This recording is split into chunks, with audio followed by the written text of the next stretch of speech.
forming that association. And from the part of governing bodies, perhaps also the press should be held liable for what they are asking, because some of the questions, and Guardian has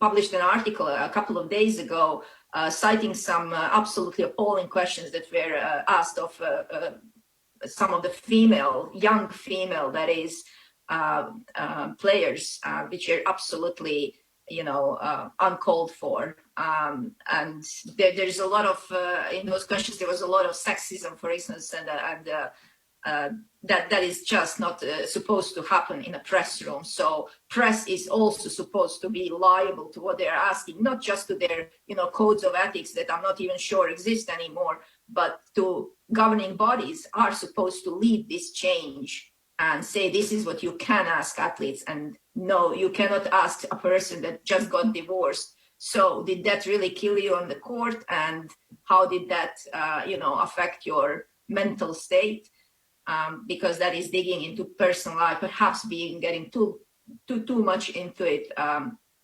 If players want to answer these questions, they can be in one-on-one interviews, but absolutely not during the press conferences. So there are some long and some short-term solutions to the Osaka saga, and she fits into overall what to do with tennis in general, and how to change the governance and how to protect athletes better question. Thank you all very much for your time. Really appreciate your insights. See you next time. Thank you, Tracy. Bye-bye. Bye-bye. The Ticket. Thanks for your company on The Ticket today. And apologies, we had hoped to hear from at least one person from the Grand Slam board. Not even the Executive Director, Ugo Valenzi, replied to our request. Our final minute this week is 7-time Grand Slam tournament winner and 14-time doubles winner, Venus Williams. I'm Tracy Holmes. See you next time. Yeah, and yesterday when Venus talked to the media herself at the Open, she explained what she thinks of the media. For me personally, how I deal with it was that I know every single person asking me a question can't play as well as I can and never will. So no matter what you say or what you write, you'll never light a candle to me. So that's how I deal with it. But each person deals with it differently. Bam. Jeez. Wow. Wow. Actually, I'd love talking to you. Look, just to put it bluntly, there are some dickhead coaches and trainers out there. I think I've actually heard that label applied to you. Hopefully the whole thing will not develop into World War III. The Ticket. Relax.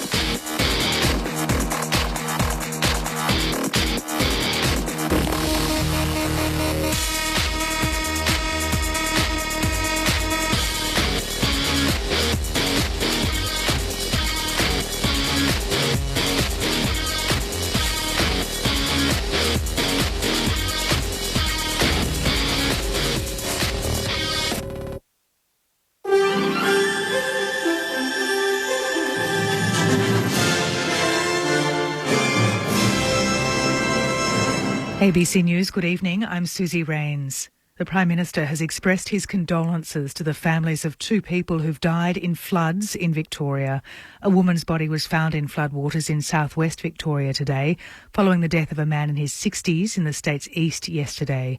Victoria is bracing for more flooding tonight and in the coming days. Evacuations have been ordered in Gippsland, and there are warnings in place for the Traralgon Creek and the Thompson and Yarra rivers. Scott Morrison has flown to the UK ahead of the G7 Leaders Summit, but says he's being kept up to date on the emergency here. I just want to assure people that we continue to stay in close contact with the situation in Victoria, in particular the terrible floods which have already claimed 2 lives, and we extend our sincere condolences to the families who have lost loved ones there. Emergency personnel in Traralgon are urging residents to listen to evacuation orders in place for the area. More than 200 households have been ordered to evacuate. SES officer Anthony McLean says it's important residents listen to the requests of emergency services, with more heavy rain to come next week. And there is also more rain in the coming days, particularly around Wednesday, Thursday. There's another rain band expected in that period as well. So this event is dynamic, it's not over, and we need people to listen to our directions. Traralgon resident Michelle Hibbert says she's been sandbagging her home today in anticipation of more flooding. She's told ABC Statewide Drive the first evacuation orders came too late yesterday and it was impossible for people to leave in time. But it's really been too late to leave our property in George Street from about 7:30 yesterday morning. You know, people do need to use common sense and understand just the speed of the water. Anybody who tried to sort of go anywhere near it would have been in a lot of trouble. Power providers say fallen trees have blocked roads and are hampering efforts to restore power in homes across the state. There are still more than 80,000 homes without power in Victoria following the wild weather. AusNet spokesperson Helene Lilly says crews trying to get to homes back online are facing challenges. Access is still a bit challenging in some areas because we've still got floodwaters, we've got fallen trees that are, blocking roads. We've got soggy ground, which makes it difficult. The ABC understands controversial Australian businessman Jeffrey Edelston has died, aged 78, in Melbourne. Mr Edelston was the former owner of the Sydney Swans football club and was a high-profile figure in the 1980s, known for a flamboyant lifestyle. He's understood to have died this afternoon at his apartment in St Kilda Road. Police say the death was not being treated as suspicious. More locally acquired coronavirus cases are expected to emerge in Victoria in the coming week, even though no new cases were reported today. Jean Edwards reports. There were no new locally acquired cases of COVID-19 in Victoria for the first time in weeks, but contact tracers are still trying to work out how a reservoir family of 4 and a couple who travelled to Queensland caught the virus. The Chief Health Officer, Brett Sutton, says people will probably test positive in quarantine. The week ahead probably won't be all zeros. We've still got thousands of primary close contacts, some of whom may well become positive. Professor Sutton has also defended the mandatory mask rules, saying they'll minimise the risk of transmission indoors and out.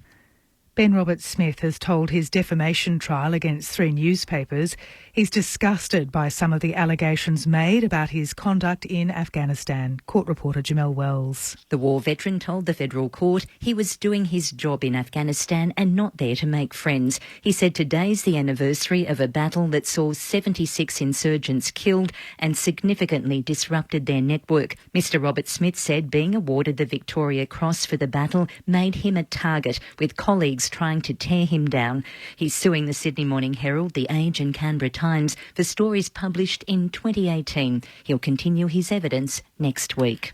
The organisers of the Tokyo Olympics are calling on world leaders at the G7 summit to support the Games taking place as planned. Tokyo 2020 Organising Committee President Seiko Hashimoto says Japan would be grateful if leaders could show their support at the summit, which is getting underway soon in the UK. The Games are set to get underway in less than 2 months, but have been plagued with coronavirus issues at home and abroad. To the weather now. There are major flood warnings, as we've said, at the Yarra and Thompson rivers and for the Traralgon Creek, and there's a strong wind warning for coastal areas and the Gippsland lakes.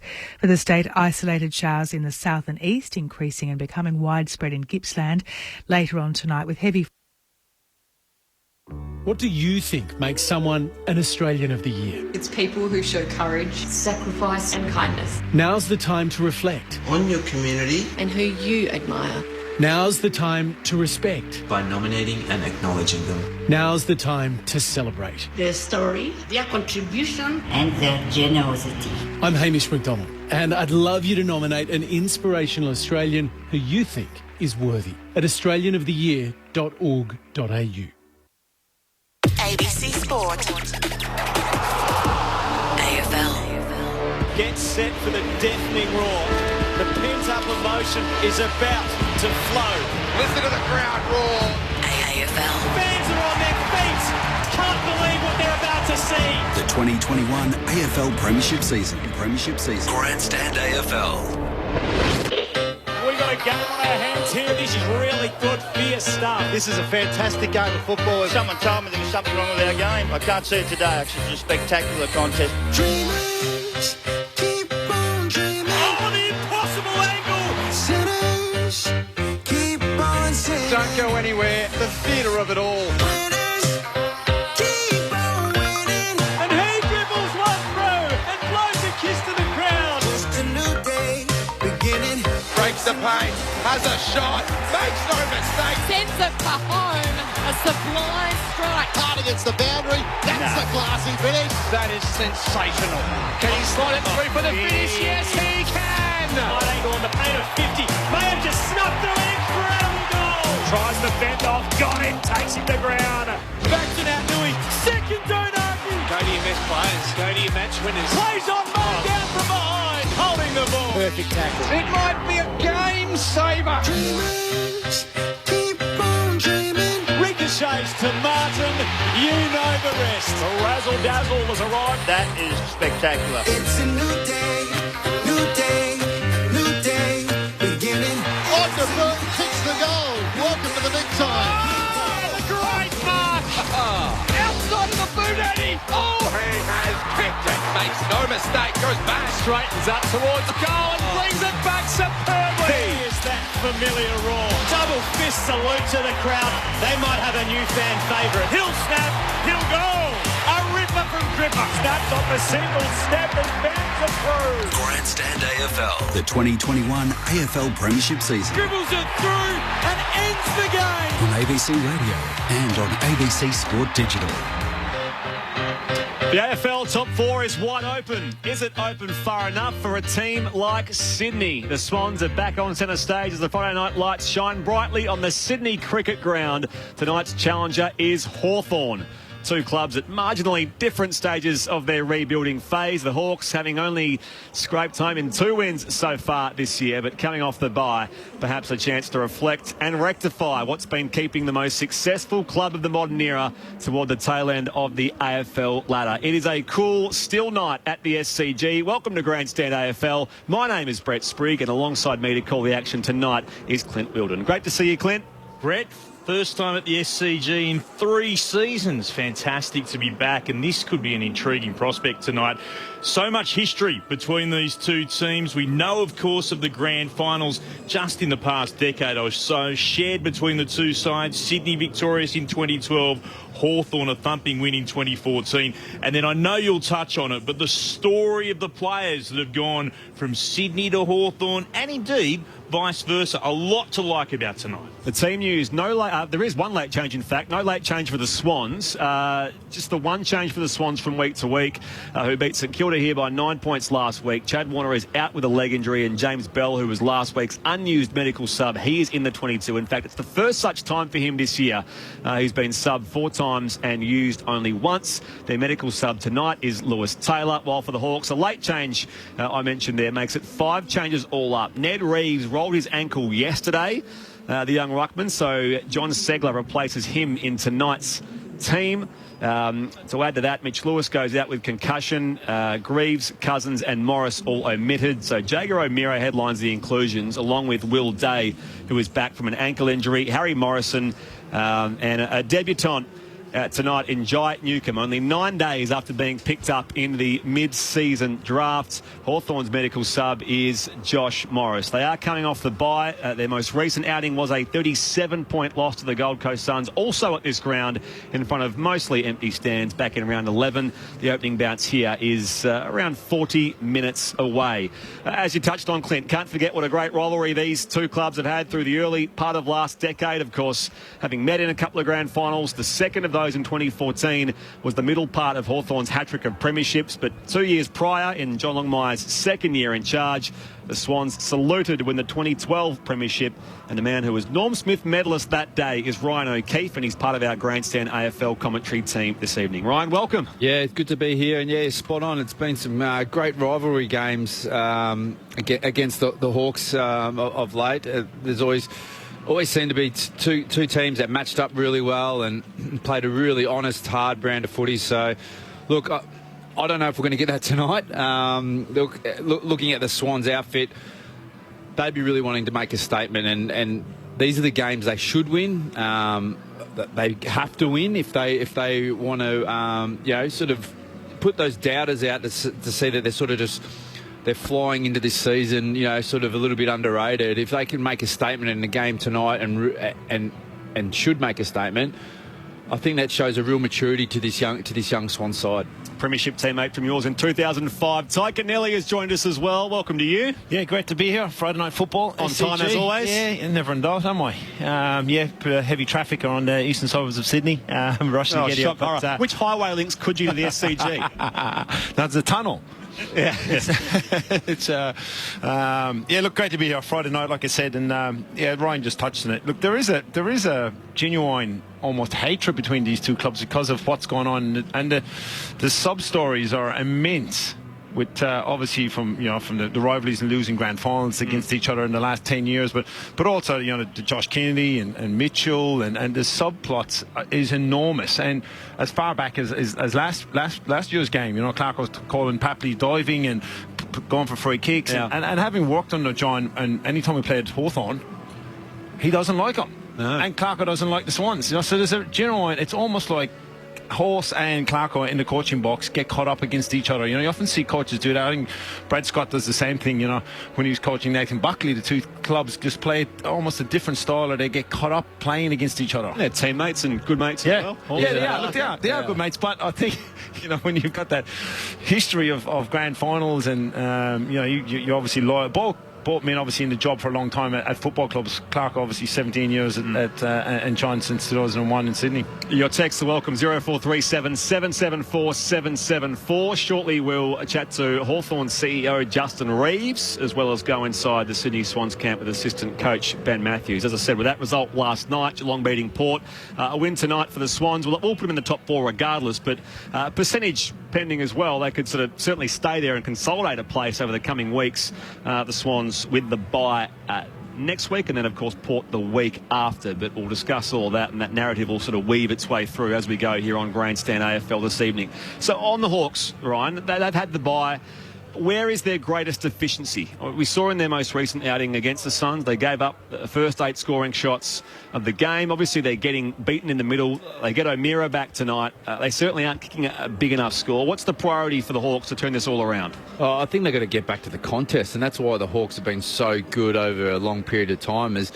They've always had good foot skills, and maybe that isn't quite up to the level it has been, but the biggest thing is just winning the contest, and that's both around stoppages, ground balls, but also aerially. So if they get that back and get the ball in their hands, that's where Hawthorn are at their most dangerous. But they just haven't had the ability to win the ball or halve those balls, and the defence then comes off the back of that. If you're losing contest all the time, then your defence gets under pressure, and with a relatively inexperienced side, that once that pressure builds and builds, they just don't have that experience to steady the ship and just win a couple of contests or get the ball in hand and then control that momentum. So tonight's critical. If they don't get on top of a very strong, especially looking at midfield battle, really strong Sydney midfield, and the Swans get their tail up and start moving that fast ball movement, which has served the Swans really, really well, the Hawks are going to leak a lot of goals, I think. So I think they've got to just win it around the ball. So whether they invest, an extra number around the contest, that's the key for me, I think. Sorry, that's the issue. It's the same in any game of football, really. If you can win the nut around the middle and get you going forward. They're ranked last in the competition for inside 50s against. Last week, Gold Coast at 17 marks inside the forward 50. You're doing that tonight, it's game over. And that goes back to obviously your intensity around the ball and getting the ball forward. They're only averaging something like, not even, 48 or 49 inside 50s a game. Again, they're 18th for inside 50s. So their ability to get the ball inside the forward half, they're last, and their ability to concede the ball inside of the 50, they're last. They brought in a new player and drafted in Newcomb, who's almost an Ollie Wines type, apparently. Yeah. But that's a huge ask for a player that hasn't been on your list to come in, and that shows a lack of depth, obviously, in that area of the ground where they need. Well, that's where they see this. That's the key of the game, isn't it? Right. They're getting bashed around the ball, so they bring in a bull. So, and that's obviously they've drafted for need. You're on Grandstand AFL. Brett Sprigg, Clint Wilden, Ryan O'Keefe and Ty Kennelly. The Hawthorn CEO is Justin Reeves, and he can join us on Grandstand AFL across Australia. Justin, thanks for your time. Good evening. Thanks for having me. You've had the bye. From an operations perspective, was there anything different in the way you've reviewed the first half of this season compared to previous years, or how does that usually all play out? Oh, I mean, I think the first thing is, we know where we're at as a team and as a club.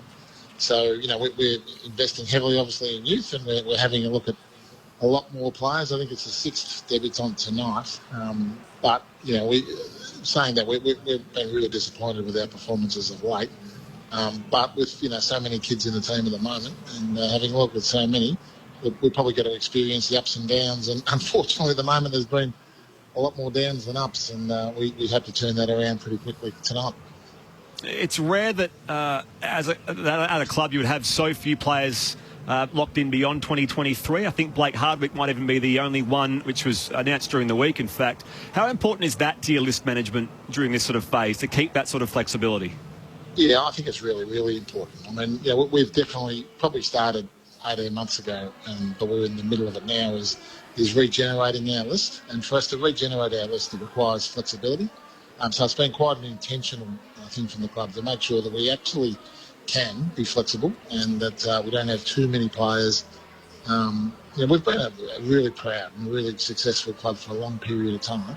And at the moment, we need to reset and we need to lay the foundations, as we say regularly, for what that looks like next. And we're probably a year into that, but flexibility for us moving forward and the ability to bring young talent in is going to be key to the next period of success. Justin, thank you. Ty Canale here, sorry for interrupting. Surely Tommy Mitchell's not one of those. Wins a bronze medal, 2-time All-Australian, not even 3 years ago. Is he one in the discussion? Ty, you've been around a long time, and I guess you would understand as much as anyone. You don't ever believe what you read. Tom's a wonderful young man. I'm sure you knew him from his time in Sydney. He's a really important part of our club. And personally, I have a great relationship with Tom. This has not been discussed with Tom. This has not been discussed by the club at all. It's just someone's idea of probably a bit of clickbait and something that we don't buy into at all. But if a trade can be mutually beneficial and, say, Richmond come to you with 2 first-round picks, is it something that you guys would entertain? It'd be something that our list management team would get together and, like anything, and discuss. But, the first thing is that it hasn't been discussed, and Tom's a really important part of the team. Just away from the players, and I suppose the coaches is another talking point here, Justin. Obviously, Clarko has rejected the speculation, but when a big club goes looking for a new coach, does it influence the way you go about things in terms of maybe just re-engaging Alistair in further discussion about what the next couple of years or next few years looks like? Yeah, not at all. We agreed at the start of this year. Alistair's contracted until the end of next year. And as we've always done with Alistair's contract, we said we'd sit down at the end of this season and we'll discuss about what it looks like post-2022. And that certainly won't change. I mean, every time, Alistair said it himself, I think, today, but every time a coaching position becomes available, Alistair becomes the favourite for that coaching position. He's been with us for, nearing on 2 decades, and it hasn't happened as much as people have said it in the past. And that won't change anything that we do internally. And there's also Sam Mitchell, who's off contract and perhaps might feel ready for a senior coaching position. Do you have an idea of the timeline around that, when you'd like to have that all sorted out? What sorted out? Sam Mitchell's contract beyond this season. Oh, yeah. No, well, Sam's like all of our assistant coaches. We tend to, like probably all clubs, operate with half of our assistants, being out 1 year and half being out the next year. And we've always done that, and I'm sure most clubs will do the same thing. We love Sam to stay with us, but we've got a pretty good record in this. With assistant coaches going on to be senior coaches. There's I think there's probably 5 or 6 at the moment that have come out of Hawthorn, and if that's the case, we'll deal with that. But at the moment, we're really focused on where we're going. Sam's playing a really important role as the head of development. And coaching our Box Hill, spending a lot of time with our youth and our younger kids and more experienced kids. And we're actually, as much as we're not winning, we're starting to see some of the fruits of that with some of the kids that are coming through. So, we'd love Tom to stay, but like anyone else, if Tom gets an opportunity, he needs to have a look at that himself. But certainly from our perspective, we'll be talking to Sam about staying with us. Justin Reeves, the Hawthorn CEO, is with us on Grandstand AFL. Justin, Clint Wilden, bigger picture question for you. What's the situation with Tasmania at the moment? Front of your jumper sponsor, we know you've had a 20-year deal with them, which has been tremendous for what you've done for football and for Hawthorn as well. Have there been any more discussions with Tasmania looking forward? Yeah, I mean, we talk to Tasmania as our major partner. We would like we do with any of our partners. We'd speak to them, weekly, sometimes daily. And one thing I know for sure is the Tasmania really value our partnership. As you said, it's been a great partnership both ways. We'd love it to continue. We've been on the record saying if Tasmania can get their own team, we'd be really, really supportive of that. But until they do, we would hope and we'd expect to continue that partnership. And the conversations with Tasmania are fantastic. They're very much about that. We would imagine that our partnership continues into next year and from there on until such time when they get their own team. What sort of impact would it have on the Hawthorn Football Club if it doesn't continue past this season? Oh, it's an interesting one.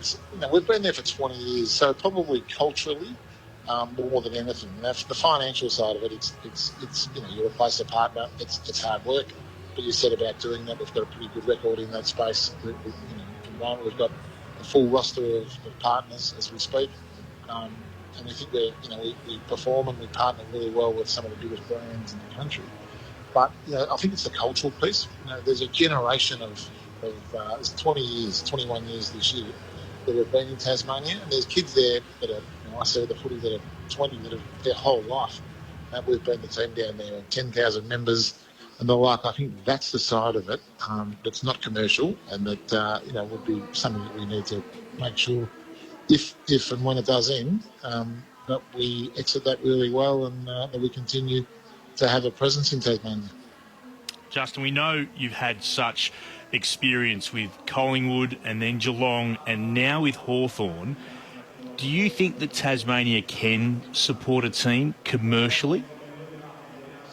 I think it's a challenge. I think the government plays a key responsibility in Tassie more so than probably any other. Tasmania is not a huge economy, but it's a very big tourism and hospitality venue. So I would suggest that if it's to work, the government needs to buy into it. The government's bought into us and to North, for 20 years and North Melbourne for 10. They show a real will and want to have footy in Tasmania, but it's certainly not like a Geelong where you're 45 minutes down the highway and a lot of the supporters live in Melbourne and drive down for games and the like. It's very different. It is a little isolated. But saying that, there's a lot of Tasmanians in Melbourne, a lot of Tasmanians around the country that would also like to go back and see their own team play. So it's a challenging one, but I certainly don't think it's insurmountable, but it's certainly got some challenges. Can I take you a long way back, your time at Collingwood, and you were there when there was the succession plan and the handover from Mick Malthouse to Nathan Buckley. What experiences, where there's so many discussions around your coach now and indeed around one of your assistant coaches in Sam Mitchell, what experiences did you learn from those times with the Magpies? It's a long time ago, and I was in the back office, really. But my experience through all these things tells me one thing, is that conversations, being open and honest with all the right people, are so important. Everybody needs to know where they're going. Our view as a Hawthorn Football Club, and not speaking for Collingwood, has been that there's never been an agreement or a Kirribilli agreement or the like, because we just don't think that that's the right thing for anyone. But my view on this is that we just need to be really open and honest with Alistair, with Sam, with all of our assistant coaches, because Alistair's been an unbelievable servant of our footy club for such a long period of time. He's so important to our club, but to also so many people that are involved with our club. And Sam, a 300-game player, now back with the club. We're talking about two of the greats of the Hawthorn Footy Club. So we just need to make sure that we go about it the right way and be really open and honest.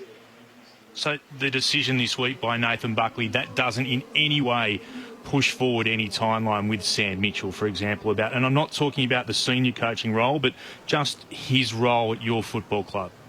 not 1 inch. Justin, we appreciate your time. Best of luck for the Hawks tonight. Thank you. Thanks, guys. Take care. Bye. Justin Reeves, the Hawthorn CEO, with us on Grandstand AFL across Australia. Fascinating chat, Glenwood. I mean, on the coaching succession stuff, but also Tassie, where that's on the table for next week. They are due to face Essendon Sunday Arvo at the MCG. The chance that Launceston does get that game Sunday week, but we'll talk more about that in the coming days. Who would know at this stage? Jeff Kennett said 3 months ago that this would be Clarko's last contract. And that contract finishes in 2022. 2022. Yeah, but if Collingwood goes to Alistair Clarkson, here's a monster of a deal. Well, what if it... I think he goes. Well, and this is the what if, though. What if Collingwood go to Sam Mitchell? And this would be the fear. Imagine if you do think that Sam Mitchell is next in line and then Collingwood come in. And we've seen this happen in the West when West Coast were concerned that John Worsfold was going to the Fremantle Dockers and suddenly decided they had to pounce. And then you're left with Alistair Clarkson, who, as we've heard, 2022 is the end of his contract. And you've lost who you thought was the coach in waiting. These are the decisions that Hawthorn really are facing. It's not a bad coach to be caught with. Oh, no, don't. Please, don't take this as an issue. Yeah, they're a good club, a great operation. So they're not going to jump at shadows and worry about playing games. They would have had an open conversation with Sam. They have an open conversation with Clarko. Everyone will know what their thing is. How big a contract can you throw at a coach? Because then that gets into your soft cap spend. And then that means you'd have to lose other coaches, other resources, the club. So I think a club couldn't throw like massive amounts of money at a coach just to try and secure. But I think Hawthorn have got the culture and this sustained success because they do have these open, honest conversations and everyone will know exactly where they stand and what the plan is. I kind of disagree there, Ryan, because Collingwood could throw 1.5 million at Clarko and they could do it over a 5 or 6 year term. That's massive money. It's massive money. So the football the football department spend has been cut from 9.8 or something to just over 6.4. That's going to come back into the game, you know. So I know that Coaches Association for a long time have been trying to get the actual football department and the head coach's salary outside that spend. But they've been saying that for years. I know they have. But it's still, you're looking at head coaches taking up, you know, bones of 10% of a football cap right now. That's only stay where it is. There's no head coach is going to ask for less because of the football department spend. And what you've seen is people leaving the game or being, you know, the departments have been short and they're crying for it now. But with the money coming back into the game, we will see it coming through. Tyke Anelli, Ryan O'Keefe, Clint Wilden. I'm Brett Sprigg. We'll check in with the Sydney Swans camp very, very shortly. Daniel Gard was our boundary rider this evening, so we'll get a feel for things downstairs. And Ben Matthews, the Swans assistant coach, will join us as well. Some news coming through in the last hour or so about Jeffrey Edelston and him passing away at the age of 78. Of course, he was the AFL's first club owner. It was the VFL then, the Sydney Swans. Controversial figure, I suppose you could say, but we did hear that news broken a little bit earlier this evening that Jeffrey Edelston has died at the age of 78. And, well, there's a connection to the Sydney Swans, a strong one. I'm not sure the Swans will have a chance to really sort of do that justice tonight at the short notice, but it is a little talking point, a bit of a local talking point here nonetheless around the passing of Jeffrey Edelston at the age of 78. This is Grandstand AFL on ABC Radio, News Radio and ABC Sport Digital. In winter, echidnas are snuggled up in their little burrows.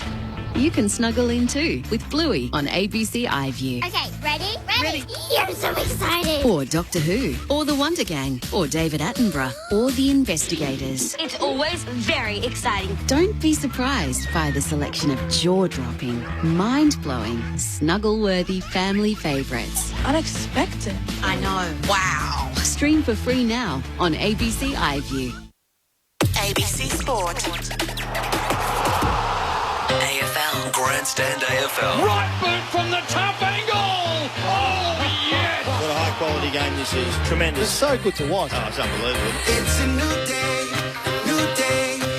day, beginning. Gibbons runs onto it, gathers hard against the boundary, time tells him. Oh, no!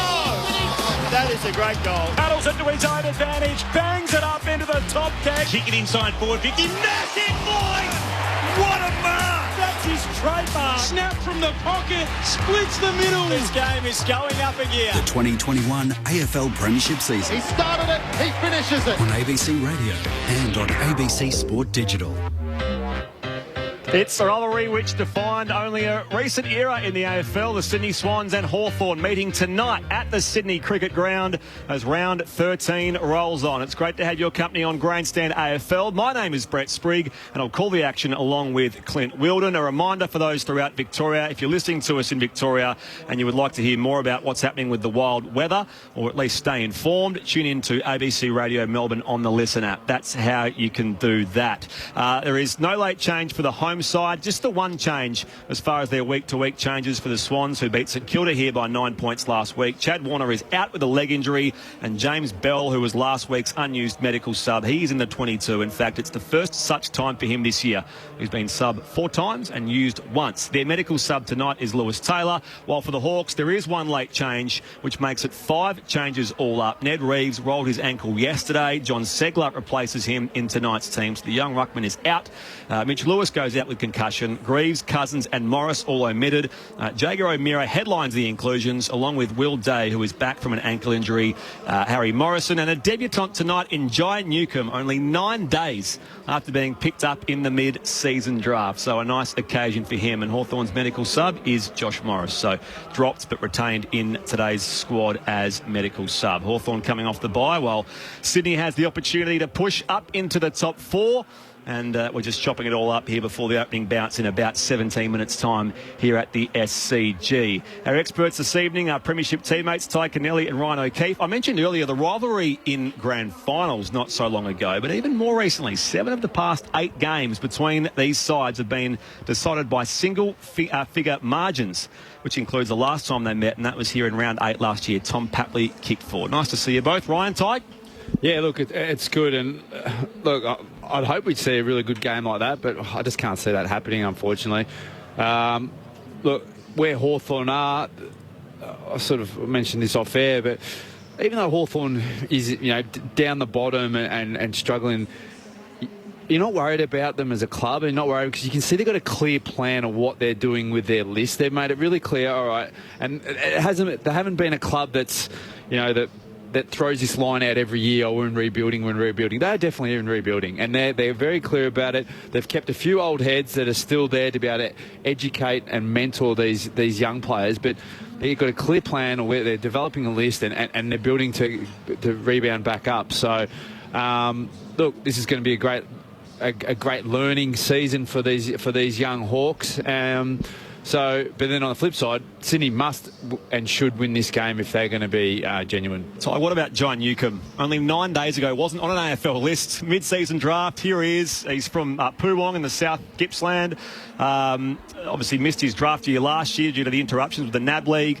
And here he is at the first available opportunity, getting an opportunity tonight for the Hawks. Yeah, I love it. I've always been an advocate of it. You look at outside what we've got, and obviously draft's one way of getting talent into the competition. But I love having the mid-season. If it was mine, I'd have a couple more, really. Just keep it open, give the opportunities. Why it shouldn't be open to consistently giving talent that don't come in the traditional way. Open it up. It's going to strengthen the competition as a whole. I agree with you, Ty. I think it should be not a specific draft. You can bring anyone in at any time, because it's not like a community footy where you're going to bring a top player down to dominate this is the top league. So if you've got injury crisis, you don't have to wait or something. You can bring someone in from any time, anywhere. And injuries just have such an impact. Sorry, Spriggy, on what happens. And the Swans at the moment have got a great injury run. We've seen in the past Richmond have had a great injury run for so long, and a couple of injuries can really impact you in our game, and that's the difficulty of not being able to bring players in. Teams will be out there shortly, and Daniel Garb, who is our boundary this evening, he is downstairs in the Sydney Swans camp. Yeah, Ben Matthews, Sydney Swans assistant coach, has been good enough to join us here on ABC Grandstand ahead of this big Friday night clash between the Swans and the Hawks. Ben, hello to you. Before we get on to the positives of tonight, some sad news in the Swans camp this week with Sam Naismith going down and requiring a 3rd knee reconstruction. How's the club dealing with it, and how's Sam managing right now?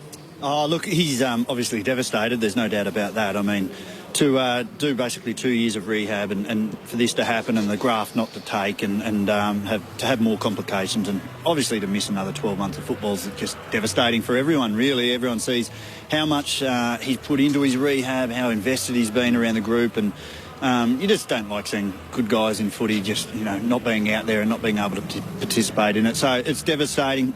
We've rallied around him and he's taking some time just to obviously get all the assessments done and get all the medical advice that he can. And obviously it's a bit of a process the next sort of 3 or 4 months in terms of the procedures. But we think he's in the best hands and we'll support him and, give it one last crack. Good to hear. Let's get on to some more positive news. Hey, Friday night footy here at the SCG. The Friday night lights are on. It's a chilly night, but you've got a chance to jump back into the top 4, even with an extra game played. How big of a night is it for the Sydney Swans? Oh, look, super important. I mean, 4 points is 4 points in any round, but, obviously we go into a bye next week and it's just, against Hawthorn, traditional rival, really big occasion for us. And obviously, to jump back into the top 4, but whatever happens. But it's more about, getting another win on the board and continuing the drive of the season, I suppose, and the momentum of the season, because, you never know what's around the corner. Some significant injuries could occur or, you lose form at stages of the season. So you've got to keep maintaining the rage, I think, and it's a great occasion, Friday night football, so we'll hopefully, put a good showing in. Part of the reason for the rivalry, of course, is Buddy Franklin crossing over to Sydney. He's 2 goals off Jack Titus in 6th all-time on the goal-kicking list, and he's up against his old side tonight, and he loves the Friday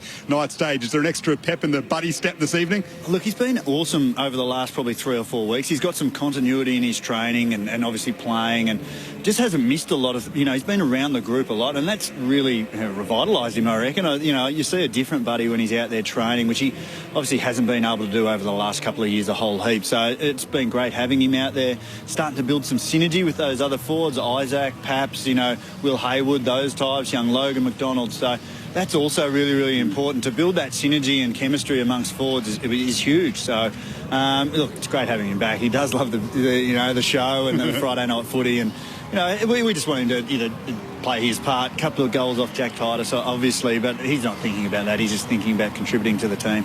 Ben Matthews, Sydney Swans assistant coach, is with us here ahead of this Friday night clash between the Swans and the Hawks. He has the headset on and the commentary team is upstairs. G'day, Benny. It's Pebs here, mate. Hope you're going well. Hello, Pebs. These sort of games you should win. Like, if you look at the ladder and look at how the Swannies are going, this is a game that you really should tick off as a win at home.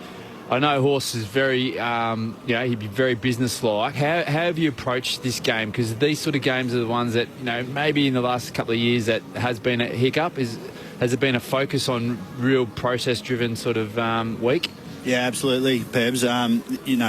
We try not to ever get too far away from our processes and, obviously our trademark, and that's been driven home this week 100%. Just stick to what we know works.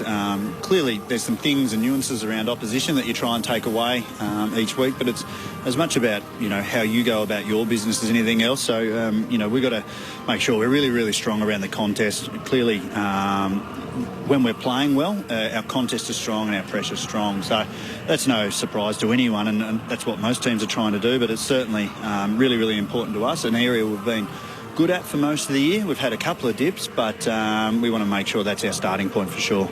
And, what do you guys sort of focus on? The Hawks at their best, what things are you looking at as dangers for you? Yeah, clearly they can win the ball in and around the contest. I mean, O'Meara, Mitchell, those types are really strong ball winners, and we've got to take that away from them. They bring another, young bull in John Newcomb today that's just been drafted in the mid-season draft, and he's got some great attributes around the contest, so we're expecting a really fierce contest around there. We need to take that away and match them and overcome them in that area. And obviously you don't want to give them a sniff up forward. A Wingard is a dangerous player. Obviously they've been pushing McAvoy forward a little bit more, with Reeves being a little more in the ruck, but Kazitsky can play, and we just want to, stamp our authority defensively on the game really, really early. in and around the contest are probably the two areas we want to take away from them. Ben, it's Brett Sprigg here. I want to ask you about Ollie Florent because he's continued to step up this year. What do you hope to see in a player during that period of sort of 50 to 100 games, and Florent's now at, I think, 82? What ideally happens to a player's development in that time to allow them to step up the way that he has? Yeah, look, he's been really good. He's started to mature, I think, really in and around life and football, and the process of backing up week to week. When you're a young player, it's the joy of getting a game is probably the first part, and then you sort of want to play a little bit more consistently, and it's all fun and happy to be part of the team. But then at some point, the penny drops that you want to actually contribute really consistently, and that's what Ollie's doing for us at the moment.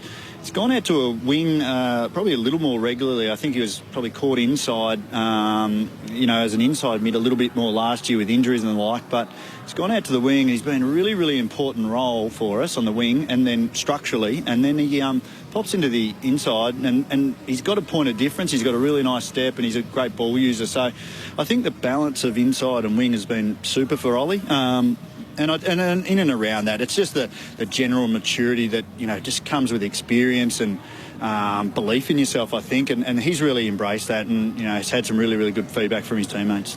Ben, Clint Wilden here. I'd like to get your thoughts on a player at the very start of his career, Logan McDonald, what you made of his first season in the red and white.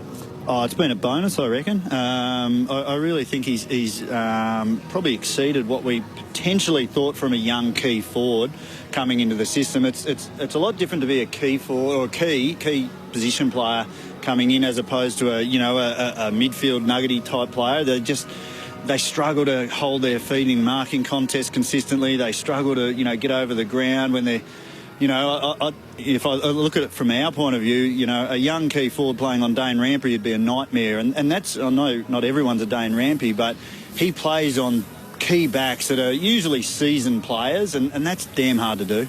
So he's coming in, wrestling, fighting in marking contests, trying to, halve them or win them or, at least bring the ball to ground, and you just get tired. So he's probably exceeded our expectations. He's a really terrific trainer. He's got a great attitude. He works super hard at training, and he's a very good runner. So, we want to see him bring those attributes, that run, that, the ability to get across the ground to our team tonight. And, how many games he plays is we're not quite sure, but he's gone back to the VFL, he's applied himself, and he's got another chance last week, so it's been really positive. It's an interesting one, isn't it? You mentioned before about your defence, and we know how good Sydney have been in defence, but there's an awesome forward line, and Buddy Franklin takes so much of that focus. But the guys Sydney have got up forward, that is a very impressive group. Yeah, they're starting to build some synergy. I think I mentioned it earlier, Buddy being out there more consistently. Clearly, Isaac missed a massive chunk of last year with an ankle, so him being out there, and he's a very, very hard player to match up on, Isaac. I mean, he's so good aerially, and then he covers the ground like a mid, so he's brilliant. And then Will Hayward's come back in after missing the first couple of weeks, and he's played a really important role. He can play a little taller if we need him to, and he can certainly get it done at ground level. So they've been a really positive group. Clearly, they're dangerous, and I haven't even mentioned, Tommy Papley. So he's a pretty handy small forward, as good at going around. So, look, they're only as good as the supply they get, the forwards, and the boys around the midfield are doing a terrific job. Tommy Hickey's been a huge addition for us, but they're starting to build that synergy with the mids and the delivery in, and then just each other out there being consistent. Ben, we appreciate your time. Best of luck tonight. Good on you, fellas. Thank you. Ben Matthews in the Sydney Swans camp with Daniel Garb. You're with Brett Sprigg, Clint Wilden, Ryan O'Keefe, Ty Kennelly. Your texts always remain welcome. 0437 774 774. A reminder, if you are listening to us in Victoria and want to remain across what's happening with the wild weather, your best bet is on the ABC Radio Melbourne button on the ABC Listen app. We spoke earlier about the names which weave through this great rivalry. Of course, Lance Franklin, Tom Mitchell, Ben McGlynn, I suppose, as well. But the Kennedy name, which I guess transcends the generations, and Josh re-signed during the week with the Swans to the end of next season. The Hawks tonight are honouring his grandfather, the late John Kennedy Sr., with their Legends Guernsey. It's designed by, it's got the former sort of Mayblooms design on the Guernsey, and it's gold with a brown V. Worn by the club in 1933. It includes a watermark on the front with a digitised former club logo and John Kennedy's signature inscribed underneath. So the teams are out there warming up, and the opening bouts is about 5 minutes away. What makes Josh Kennedy such an important player to the Sydney Swans, right? Oh, he just leads from the front, and he's played a consistent, reliable game of football that, his players feed off. And what makes Josh so good is he brings players into the game, and the guy like we spoke, Ollie Florent, who's had a fantastic year, would feed off Josh Kennedy being inside and being that presence and that cool head. Look, nothing really phases Joey. He's sort of just cool, calm, goes about his business, no fuss, and that's what players feed off. And when you got one of your leaders at the club that's quite cool under pressure and always putting a consistent performance in, it makes everyone else stand taller and be confident in their own game. Yeah, I think that the biggest compliment you can give Joey now at the twilight of his career, it was always Kennedy, Hewitt, Parker for my 4 years at the football club as a coach. And that was the three right there, bang in the middle. His last 18 months, it's been, Kennedy doesn't start on. He's giving the Warners and the Florence, and he's coaching these boys on field, and he's helping them improve. When in essence they're really taking his spot, and that's how much he cares about the football club and the direction of the football club. But he's still having a huge impact. He's averaging 23 disposals a game, and a lot less game time, which is allowing him to be a bit more explosive in a way. And it's great coaching by John and the coaching staff to actually limit his game time. He's a bit more explosive because obviously the legs are going a small bit. But the game I'll always remember is the 16 grand final. That first half was just incredible. It was one of the best performances of footballer I've ever seen in a grand final itself. Joey was unbelievable in that first half of that granny, and it was a shame obviously to lose it. But and the sight of when he won the granny in 12 and his grandfather standing on the sideline, there's a bit of love for obviously Hawthorn, but the love for his grandson who's after winning a grand final is a pretty special moment, I think. Absolutely. The Swans 6-1 at home this year. Their only loss in that time was a loss to the Giants by 2 points in the Sydney Derby. The Hawks, fresh off the bye, they were here a fortnight ago, got beaten by the Gold Coast Suns. Can they find something here tonight against the Sydney Swans? Ryan O'Keefe, Ty Cannelli, give us your final couple of thoughts. Where is this game won and lost? Look, I mentioned before about Hawthorn really need to step up around the contest. That's where it's really dropped from for this year, but I can't see them coming close to Sydney in this department. And Sydney should dominate this game. They need to dominate this game to make a statement. If they lose, it's not acceptable, and if it's sort of just a limp win, that's not acceptable as well if they really want to be contenders. So look, it should be a very strong performance by Sydney, but never ever ever ever take it light. Clarko coach Hawks. Well, it sounds like you are. I'm not as bullish as you on the Swans at the minute. They should have lost the game last week to St Kilda. I agree with you. I think they'll win the game, but I know Clarko, the way he prepares against Sydney and what he does, and obviously we talked about it off the top about John and Clarko's relationship. But you're right, the midfield and I just can't see anyone picking up and having keeping Buddy Franklin quiet. I think he'll get the 1,000. And I think he'll not tonight. Not tonight, but I think he'll kick 40 goals.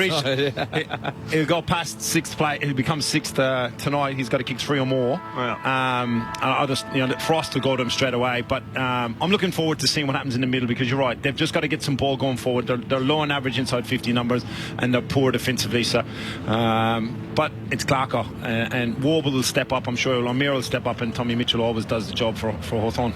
What does O'Meara give Hawthorn as a? He's great. He's an A-grader, so he's strong inside, good outside. Daniel Garb downstairs on the boundary. What's it like down there, Garby? It's cold, like it has been in Sydney all week. We have been blessed here at the SCG with wonderful weather, haven't we, over the last few weeks? But there's been a cold snap in Sydney over the last few days, and it carries into tonight. It's about 13 degrees, but a nice crowd building for this one. Friday night footy as the debutant for the Hawks, Jay Newcomb, who was taken with pick 2 in the mid-season draft, comes to the bench, getting ready for his first game of AFL football. Sam Mitchell is behind him. A lot of people linking him to the vacant Collingwood job. John Longmire coaching from the bench for the Sydney Swans as well. Good on you, Garby. Friday night footy, the stage is set. Great modern rivals, the Swans and the Hawks, and getting us underway here on Grandstand AFL. Here's Clint Wilden. Tom Hickey for Sydney up against Jonathan Segler, the late in for the Hawks. Bounce of the footy, both rucks miss it. Kennedy gathers, tackled by Segler. Ball spills out. Might as well get over the top of it. Hickey looks to hand pass it out. The Swans have it through Parker. Now Kennedy to Mills. They'll kick towards centre half forward. Strong lead. Play on the call. Wicks couldn't quite take it. Ball hits the deck again. Wicks a second chance to fire it forward by hand. O'Meara had it. Knocked down by Hayward to Kennedy to Papley for the Swans. Now to Mills, back to Kennedy, kick was smothered. Well done Mitchell, Shields over the top for Hawthorn. Can't knock it out, umpire circles and will ball it up inside the Swans forward 50. Yeah, Shields got the Mills to the inside. It's interesting to see that the impact Callum Mills has had as a midfielder for the Swans, that Hawthorn's best defensive mid has gone to him. Swans in attack at the Paddington end. Hawthorn won the toss. They'll kick to the Randwick or Southern end here as the hand pass comes from Burgoyne. Now Morrison. Neat kick beyond defensive 50 will work out okay. It was nice from Scrimshaw. At left half back. Ball in the hands of Dylan Moore. Plays on quickly. Thumps it up the outer side. Players converge. Hickey up in front. Rampy out the back. Slapped forward by Morrison to the Hawks. Segler as well.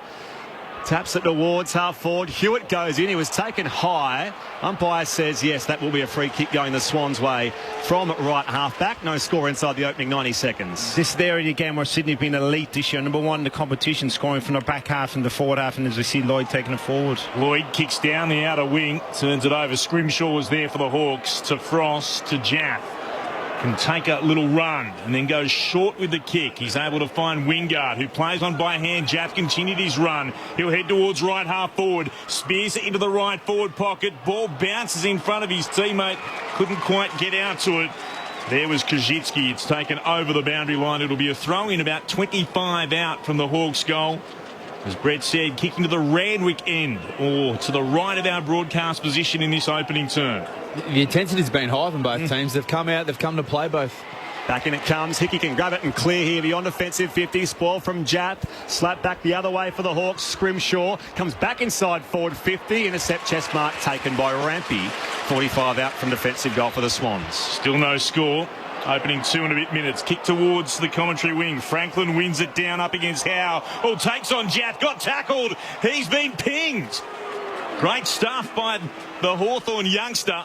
Wrapping up the much bigger opponent and certainly more experienced in Franklin. Jaff got him a beauty. He's been busy early, Jaff. He's been running hard, and that's a strong tackle on Big Buddy. Kicks to right half forward. Howe marks, uncontested. Played on immediately down the line to Shields. Came with a real slow tactic, Hawthorn, to slow the ball movement. It's been very evident in the first couple of minutes of play. Shield puts it towards the hot spot at the teeth of goal. Stretching and marking Segler. The late in dragged it down, marked at the apex, couldn't have been any taller. Good mark, and he should go back and be able to kick this from no more than 20 out. It's a 45-degree angle to the right. Hickey didn't follow him down there. Hickey was caught a little bit too high, and he's a good mark overhead, Segler, so looks like he's going to try and push forward and put pressure on Hickey, who's had a great year. And that's an example of clearly there was an example before where McAvoy was down the line and they told him slow it up. Slow play, slow ball movement from Hawthorn. His first game since round 4. Jonathan Segler puts it through. Hawks on the board first. 3.5 minutes into the opening term. It's Hawthorn 1 straight 6. The Swans yet to score on Grandstand AFL. Yeah, just as an observer of the game, you're always looking for patterns of play straight away with an opposition. If you're in the coaching box, and Sydney be in the coaching box going, look, okay, what are Hawthorn trying to do with their personnel, but also what are they trying to do with their ball movement? And straight away you can see the Hawthorn, they want to go slow, they want to go long, be predictable, and also go slow with it. It's very clear in the first 3 minutes of play, and hence why they're allowed Segler to actually creep forward and take an uncontested mark deep. And also they got McAvoy deep, so they do have some tall timber there, but it's a clear tactic from Hawthorn, and where Sydney now they'll have to obviously win the contest in the aerial contest and have some numbers on the ground to represent when the ball does come along. So Hawks draw first blood tonight. Our umpires, by the way, tonight: Andrew Stevens, Ryan Chamberlain, Craig Fleer. Back underway in the middle. Segler and Hickey laid down here for Tom Mitchell. Hawks bring it away. Shields kicks smothered, bounced off the back of Hickey. Up in the air now, socket forward by Hewitt. Bruce goes again here for Hawthorn. So too Tom Mitchell. Shields wrapped up by his opposite number in Parker. Ball swatted away. Kick forward here for the Hawks towards right half forward. To rebound here, Florent. Ran over around the football. Picked up by Wingard. Hand pass forward now. Knocked out towards Howe. Hugs the boundary line. Goes deep into the pocket. Skids here in the last line for McCartan. Pressure as well for Lloyd. Ball still alive. Warple comes through here for the Hawks.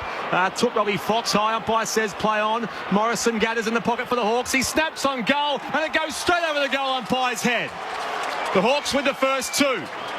5.5 played in the opening term here on Grandstand AFL. It's Hawthorn 2 straight 12. Sydney yet to score at the SCG. They've come to play, Hawks. They've come with intensity. Their midfielders, they just swarm that ball. You saw Mitchell and them just run and go out the ball in the next contest. I mean, contest to contest to contest.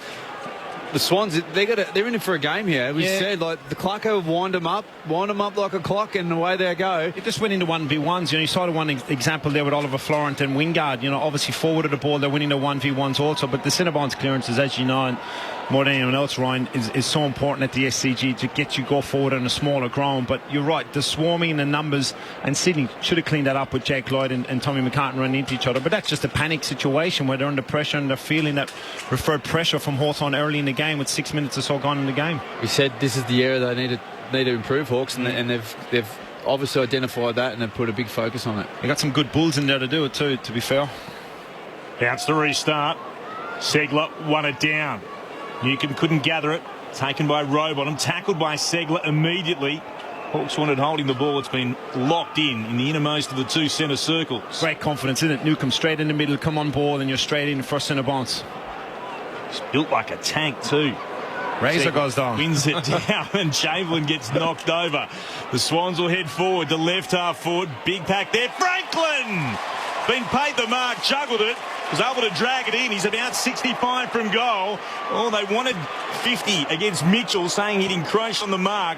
Franklin decides to step left, gets around Wingard. Oh, sells a dummy as well to Warford, then kicks inside forward 50 to Haywood, who marks. Unselfish. Everyone thought he was going for goal.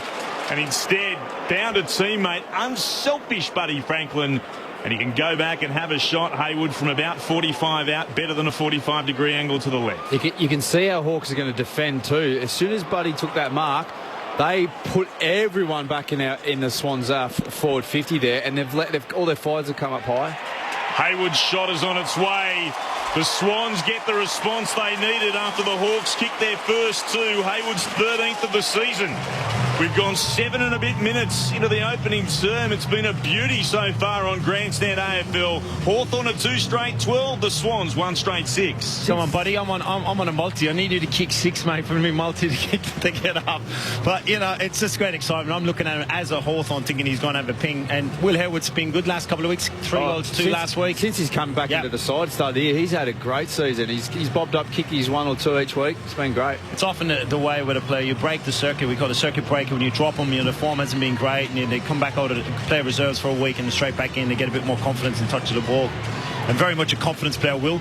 Would be interesting if he'd missed that one, what would happen? But he's up and about now. He kick a goal like that early in the game. It gives him a lot of confidence. The voice of Ty Connelly on Grandstand AFL, ABC Radio, News Radio, ABC Sport Digital. Back underway in the middle. Hickey waits for it, palms it down. There's a path here for Warple. There goes the fend on Rowbottom. Hand pass off here. The rebound from half back through Hardwick. Skids it just forward of the wing. Morrison gets some separation on Lloyd. Goes in hard, second effort. Also coming through O'Meara. Hand pass out the back here. And a free kick. Going to be paid here going the way of the Hawks. He copped a push on the way down to Jager O'Meara. He plays on quickly. Finds Morrison. At right half forward, loads up inside forward 50, leaping up in front. Mark not finished off there by Kajitsky. Crumdo by Tom Mitchell on that reliable left boot, snaps a goal from 40 out. A classy response from the Hawks. 3 straight 18 Hawthorn, Sydney 1 straight 6. 9.5 gone opening term on Grandstand AFL. They're just working hard, aren't they? They're up and about. They run off the back. It's like, let's just go. Let's take them on. And, Johnny Longmire's not too happy about what he's seeing at the moment. He's revving him up and down on the bench. But it's again predictable, Ryan. You know, it's a predictable entry, long, and getting numbers to the front. It's been very evident, and I'll keep going on about it. But certainly didn't expect this coming into the game. But it's been a great, entertaining game thus far. You know, the speed and the intent and the hit. But the way Hawthorn are playing and taking it to Sydney has been quite enjoyable to watch. There's been a few contests though. The Swans could have had their hands on the ball, and they've just been a little bit fumbly. So I don't know whether they thought this much heat was going to come at them. Absorbing to watch so far. Again, Segler and Hickey. Good bounce from the umpire. Hickey went up, won it down, but it's straight out towards Mitchell. Hand passing it forward to O'Meara. Oh, shrugs off the attempted row bottom tackle. Kicks the Hawks to full forward. McAvoy brings it down. There with it, Cunningham. Over to get it away to Dawson. Now to McCartan. Kicks the Swans to the outer wing. Heaney can't mark against Impey. Impey tried to tap it to his own advantage. Now Heaney gathers. Hand pass ricocheted off traffic. Kick towards Hewitt. Goes to Papley. Running inboard again, Parker. He'll move it short to Haywood. He's got it just forward of centre wing. Outer side of the ground. Kicks to Franklin. Can't mark. Spilled down to Bell. Threw it on the boot. Lost his footing as he did so. Impey tracks it towards the boundary line. He's got support in Burgoyne. He's able to win it though, the Swan. Comes out the side. O'Meara tries to gather. Hand pass. Hawks crash into each other into a pack. Trying to work it out again. Phillips. Hand pass back into traffic and then locking it in there was McDonald underneath all of that. What will the umpire say? He's going to find a free kick here. And that's Logan. And Logan is actually done. McDonald hands it off quickly, gives it to Franklin from the right forward pocket. He snaps around the body and he kicks his first of the night. For Franklin, it's goal number 969. One away from joining Jack Titus in sixth spot on the all-time goal kickers list. More importantly tonight, it brings the Swans back to within 6. 3 straight 18, the Hawks.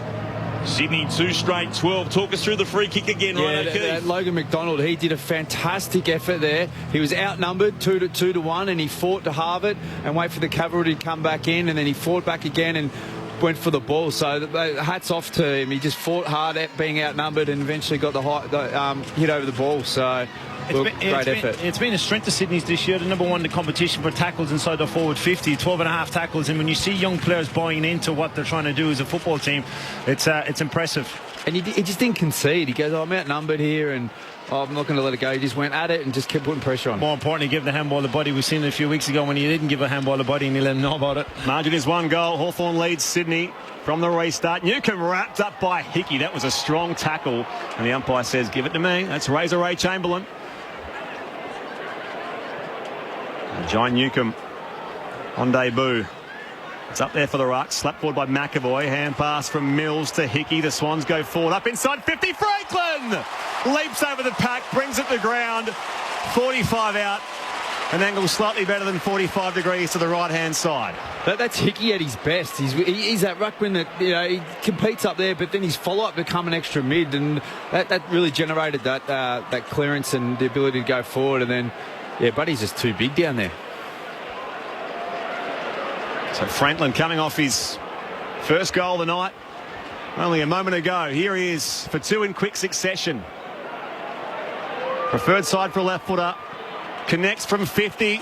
It's on its way. It's right to the line. In fact, punched through by McAvoy. And a minor score for Sydney. 2-1-13. Hawthorn 3 straight 18. The Hawks lead by 5. 13 gone in the opening quarter on Grandstand AFL. If they get enough entries, you know that they'll kick the score, Sydney. So that's Hawthorn got to stop that supply. Scrimshaw beyond defensive 50 with the kick. Mitchell at the bottom of the pack. Got it onto Newcomb. Hands it forward. Bruce in real trouble. Wrapped up. That's holding the ball. Great tackle coming from the side. Cunningham. Bruce taken to ground. He's had a great year, Harry Cunningham. You know, he's got the glove on Bruce. Won't give him much room tonight. Cunningham puts it back inside forward 50. Oh, Aberdeen, great mark. Had 2 goes at it. Has he been paid it? No. Must have been touched. He was in a pack. We'll have a look at the replay. Two Wagga boys playing on each other. Yeah. So that'd be Bit of bragging rights there. Little touch by the Hawks defender behind him as the ball ping-pongs around after being thrown aloft. McDonald worked it back. Now a chance for Parker. Hands it on to Mills. Has the backtrack. Then he's tackled. Just got a desperate hand pass away. Scrimshaw slapped it along the ground. There's a free kick. It's a push in the back. It's against the Swans, and Scrimshaw will have it between right half-back and centre half-back. On the angled kick into the corridor for Jaff. At centre-half back now for the Hawks. They lead by 5 points. He sees a bit of ground to go back inside forward 50, where Hardwick waits for it. Now off a step, goes further toward the outer side, and the mark is taken by Frost. So from the flank at left half-back, up the outer side now, in a bit of space, Phillips coming late. Quite a contest, McInerney on hands and knees here for the Swans. Desperation coming through. Hayward did well. Got back to Florent here. Hayward riding outside, still going. Plenty of run here for the Swans. They go inside forward 53 McDonald, and Jack gets up. Can't finish off the intercept mark. At the goal square, defensive in the ground for Hawthorn. Comes back here for the Hawks, and they will rebound the football. Bounce back off the shins of Kajitsky. Warple goes defend. Can slow things down at right half back. He finds a target. Does he? No good spoil. Rampy on Shields. At the back here is Lloyd for the Swans. Lloyd, hand passing it forward. Now Rampy kicks it back inside forward 50. Franklin's the target. He comes at it. Can't mark. Brings it to ground. Heaney gathered beautifully. Kicks on the right. The ball spinning back and going through for a tremendous goal. Sydney in front for the first time tonight. And it comes at the 15-minute mark of the first quarter. The Swans are 3-1-19. The Hawks 3 straight 18 on Grandstand AFL. Chapeau. That was just class there by Isaac Heaney. The Swans have stepped up their defensive side of their game and spoiling and shutting down Hawthorn now. They've said, all right, enough's enough. We'll start flexing our money. But that's muscle, sorry. But that's just absolute class by a class player. Yeah, all class from Isaac. You know, that's what he does. But, you know, again, just put it on Buddy's head, gives a contest, you know, but it's a nice crumb. You know, if you're looking at you're looking at the ball, if you're a half forward and hold a crumb of football and you're positioning and giving some depth to the crumb, it's great play from Isaac. And you're right, Ryan. The Swans set up defensively, got a couple of repeat entries, but I've watched probably 90% of the Swans play this year. I don't think they started the game well in any of them. Marty in the ruck against McAvoy. One down here for Parker. It's behind the centre circles. Loads up inside 50 here for the Swans. Franklin running start. Can't finish off the mark. Impey mops up in defence here for the Hawks. Off to O'Meara. Down the O'Reilly wing. Gets it back on the outer logo. Sends a kick toward the flank. It's skidding out towards the boundary line. Slap back in play cleverly here. Bruce that time got it from Dylan Moore. Hawks are still alive, although McInerney comes across and runs it out of bounds here for the Swans. So a stoppage, a throw in. 60 around from Hawthorn's goal at the round weekend. But it's the Swans who lead by a point. 17 on in the opening quarter. Cracking game so far. Hope you're enjoying it on ABC Radio, News Radio and ABC Sport Digital. Marty against McAvoy. McAvoy wins it for the Hawks. Spills down O'Meara. Well tackled. Wrapped up by Kennedy. Ball jarred free. Comes back again to Impey. He'll kick towards full forward. Juggling. Kajitsky gathers in the goal square. Bangs it through. Hawks retake the lead. What a game we've got on Friday night on Grandstand AFL for you. The Hawks are 4 straight 24. Sydney 3-1-19. 18 gone in the first quarter. Yeah, it's whatever team gets deep scoring at the moment. Like, the defence has sort of been caught napping. So that's something I know John will really want to tighten up is the defensive side. I think Clarko wouldn't mind a bit of a shootout because that'll disrupt the way the Swans want to play. Yeah, young Newcomb, second disposal, got a great strong grown ball, fed it out and nice finish, but you're right, just get the ball inside 50. O'Meara looked like he was going to be held, Josh Kenny in the tackle, but young Newcomb comes through, picks up a hard ground ball, feeds it off, and it's a nice start to give it to Impey, and Kazitsky does it well, keeps his ground and plays on. Daniel Garb on the boundary. Yeah, speaking about John Longmire wanting a stronger defensive effort, he just gave Jake Lloyd a strong message as he came back on the ground. It was to punch at the back. He said, we're trying to take too many marks. You could watch him giving that message. Waiting for a clearance here. Rodham was legged by Shields. Ball still alive here for Bell. Slips the tackle, goes back to Rodham. He also gets around the Shields tackle this time. On the half volley here for Hickey. Picks up cleanly. Floats a hand pass out wide. Parker tries to gather. Has to follow up. His hand pass is picked off by Jatt. Slung to ground by Heaney. 40 out from the Swans goal. And the umpire will ball up Forward 50 stoppage here for the Swans. It's the Hawks, though, who lead by 5 points. 4 straight plays, 3-1. The umpire wastes no time. Segler out the back and link up with Jaff by hand, and he can go by foot.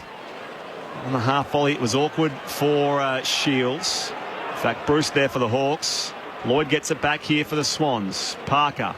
Lloyd tracks all the way back to the outer logo, and his kick goes straight down the throat of O'Brien. The Hawks can start again from just forward of left half back. O'Brien sends it long. The left half forward. Rampy was there, clattered into by Wingard. The ball ricochets away and it's over the boundary line for a throw-in. Left half forward for Hawthorn. Sydney just trying to be too cute a couple of times. Parker and Lloyd now with the turnover, and Hawthorn a bit more direct with their ball movement. Segler and Hickey, they wait. Boundary umpire unfurls. Another ruck with a telling tap. It comes down to Rowbottom for the Swans. Gathers hard up against the boundary. Kicks around the body. Ball goes past both Amati and Jaff. Gathered by Heaney. Oh, the look away over the top of the shoulder. Hand pass meant for Wicks. And then it's knocked forward, and it's going to be over the boundary line for a throw-in. But that was it was nice, that was lovely to watch. Yeah, but it's a bit of a telltale sign that Sydney are playing it too cute, too attacking. Like, if you watch some of the stoppage work, the midfielders are spreading before it's even won, which is not Sydney-like at all. So they've just got to watch this. Hawthorn by 5 points. Back in it comes. One down here. Morrison's hand pass. Hardwick clears with a kick. Again, it was awkward on that occasion for Bruce. He copped the push, though, from Lloyd. So a Hawthorn free kick from the O'Reilly wing. They'll swing it across here toward the middle of the ground where Phillips waits for it and marks on the members' side. Comes wider still, where it's taken by Scrimshaw. Right on centre wing, commentary side. Short kick for Frost. Every player on the ground inside the attacking half here for Hawthorn, who lead by 5 points. Frost loads up, going inside 50, up in the pocket. The pack converges, coming up from the side. O'Brien, one down here for the Hawks. Will come back for a free kick. It will be Hawthorn's way, and I believe it was somebody dealt with. Dylan Moore, who's got the free kick. I didn't quite see it first go, Ryan, but it will be a Hawthorn free kick nonetheless. I think it was a bit of a holding, and that's what's happening. Is Hawthorn they're getting like a slow play or too high. Yeah, that's definitely there. They're getting like. I'll let him have a shot on this goal. 35 out in a 45-degree angle. He's sprayed it across the face of the goal. Hasn't quite got the journey. Hickey goes a spoil. Wingard coming through. Still alive here for O'Brien. Kept alive with a hand pass to Wingard. Pushes away Bell. And now Bruce goes to Fenton Lloyd and comes off second best. Goes ball all over the boundary line. We'll throw it back in deep at left full forward for Hawthorn. Yeah, Hawthorn are very happy to sort of take a mark in that 70, 80 metres and then hold it up and then kick along and then just get it in there and get numbers, and who knows what's going to happen from that dangerous spot. Hawks by 5. Hickey won it down. Kennedy got it away to Dawson for the Swans. Kicks to the outer side. Amati couldn't mark. Segler was able to get it to Impey for the Hawks. And now to Day, goes right back to Hardwick. He'll kick into the middle of the ground. Jaff waits. Forward of the defensive edge of the centre square for the Hawks. Flares the kick long out towards right half forward. Good mark. Beautiful kick too, wasn't it? It was, and Warple honoured the kick with a good mark under a bit of pressure. Long to the contest, numbers to the front. It's been happening all quarter, and you can hear it almost in the voices from the interchange for Hawthorn. Kicks into the right forward pocket. The Swans have the numbers. Fox flew at it, got a big fist on the footy. Saw the footy crashing into the fence. It's a throw in about 40 out from the Hawks attacking goal. They lead 4 straight 24. The Swans are 3-1-19, 23 gone in the first. That's their launch pad there, isn't it? It seems to be a bit of a set play. Back in it comes. O'Brien and Hickey. Parker, hand pass through traffic. Oh, set a task left for Ramsey. Ever around the football. Phillips goes in hard for the Hawks. Still alive here in the pocket. O'Meara wrapped up by Mills. And we will ball it up. 25 out from Hawthorn's goal. Yeah, well planned. We talked about it already with Hawthorn and the way they've come to play the game. Benny Matthews, we interviewed before the game, be a very nervous man at quarter time with Sydney defenders, very jumpy. Tap comes out the back for Josh Kennedy. And they're away here through McInerney. Kicks up the line here for the Swans. Franklin against Jaff in the contest. Off of each set of hands and out of bounds for a throw-in between the interchange gates on the members' side. Hawks 4 straight 24. The Sydney Swans are 3-1-19. 24 gone here in the opening quarter on Grandstand AFL. How good is Jaff? Yeah, I was just about to say that. It's energy and about. It's just a breath of fresh air. It's amazing to see. Turns 22 next week. Chunk off Jaff. The story he is. Free kick's been spotted here. It's going the way of the Hawks. And it's a bit of a traditional game also. Both sets of teams holding their 6 forwards at every stoppage. Segler in the ruck contest. Kicks towards right half forward for Hawthorn. There is Fox for the Swans, though, gathering. Gives it to Lloyd, now to Dawson. Who'll kick in the middle of the ground and find Papley just in front of Hardwick. So from the centre square, he pops one over the top. Dawson continued his run, sends it inside forward 50. Marty after it. Had to juggle it, but marks it. Right in front and 45 metres out. I've been impressed with him. He moves very well. Like, he doesn't kick so well. Well, at least it's not Carl Stonesman yet, mate. Like, but he's impressive coming in. He's moving quite well. Yet they have to lower their eyes because Hawthorn is setting the defenders back, and you can see with that slow play, it gives Hawthorn a chance to set their defence up behind. Looking for his first goal in AFL football. Kicks on its way. It's out to the right. He misses. Two behind so far for Joel Amati in his career. 3-2-20, the Swans, 4 straight 24. Hawks, 25 gone in the first. Yeah, I said it last week. You know, he's the quickest player on the list for a man that's close to 200 centimetres. Very impressive. And worked extremely hard in his endurance over the last few years. Burgoyne from the kick out. They've got Pack on the commentary side. Howe on hands and knees here for the Hawks. Slaps it forward for O'Meara. Tries to find the boundary line. Impey gathers. Here his teammate tumbles a kick up the line. And it's a nice one-handed take here from Dylan Moore. Centre wing commentary side. Hawthorn by 4 points. They streak forward here. 2-on-1. Swans defence outnumbered. Towering mark taken by McAvoy. 65 from Hawthorn's goal. Sends it up inside the paint. Now it's slapped away by Dane Rampy in the contest against Bruce. And will throw it back in alongside the right behind post in the right forward pocket, Randwick end. That's Hawthorn's attacking end, and they keep a 4-point lead here. 26 gone to the opening quarter. We'll see that play all night by Hawthorn. Mark it. They have either Segler or McAvoy down the line and then kick it to the pocket. McAvoy wins the tap. Straight out after it, Wingard. Tackled immediately by Rampy. Does the ball jar free? It does, by about a metre, and immediately more players on top of it. Hickey tackling his opposite ruckman in McAvoy. Ball up the call. And now they set their defence. They want a stoppage now because now, look, they've got 2 behind the ball. Silk Burgoyne's organising everyone. It's going to be hard for the Swans to get it out. It spills out to Wingard. Wingard snaps around the body. Doesn't quite have the carry. The purchase he wanted. It's tapped through by Cunningham. A rush behind going onto the Hawks score. 4-1-25. Swans 3-2-20. 26 gone in the first. So the Swans are going to be mindful their forwards not getting up too high because they'll look up and they're going to just see 2 or 3 extra brown and gold jumpers. Jordan Dawson's kick up the corridor was untidy for Hewitt. Had a couple of Hawthorn players to beat. Wins it to ground and will ball up at centre half forward for the Hawks. So you're looking at is that McInerney, Franklin, all they're getting up too high. So if they win, it's going to come back of interest. Hawthorn by 5 points. Hickey slaps it out in space. Wingard spent it before he had it. Florent comes through here for Sydney. Newcomb's first touch is a handball here. Now the kick smothered. It was Hardwick trying to get it away. Florent with the smother. Goes towards the boundary line between wing and half forward for Hawthorn. Wingard waiting for it. Gets it back here. Newcomb can pump it long inside forward 50. Fox goes up in front. Out in space again for the Swans in defence. They can mop up. They rebound the football. Awkward kick though from Fox to Wicks. And now Mills off a standing start toward the 1-on-1. McDonald up there with Hardwick on the outer side. Bell slides in as well. Waiting for it to come out now. Again, they try through Phillips Hawthorn, and he is wrapped up. The umpire again waiting, but we will ball it up this time. Not far inside the boundary line, eastern side. It's Hawthorn by 5 points. 28 gone in the opening term. Ball thrown aloft. Segler won it down into traffic. Spill back to Hickey. Picked it up. Threw it on the boot. Kicked up into the air. McDonald up.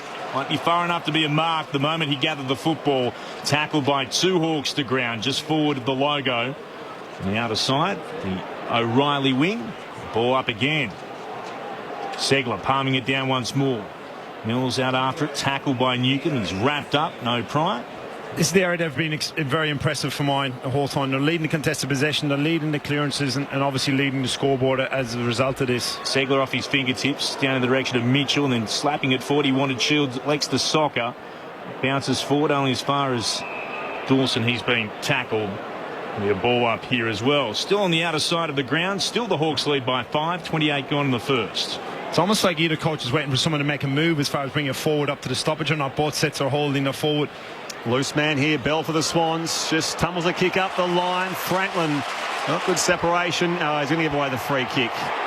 Yeah, gave away the free kick for a push. It is going to come back the way of the Hawks, and Will Day from just forward of left half back. Got Reza had a better look at that and didn't call it. You know, back inside defensive 50 for Frost, and the switch is on here for the Hawks. Burgoyne at right half back. Now to Howe. Unmarked men everywhere now. Impey doesn't play on. Just forward to the wing. Shields draws the player, floats a hand pass forward here. Newcomb lets fly from 52 and misses near side. He was feeling himself earlier, the debutant, but he was missing all the way. So the Hawks lead by 6 points. 4-2 plays 3-2. About to hit the half-hour mark here in the opening quarter. He certainly looks ready, Spriggy, doesn't he? He's come in and played, and he's been strong, and he looks like a footballer. That wasn't in the plan, though. I think he got the ball, goes, oh, I'm excited, I can get my first goal here. Name like Newcomb, he really should be serving it up to someone. The kick is beyond defensive 50. He spills the commentary wing beneath the opposition. Players are piling over the top of it. And Marty slaps it out. Umpire says not first. It's going to be balled up. Umpire has to go and collect the Sherrin himself. Will trot back. Hickey against Segler. Segler took clean possession. Hand pass wasn't great. Mills almost intercepted. Coming in from the other side, more Swans will pile in on top of the Hawk here. Hewitt, one of those. Ball up again. Just past the half-an-hour mark in the opening term. The Hawks still by 6 points. Throwing it off once more. Rucks had a little tap. Worked forward by Hawthorn towards right half forward by Shield. Mitchell couldn't take it. Rowbottom dives over the top and he slaps it back. It goes over the boundary line. He's been pinged for deliberate. Yeah, that was there. Why did Jake Lloyd not take that out to start with? That's again, they're playing this sort of fancy footy. I don't know what they're doing, this one. Mitchell kick long. Back in, goes long toward the pocket. Up and marking McAvoy. Strong contested grab. Had Lloyd to beat. He outsized him easily. And McAvoy is in the right forward pocket, 25 metres out. When you're playing an opposition team, you look for a flaw in them. And clearly Clark has identified the height of the Swans defender. Robbie Fox is playing on McAvoy deep or Segler when they're resting, and the clear tactic is to get in and long and deep, and they've got two strong contested marks deep. Comes off the line to snap on the left. McAvoy, he's hit the outside of that. It's gone well across the face of goal. Trying to find a marking target down there. Wingard waiting for it. Hand passed away by the Swans in defence. Dawson slides in and Rampy runs out of space. We'll throw it back in. 20 around from the left behind post that Hawthorn's attacking. And it's they who lead 4-2-26 to 3-2-20. 31 and a half minutes played here at the SCG. He kicked that like a ruckman, didn't he? Oh, that was... Stick to the job pump, big boy. McAvoy wins it down straight to O'Meara as the siren sounds for quarter time. A lot to like about the opening term here at the SCG as well. The Hawks 4-2-26, Sydney 3-2-20. The Hawks who kicked the first couple of the game. They have those goals through Segler, Kajitsky, Mitchell and Morrison. While for the Sydney Swans, all individuals for them as well. Lance Franklin, Will Hayward and Isaac Heaney on the board here for the Swans. Great to have your company as always on ABC Radio, News Radio and ABC Sport Digital here on Grandstand AFL.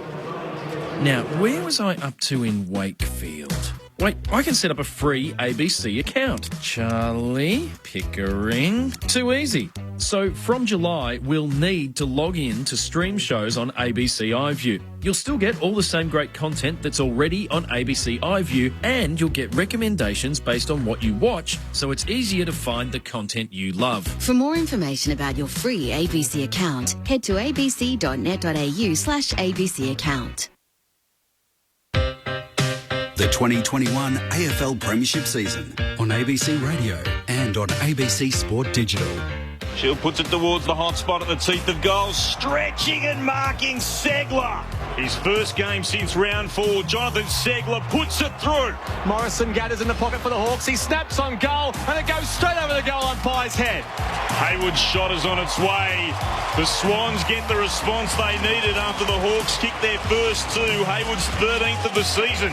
At right half forward, loads up inside forward 50, leaping up in front. Mark not finished off there by Kajitsky. Crumbo by Tom Mitchell on that reliable left boot, snaps a goal from 40 out. McDonald hands it off quickly, gives it to Franklin from the right forward pocket. He snaps around the body and he kicks his first of the night. Now Rampy kicks it back inside forward 50. Franklin's the target. He comes at it, can't mark, brings it to ground. Heaney gathered beautifully, kicks on the right. The ball spinning back and going through for a tremendous goal. Comes back again. to Impey. He'll kick towards full forward. Juggling. Kaczynski gathers in the goal square. Bangs it through. Hawks retake the lead. The 2021 AFL Premiership season on ABC Radio and on ABC Sport Digital. Highlights are plenty in the opening quarter here at the Sydney Cricket Ground, where Hawthorn leads the Sydney Swans 4-2-26 to 3-2-20. You've got Brett Sprigg alongside Clint Wheeldon, Ryan O'Keefe, Ty Kennelly with Daniel Garb on the boundary. Your texts are always welcome, 0437 774 774. Kylie says, hi guys, enjoying the call whilst travelling from Roebourne to Port Hedland. Of course, in the Pilbara over there in WA. Good on you, Kylie. And your texts always remain welcome, 0437 774 774. And a reminder, of course, that if you are listening to us in Victoria and you'd like to hear more about what's happening with the wild weather, or, of course, be informed, as the ABC does very well, you can tune into ABC Radio Melbourne on the Listen app, where there is regular updates, if not rolling coverage, depending on where you are in your part of Victoria. Ty Kennelly and Ryan O'Keefe help us make sense of the opening half hour here on Grandstand AFL. Yeah, look, I spoke about the Swans. They should come out and win and dominate this game, because to be honest, what I've seen a lot from the Swans this year, they play to the opposition a little bit. So, and that's what good teams don't do. Good teams go about their business and they'll come out and they'll play the same. And you know, if it was a Richmond out here or a Geelong, they'll mean business and play straight away. Where Sydney haven't. I reckon they've taken Hawthorn way too lightly, and they're playing this. I don't know. It's too fancy, not getting on the basics. Hawthorn's got a really sound, predictable game plan that they're playing and executing it really well, where the Swans need to, when they did lift up their intensity and shut down the uncontested marks and won the ball and got it full, they were dangerous, but they're just sort of playing too attacking and not playing business-like football. Yeah, they've scored easy up Sydney when they've done it and they got it inside 50. You're right. It's been great. As we know, Clarker does this. It's been well coached. They've come with a clear plan on how they want to move the ball and how they want the ball inside the forward 50. Long, slow. They've seen a weakness in the Swans' defence in height. Hence, we got Robbie Fox playing on McAvoy deep. Rampy cannot. There's no in the world he can go with the height of McAvoy. So you're relying on Fox to go deep, and they're not comfortable with Tommy McCartan playing deep. So he's identified a clear tactic in how they want to move the ball. But also, we talked about at the start of the game that it inside footy and at the SCG, the contested ball and the 30 to 22 contested possession, a 12-10 in clearances, you know, and you know, Amira has come into the team and has been impressive, but you know, I just love the way that they've come to take on Sydney and take the game to them, and we talked about a pre-game where Sydney have been shaky in games as of late, and they've got over the line in a couple of games, but it's been well coached and it's been very entertaining. A few numbers to quarter time, Clint Wheeldon. So Tommy Mitchell leads the way with 10 disposals, leading all comers. Jas had 7, Hardwick 7, O'Meara 6, and Morrison 6, leading a whole group of Hawks. Howe, Shields also with 6 apiece. For the Swans, Lloyd with 7, so to Mills and Parker. The disposals to Hawthorn, 101 to 78. The contested possessions, as we heard from Ty, 30 to 22 in favour of the Hawks. The clearances to the Hawks, 12 to 10. The marks to Hawthorn, 24 to 10 inside 50 marks, 3 to 2 in favour of Sydney. The tackle to the Swans, they've been chasing a bit of tail, so 24 to 18. Sydney having more tackles. On the inside 50s, Hawthorn 13 to Sydney's 11. Those stats just show Hawthorn are working harder and they're more intent. Like, that's a pantsing, really, in terms of stats. So Sydney, if they're going to not let this game slip away, they've got to really lift their intensity and work rate. I'm sure John Longmire's had a nice chat to them as the players have broken. They're back in positions here, the second term, not too far away. Your text 0437 774 774, and our thoughts with you if you are in Gippsland or parts of Victoria that are experiencing inclement weather and flooding. You can be across that with ABC Radio Melbourne on the ABC Listen app. Not a bad crowd in. It is a cold night here in Sydney, but maybe 20-odd thousand, I reckon, maybe just shy of there. As the second term is underway, with Hawthorn leading Sydney by 6 points. Up they go. Hickey went up early over Segler. Parker held out of it. Hawks can hack it forward here towards half forward. Mills ducked as well, high. Umpire lets them go. Segler dispossessed. Warple in there as well. And the bottom of all that, the umpire says, give it to me. We'll ball it up. In fact, it's going to be a free kick going the Hawks.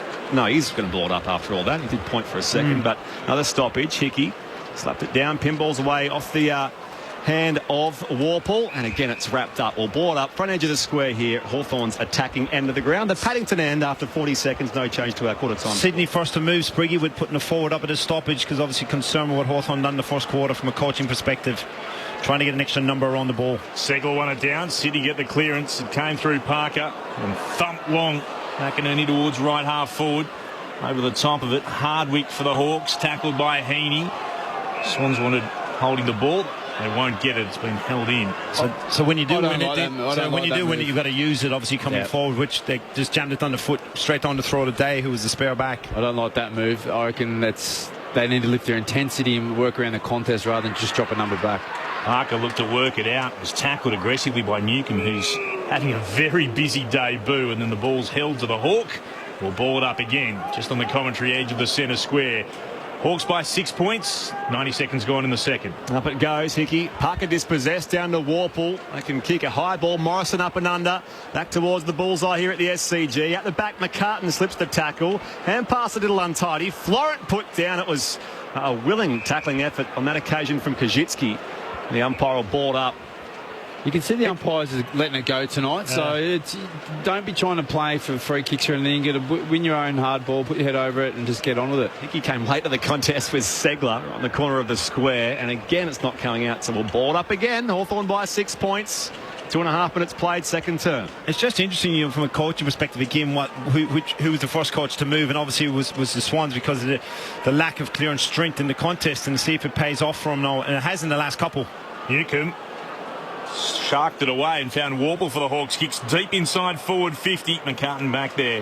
Had to go short. Oh, Fox has put it out of bounds on the full. Free kick to Hawthorn. Bruce will have it. He's about 55 out from goal. Very quickly looks to spot a teammate. Stabs it inside forward 50. Out. Has he been able to mark here? Kajitsky? He has. Diving forward. Was able to just drag it in, and he can go back and have a shot here, looking for what would be his second of the night. He'll be kicking from about 35 out. It's a 45-degree angle to the left. It's interesting, though. It doesn't matter about how you win the clearances, what happens afterwards. So you might invest an extra number, but if you're just going to win it and jam it forward, and Hawthorn get possession and then go deeper with it, there's no point winning the contest or winning the stoppage there. Looking for the first goal of the second quarter. Jacob Kajitsky kicks on its way. It starts out to the right. It comes back. He kicks his second. The game's first multiple goal kicker. And the Hawks are 5-2-32. Sydney 3-2-20. 3:23 gone in the second term on Grandstand AFL. Yeah, I'll try and put you into the coach's box of why John Longmire would do that. So they're getting smacked around the football, and they're trying to put a band-aid solution on and to try and stop Hawthorn's dominance. So they bring up Papley to the stoppage. Now, there's been 3-4 stoppages since the start of the second quarter, and Hawthorn have won 3 of them, and Sydney have won 1, and the one they won, they kicked it back to the spare. It goes back to you're trying to band-aid solution, but it's more about their attitude and intent around the ball. You can put 6 players in there, and if their attitude and intent's not right, they're not going to win it, and that's exactly where Sydney are losing it. And well done, Hawthorn. They've been right on top in this area of the game, and it's great to watch, putting it right to Sydney now. Phil from Yankalilla, South Australia, says Clarko's getting the boys in focus on the shortfalls. Go Hawks. On you, Phil. I've got your hometown pronounced correctly as the clearance goes the way of Hawthorn again. Only as far as Florent here off half-back for the Sydney Swans. Hand pass off to Hickey. Kicks long up the corridor towards a 2-on-3. It bounces clear at the back. Hayward tries to keep it alive. Gets it back here. Tackled by Impey. Dispossessed. Wicks underground hand pass. Setting a task. It was awkward for Luke Parker. Hawthorn can mop it up in defence now. It comes wide to Phillips, the ex-Magpie. From reliable left boot on the 45. He can find O'Brien on the logo commentary side. O'Brien pauses, will send it long to a one-on-one inside forward 50, stretching Bruce, brought it to ground, up against Cunningham, gathered. Cunningham tackles him, can he get a ball out? Threw it on the boot, taken by Wingard, hard up against the boundary, tries to run it along the ground and get it to turn towards goal, couldn't, and then seen through for a minor score, rushed behind. McInerney made sure it would be more damaging to the Swans. 5-3-33 the Hawks, 3-2-20 Sydney, 5 gone in the second. The Swans have got cricket bats for hands at the moment. They are fumbly as anything. Whatever, they can't take it clean. Hawthorn are clean. This is They're showing Sydney what it's like to be a hard contested clean side. I haven't heard cricket bats before. I've heard frying pans as hands. But... Symbols. I've heard symbols. Rampy, raking kick up the outer side. On the bounce, it sits up okay for Wicks. Hand pass almost picked off. Hickey can recover it though. They keep running through Wicks. Goes the fend off. Loads up inside forward 50. Needs a marking target. Getting back there. Haywood beaten through the air by Frost. Second bite. Not paid the mark, but he had time to clear it back up the line for Hawthorn. Couple of teammates spotted each other. It was Warple and Segler. It just tumbles back up the line here for Hawthorn. Bruce gets a hand pass away as he was tackled back to O'Brien. Wingard shows pace, although not enough. He's run down by Cunningham. Just got the hand pass away. Still alive here, the Hawks in the pocket. Fox goes in hard. Slaps it to the outside for Hewitt. Sydney can mop up. It comes from Rampy. Curls it up the boundary line. Florent waits for it. Bruce spoiled. Sits up on the bounce. So they can bring it away through Lloyd. He can find Papley. Papley from the logo. Commentary wing goes looking for Franklin. Carries over the top of him. Frost turns quicker. Got back there. Gathered for the Hawks to Jaff. Looking to get rid of it through Day. Hand passes forward to Mitchell. Back to Day again. Kicks the Hawks to an uncontested Howe, who marks on centre wing. Well done, Frost. The last two inside 50s for Sydney. He's won them comprehensively. Right on halfway. Howe loads up here for Hawthorn, deep to the Paddington end. Leaping up in front. Not quite finishing off the grab on that occasion, McAvoy. And now it comes to O'Meara, who's tackled by Mills, and the umpire will board up. 40 out from the Hawthorn goal. He's looking dangerous, isn't he? McAvoy's getting his hands on the ball. It looks like any time it goes near him in the air, he can take it. Game high, 13-point lead here the Hawks' way. Clever hand pass. Howe got it back. Oh, wasn't so good the second time though. Parker to Kennedy. Swans are away here on the turnover. Comes up towards a contest on the commentary side. Frost through the air, beat Franklin. At the back though, Papley can't knock it to advantage. Jack is there for the Hawks. Need to take that clean. Well done, Hawthorn again defensively. Quick hands comes to Burgoyne. He's able to spot Mitchell in a bit of space. Hawthorn were calm when they could have panicked. The kick is towards left half forward, and he finds O'Brien, who marks hard up against the boundary. But they're working hard to provide numbers. They've got numbers everywhere around the contest. Sydney not picking anyone up. It's like, are they afraid they've got COVID or something come from Melbourne? Like, who knows? Kick from O'Brien inside forward 50. Big pack of Swans up, looking to punch it away. It spilled out in the direction of Kennedy. Couldn't quite get to it before his Hawks opponent elects to tackle instead. He's dragged him down. Who is underneath that? Is it Newcomb? It is indeed. He's been terrific so far on debut. 8 minutes played, second term. Hawthorn by 13 points. Up it goes. Hickey and Kennedy down to Parker. He can clear the area. Just tumbles it high in the air. Back with the flight, McAvoy. Coming through, Scrimshaw. Hand pass back to Jatt. Some separation on Bell. Shows good pace. Hand pass out the back. Frost from just forward of left. Half back for Hawthorn. Now comes inboard for Mitchell. Tom Mitchell. And flare it across now for Harry Morrison. He's unmarked as well. Needs a neat entry here. Loads up towards full forward. Wingard being held, and the umpire saw that. He was all over it. Free kick against Cunningham. And Wingard will have it from 20 out in the right forward pocket. Oh, he opens up the angle straight away to snap with no one back at home. And it is straight and true. So he capitalises on a napping Sydney defence, and Chad Wingard joins the list of goal kickers to make it a 19-point break Hawthorn's way. 6-3-39. The Swans are 3-2-20. 9 gone, second term here on Grandstand AFL. A lot of pointing fingers going on at the minute with the Swans' perspective, but Hawthorn on the wing, they've won the last 3. Frost has been outstanding with the last 2 inside 50s against them to rebound Sydney's attack, and they've won the ball. Lovely switch inside by Frost, and that's a sign right there, a free kick, a nervous defensive group, and I'm sure Don Longmire, looking down on him at the moment, he's very animated on the bench for Sydney. And the mindset is that they were arguing with the umpire and trying to and then Wingard just opens up, kicks a goal. Daniel Garb on the boundary. Bit of an issue for the Hawks. Harry Morrison has come off in the hands of the physio, so they'll take a look at him. But you're right, John Longmire extremely agitated down here. He's like Jose Mourinho prowling the touchline, giving messages to everyone. He's barely sitting down for a second before he's up again and then in his players' ears. So he is clearly troubled by the Swan start. Doesn't quite have the sartorial elegance of Jose, mind you. As Sydney to try and mop this up across half back. Lloyd worked it short. He's able to find Kennedy. Now to Mills. Back to Lloyd. Runs through the centre circles. Kick short and finds a teammate in Parker. Marks just shy of the attacking edge of the centre square. He'll thump it long towards full forward. Big fly. Knocked down Scrimshaw made sure of it, punching it over the boundary line, or beg your pardon, over the behind line for a rush behind. Hawks are 6-3-39, the Swans 3-3-21, 11 gone in the second. So I wonder whether if John will go back up to the boxer. If he's too agitated on the bench and you're showing raw emotion, it feeds off the players and then there's panic and then it just festers. Scrimshaw kicks out here for the Hawks. The contest here, McCartan coming in hard on Kajitsky. Ball still at everyone. Kajitsky over the football. And the umpire will ball it up between wing and half forward for the Swans. And well done, Kazitzi. Went back at it again. I think he's looking at the bench to come off at the minute. But yeah, well done, both players, McCartan and Kazitski. Cunningham's looking wobbly down there for the Swans. Hawthorn by 18 points. Haywood lost it in the contest. And again, they pile in from all angles. And the umpire will ball it up. Same part of the ground between wing and half forward. Hawthorn by 18 points. 12 gone, second quarter.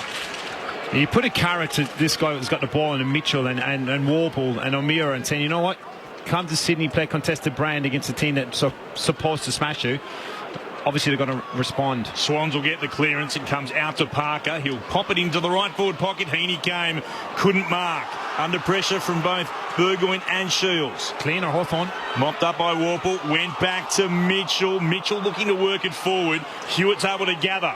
Got away from Wingard. Hewitt for the Swans. Sends it back inside forward 50. Nice kick. And marked there by Papley.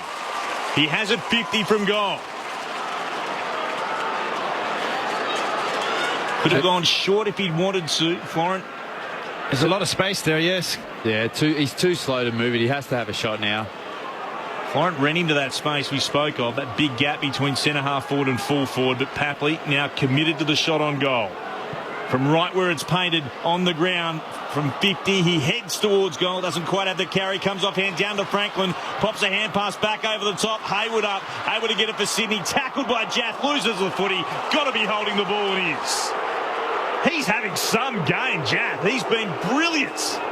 And he's got the ball for the Hawks, who lead by 18 points, 12 gone in the second. The young man they call CJ drives it long beyond defensive, 50 here for the Hawks.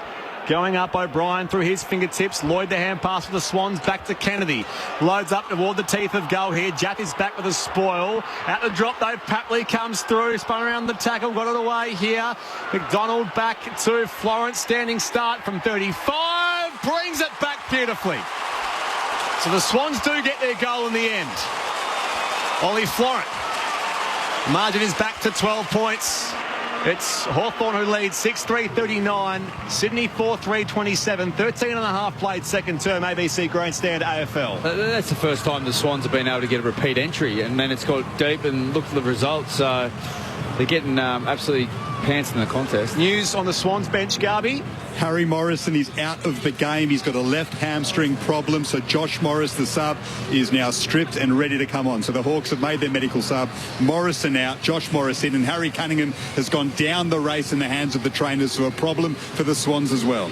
Good on you, Garby. Yeah, 12 points here. Hawthorn's lead. 6-3 plays 4-3, 14 gone second term. A couple of hurries, no good. Yeah, it's a lovely, lovely finish. Oliver Florence, all style and all class. You know, it's the first time, as you said, Ryan, that Sydney Rally get a couple of repeat entries and put Hawthorn's defence under some bit of pressure. No one's wild about Harry tonight. Hardy went after it, couldn't get it. Segler looked to tap it out with the fingertips, trying to gather Warple, couldn't pick it up. Swans have an opportunity. It'll come through Kennedy. Stabs the pass low and flat, misses the target in Wicks. Scrimshaw then slipped over. McDonald wraps up. Mitchell coming the other way. It's no prior. The ball up will be the call. That was beautiful tackle technique there by McDonald. Mitchell was going to come hard and low, and he went low and tackled it. Absolutely perfect technique. Segler won it down. Amati's able to pick it up. Pops it on the boot. Inside forward 50. Impey went. Couldn't mark. Franklin gathers. Scooped it up with the left. Spills out though to Scrimshaw and now to Warple. Kicks the Hawks beyond defensive 50. Coming out to try to gather Hewitt. Couldn't mark it. Shoveled forward again by Moore. And then the Swans will have it once more. It'll kick inside forward 50 from the boot of Mills. Big pack up. Front position. Just dropped to Scrimshaw. Read it well off the boot. And he takes the mark in the left back pocket. Still the Hawks lead by 12. 15 gone in the second. Nice block by Frost as the ball comes in to keep Franklin out of the contest. Will allow Scrimshaw to take a nice intercept mark. Not 15. Play on quickly here. Howe goes and finds Jaff at left half back. So now the Hawks can settle things down. They probably should. You know, they've been dominated the last couple of minutes by Sydney. Just slow it up a bit. To a contest on the wing. Segler up amongst all of that. Mitchell spinning through a tackle, goes straight to a Marty. And now it's tumbled up the line from Florent. Finds the chest of Sam Wicks. Just forward of halfway here for the Sydney Swans. You can feel the momentum now shifted clearly with Sydney. It's danger time for Hawthorn. Looks at the options towards a 2-on-2. Franklin's among that, but Frost gets the better of him and he's paid the mark. Right near the junction of 50 up against the boundary line. Between a flank in the pocket. Frost from the defensive side of the ground comes up the commentary side. Howe standing strong completes the mark for the Hawks. They keep a 12-point lead. That'd be nice for John Lombard. He's about 5 metres away from that contest to watch a long ball. Uncontested mark. Howe kicks the Hawks towards left half forward. 3-on-3 battle. Comes off hands. No one can mark it. Hayward out after. O'Meara desperately wanted it. Went crashing into Hayward, who remains prone down on the ground. Mills, meantime, got a hand pass away to Florent. Tackled immediately. Oh, that was a massive hit. A little bit of afters too. It's going to be a free kick coming the way of Howe. The trainers are with Hayward after he was crashed into by O'Meara. The kick went in his direction. The umpire has to stop this because, yeah, the ball was headed towards where he was on the deck. That's the intent that Hawthorn exactly has come to play right. with. That's a message. That's what, and Sydney have been shocked by it. You know, that's a clear message from a leader of their football team who's been out for a couple of weeks. You know what? It's the way he's come to play his football and the way Hawthorn have come to play tonight. And that's a fair go at the ball, too. Yeah. Didn't hit him high in the head either. So that's exactly right. That's the intent they've come out to play Hawthorn, and that's why they're on top. Howe goes inside forward 50 here. Segler, strong grab. Got the separation on a Marty. Probably kick it, can he? Doesn't appear confident. No, he doesn't. 50 out, slightly to the left-hand side. Pops it over the top. Running start with the lead. O'Brien can't finish it off. Knocked away here in defence by Hewitt. Josh Kennedy's kick untidy. It'll work out okay, though, for McInerney in the left-back pocket here for the Sydney Swans. So injury carnage here for both teams. We'll update things with Garvey very shortly as the Swans have it on the flank at left half back. Tumble to kick up the line, and now it's piling in from all angles. Players in both sets of jumpers. Newcombe will hand the footy back to the umpire at left half back for the Hawks. You know the Swans are rattled when Dawson shanks one because he's a beautiful kick and Josh Kennedy fumbles and trips over. Amati gets the clearance away for Sydney. Down the outer side, but up is Scrimshaw, marking in front of Franklin, who shows a bit of frustration. Scrimshaw with the orange boots, stabs it right down the middle to Shields, to Jaff running by, and then he hands it on to Impey. Impey from 45 out, goes towards goal, doesn't quite have the carry. Knocked down on the behind line. Dawson there, tackled immediately. Ball spills out, chance for Phillips. Sensational goal. With nothing to look at it, right ball forward. Somehow he conjures up a major. The Hawks, they're living up to their Friday night billing. They've got their 7-3-45. Sydney 4-3-27. The SCG is shocked. 19 minutes into the second. I'll tell you what happened here. Sydney put Papley again into the stoppage. It doesn't work. Papley, they actually win the stoppage. The ball goes back to Scrimshaw, the +1 behind the ball for Hawthorn.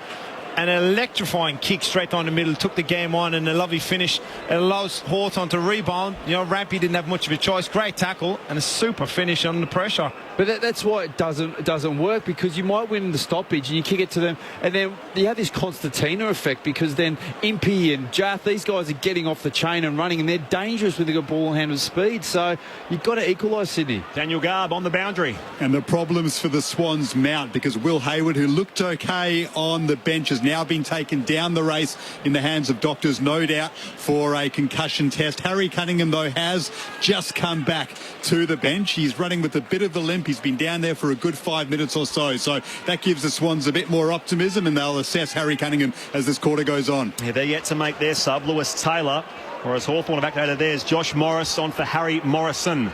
As they win the clearance here, the Hawks through Tom Mitchell. Getting back, it was courageous from Dawson, back with the flight. Comes away towards Wingard. Standing start, just bouncing it deep into the pocket. Rampy tries to hack it out of the air. Bell tackled, dispossessed. They can rebound the football here. Dawson back to Lloyd. Dawson goes again. Now Parker bursts through. Bell bursts through even better here for Sydney. Comes back to Dawson. He's pushed off the kick. And it's up the boundary line on the eastern side. Kept alive by Parker. No. We'll come back here for a push. A push that was... off the ball late on Jath, that it will be. That was there. Hawthorn free kick. Sorry, that was there, and you can see that they're not going for the ball. They're trying to push and get under there. They're rattled, the Swans. Jath looking for Segler. Got hands to it against Hickey. Now picks it up off the ground. Hand pass was meant for Wingard. Stolen away nicely by Hewitt. Step one, dangerous hand pass for Lloyd. Forced to slap it along the boundary line. The umpire will pay deliberate. See, that's why you need to equalise head the ball. Hewitt's looked up, where am I going to kick to? And he's just seen brown and gold everywhere.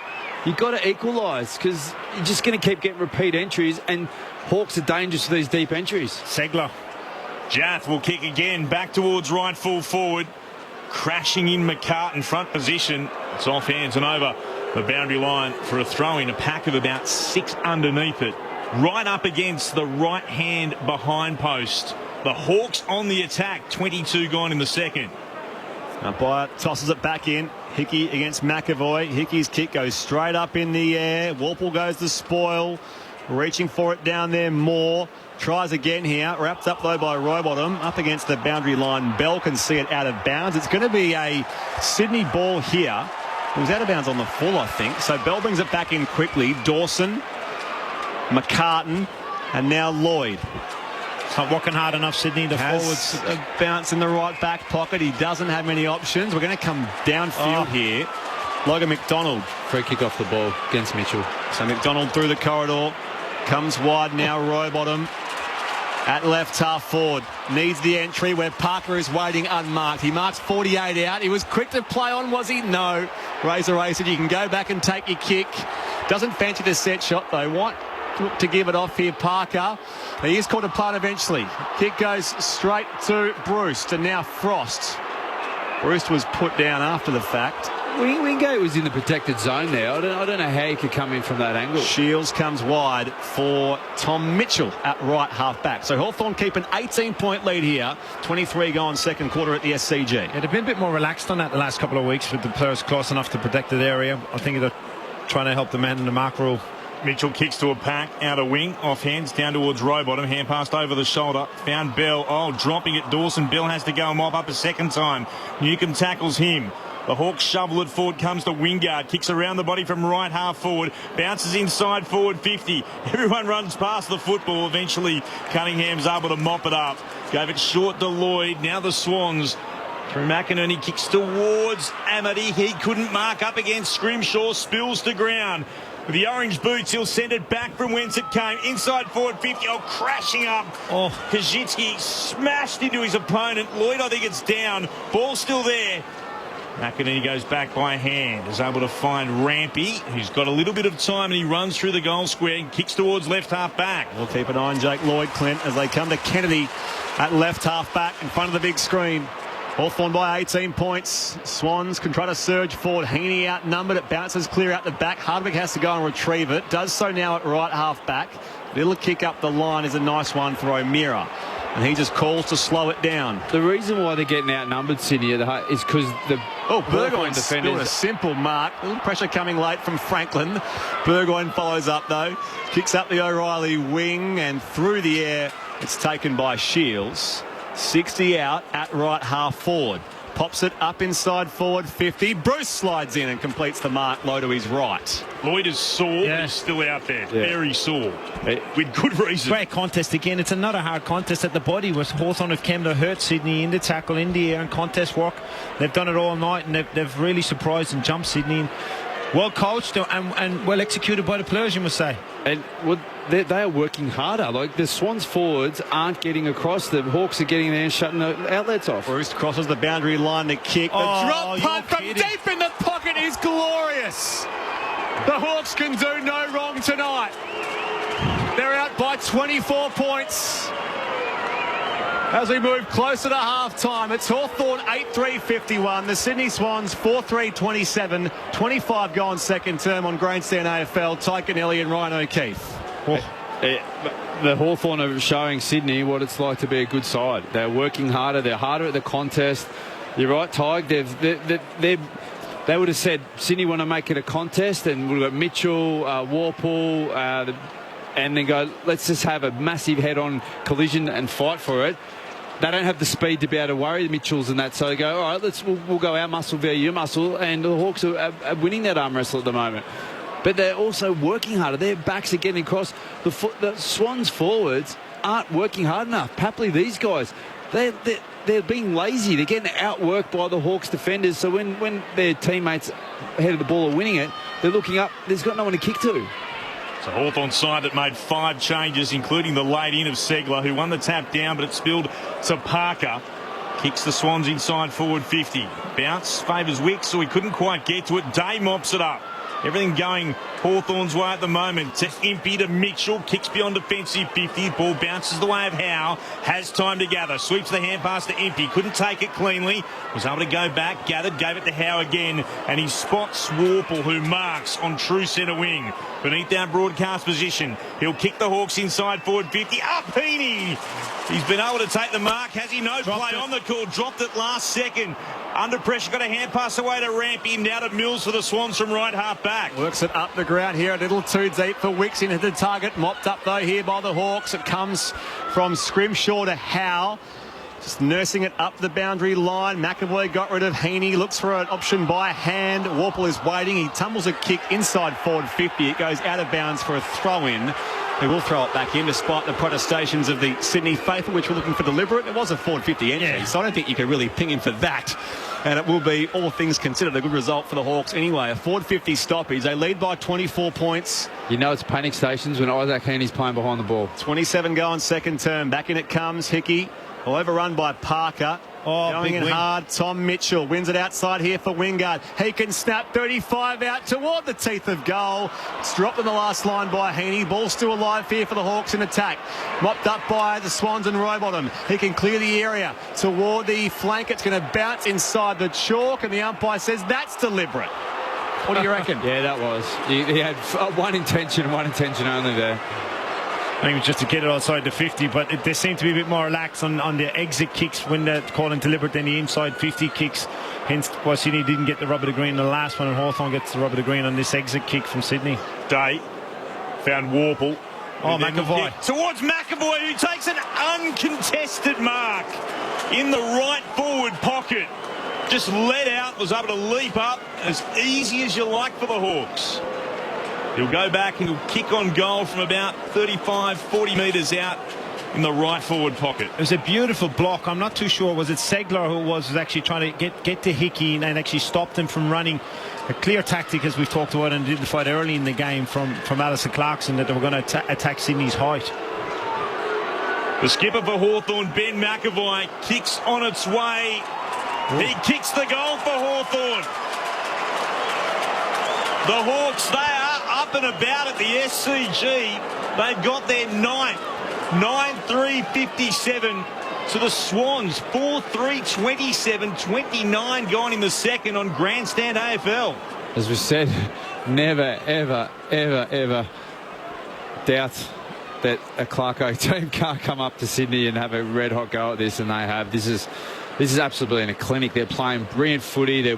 They're showing run, dash, hardness of the ball. And the prime example, we had Mitchell and arguably one of Sydney's tough nuts, Lukey Parker. Mitchell just wanted the ball a lot more. He went in and won it, fed it out. Wingard's had a shot, and then Swans are just fumbly and just nervous at the moment. It's just not looking pretty at all. Beautiful, but Tommy Mitchell was who put the block on Hickey. Tommy McCartan to allow McAvoy uncontested mark.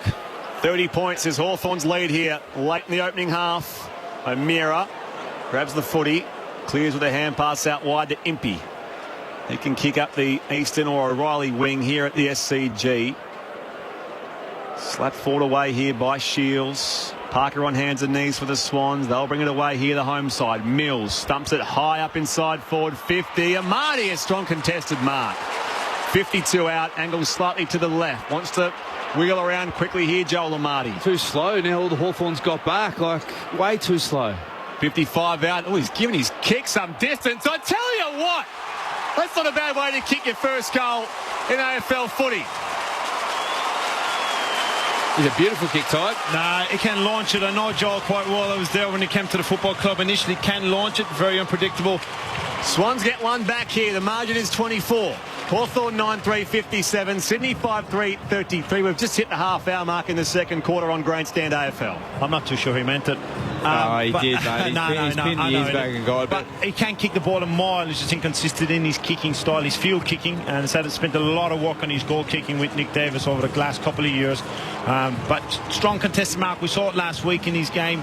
He came into the side and took 3 strong contested marks late in the game. The one to ice the game for Sydney, but to say Sydney needed that was is an understatement. It got there easily. He can kick it, honestly, he can kick it well over 60, no problem off his step. His legs and his arse is as big as the bloke down there was when he was playing football. Ryan, that is. It's a massive roost. What a way to go into half-time for the Swans. They'll need to hang on for another 30 seconds or so as Howe got the ball for the Hawks, kicked towards centre-half forward. Came to Mitchell. Sends it inside forward 50 again. Punched away by McAvoy. Bounces out. Able to take it eventually was Morris as the siren sounded. What a half by Hawthorn. Sydney would have been delighted to bring the margin to 24 points just before the siren sounded to half-time. The Hawks are 9-3-57. Sydney 5-3-33. It's not what we were expecting at all on Friday night footy on Grandstand AFL. And in that second quarter, Jacob Kajitsky became the game's first multiple goal kicker. He has 2 for the Hawks, singles for Bruce, Segler, McAvoy, Mitchell, Harry Morrison, who has been subbed out. So Josh Morris is out there for Hawthorn, and Chad Wingard and Tom Phillips also kicked a nice goal in that second quarter. Meanwhile, for the Swans, Joel Amati, the game's most recent goal kicker, Ollie Florent, Lance Franklin, Will Hayward and Isaac Henney. So the Hawks by 24 points here. It was at one stage 30. That was before the Amati goal, right on the just before the halftime siren, while Ty Connelly and Ryan O'Keefe summarise things for us to the opening half on Grandstand AFL. Well, the Hawks are doing what I thought the Swans were going to do and should be doing. They've come to play. We saw it straight off the first bounce. They come with intensity. Their midfielders are spreading hard and outnumbering. The Swans are just second to the ball everywhere. And then you can see what's happened, and the panic stations are coming. They've invested another forward up to the contest, but all that did was give Hawthorn an extra number behind the ball. So, yeah, Sydney might win the contest, but they still weren't winning the contest around with the extra player. And when they did, it was getting rebounded, because then you let an Impey and Jaith, these guys are having a brilliant game off half-back and running hard. So then panic stations get, again for Sydney, they drop Isaac Henney behind the ball, but that's perfect, because Clarko wants the game played in their forward 50 in their front half. So when they win the ball, they're controlling ball and they get it long and they set a stoppage and they set their defensive structure there. They just want to play the game in their front half. They don't care about the speed. But it comes down, we spoke that Hawthorn, where they've sort of been inconsistent and lacked this season, is around that contest, and they definitely have not done that tonight. They have come to play and they are bullish around that contest. Yeah, we said it during the game. You know, it's well planned by Clark and the coaching staff, and we're not surprised. You know, you think of any Alistair Clarkson team and the history that this football club have, again, I suppose the near history with Sydney, around the rivalry that they've created. We're not surprised by it, really. I'm certainly not surprised. The form lines will tell you should be surprised, but coming to the game and doing a bit of research on it, you just know there's something between Hawthorn and Sydney, that Clarko was always going to come with this team that, as you said, Ryan, that had been struggling winning the contest work around the ball, and said, you know what, Sydney play a contested game and they're going to expect it from you. If you're coaching Hawthorn, you're going to say, you know what, boys, Sydney expect a contested brand of football, bring it. And they've brought it, and Sydney have been disappointed in actually replying the contest back. And when you play a brand of football that you say and you produce a contested brand of football and you don't back it up, you disappoint the opposition. That's exactly what Sydney have done. Sydney have played a contested brand thus far this year, and I reckon it stemmed back to your point early in the first quarter, where they're trying to be way too cute with the football, and it just tells you where their attitude's at as a team, when they're trying to be too cute with the ball in hand when they do get it. They didn't get a whole lot of possession, in the 30-odd less possessions in the first quarter, but But it's been a joy to watch Hawthorn's midfield and Mitchell especially, a couple of selfless acts. He blocks one for McAvoy there. Bruce obviously finishes strong, but O'Meara's hit, Segler's hit. They've come to really play a strong brand of football. It's been an absolute joy to watch the way they've executed a plan. What I will say, Sydney have been outstanding at responding to teams this year. It's been one of their biggest traits that they haven't gone away, and they've been up to their eyes in the majority of games that they've played. And this is a young outfit from a Sydney perspective, they're both sets of teams actually average age is 23, and there's 2 games separating average games between the 2 outfits for tonight, so they're very similar in ages. But Sydney, to be fair, have responded extremely well. Now it's going to take a huge shift in mindset, which in games when you can respond, it's okay if your mindset's okay, but Sydney's mindset hasn't been there for mine, and it's going to be a big challenge from John Lommar and the coaching staff, because they try to put it forward up to help the stoppages. Hasn't worked. What do they do now? Do they go back to 6-6? You think they probably will? Yeah, look, spot on, Tiger. And the mindset thing is absolutely critical. And look, for Sydney's sake, hopefully there's a change of mindset and they can bank on that confidence that, they have been able to come back into games. But talking about mindset,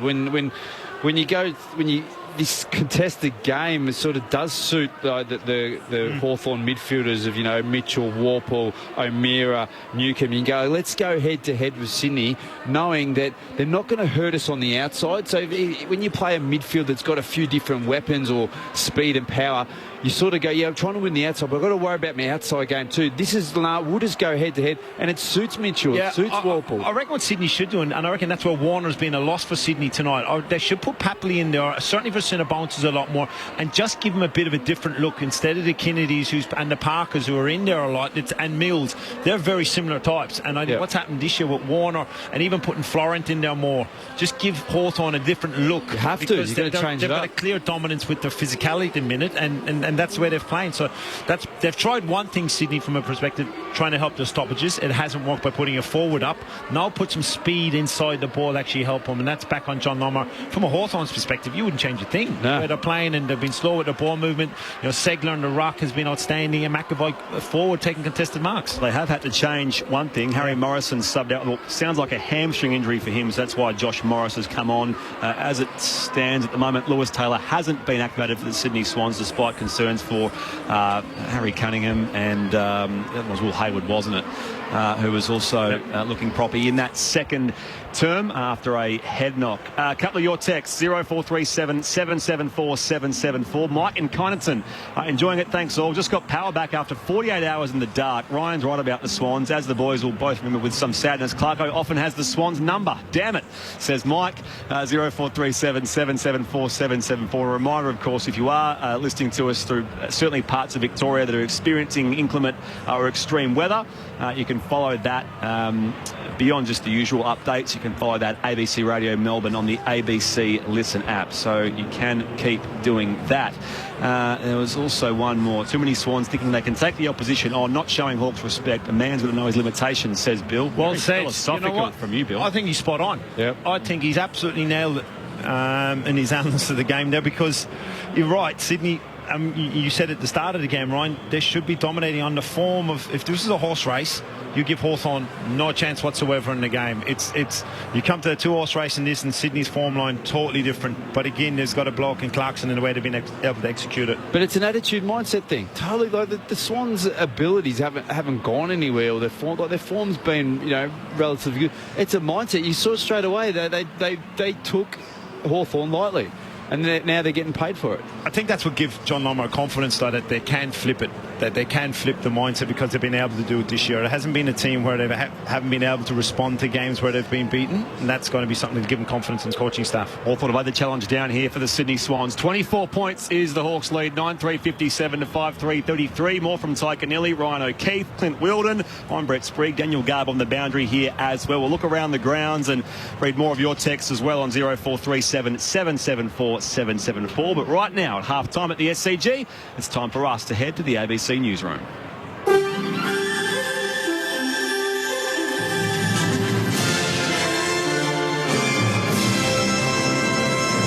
Good evening, Sarah Hall with ABC News. Emergency personnel in Traralgon are urging residents to listen to evacuation orders in place for the area. More than 200 households in the area have been ordered to evacuate due to a major flood warning for Victoria's Traralgon Creek. SES officer Anthony McLean says it's important residents listen to the requests of emergency services with more heavy rain to come next week. And there is also more rain in the coming days, particularly around Wednesday, Thursday. There's another rain band expected in that period as well. So this event is dynamic, it's not over, and we need people to listen to our directions. The heir to the British throne, Prince Charles, will take a delegation of corporate chief executives to the G7 summit tonight to discuss how the business sector can help to tackle climate change. The BBC's Justin Rowlett with more. While governments can bring billions of pounds to the climate challenge, businesses can mobilise trillions. That's why Prince Charles is so keen for business leaders to be part of the G7 negotiations. He's leading a group including the CEOs of HSBC, Bank of America and the accountancy firm EY. They'll be telling world leaders today they need to set the right market signals if they want to recruit the vast resources of the private sector to the green transition. A federal court judge has ruled the federal government completely failed in its obligation to ensure the robo-debt recovery program was legal before it pursued social security recipients. More from Nick Perpich. The court approved a $1.8 billion settlement between the Commonwealth and a class action group representing people wrongly pursued for social security debts through the automated debt collection system. The settlement includes $751 million unlawfully recovered from about 381,000 people and $112 million in compensation. Justice Bernard Murphy says the proceedings exposed a shameful chapter in the Commonwealth's administration of the social security system, which caused vulnerable people anxiety, distress and, in some cases, led to suicide. The Commonwealth has not admitted it was legally liable. A vigil has been held in Brisbane for a Tamil asylum seeker family held in immigration detention on Christmas Island. More from Chloe Shimicki. Supporters have gathered in King George Square calling for the release of the Murugathan family. Priya and Nades and their two Australian-born daughters had been living at Biloela in central Queensland when their temporary visa expired in 2018. The family has fought and lost numerous court battles to stay in Australia, fearing for their safety if deported to Sri Lanka. On Monday, 3-year-old Danica was medevaced to a Perth hospital after becoming seriously ill. Earlier today, Queensland Premier Anastasia Palaszczuk described the family's plight as incredibly tragic, saying they'd been through enough. Professor Mick Dodson has resigned as the Northern Territory's Treaty Commissioner, saying he apologises for behaviour that he deeply regrets. Kate Ashton reports. The Northern Territory Chief Minister last month issued a statement saying he'd lost confidence in the Treaty Commissioner following allegations he'd verbally abused women. Today, Professor Dodson issued a statement saying it was with deep sadness he was resigning. The former Australian of the Year says he recognises his behaviour has fallen short of the high standards he seeks to uphold. He says the events reported recently are deeply regrettable and he sincerely apologises to the individuals involved.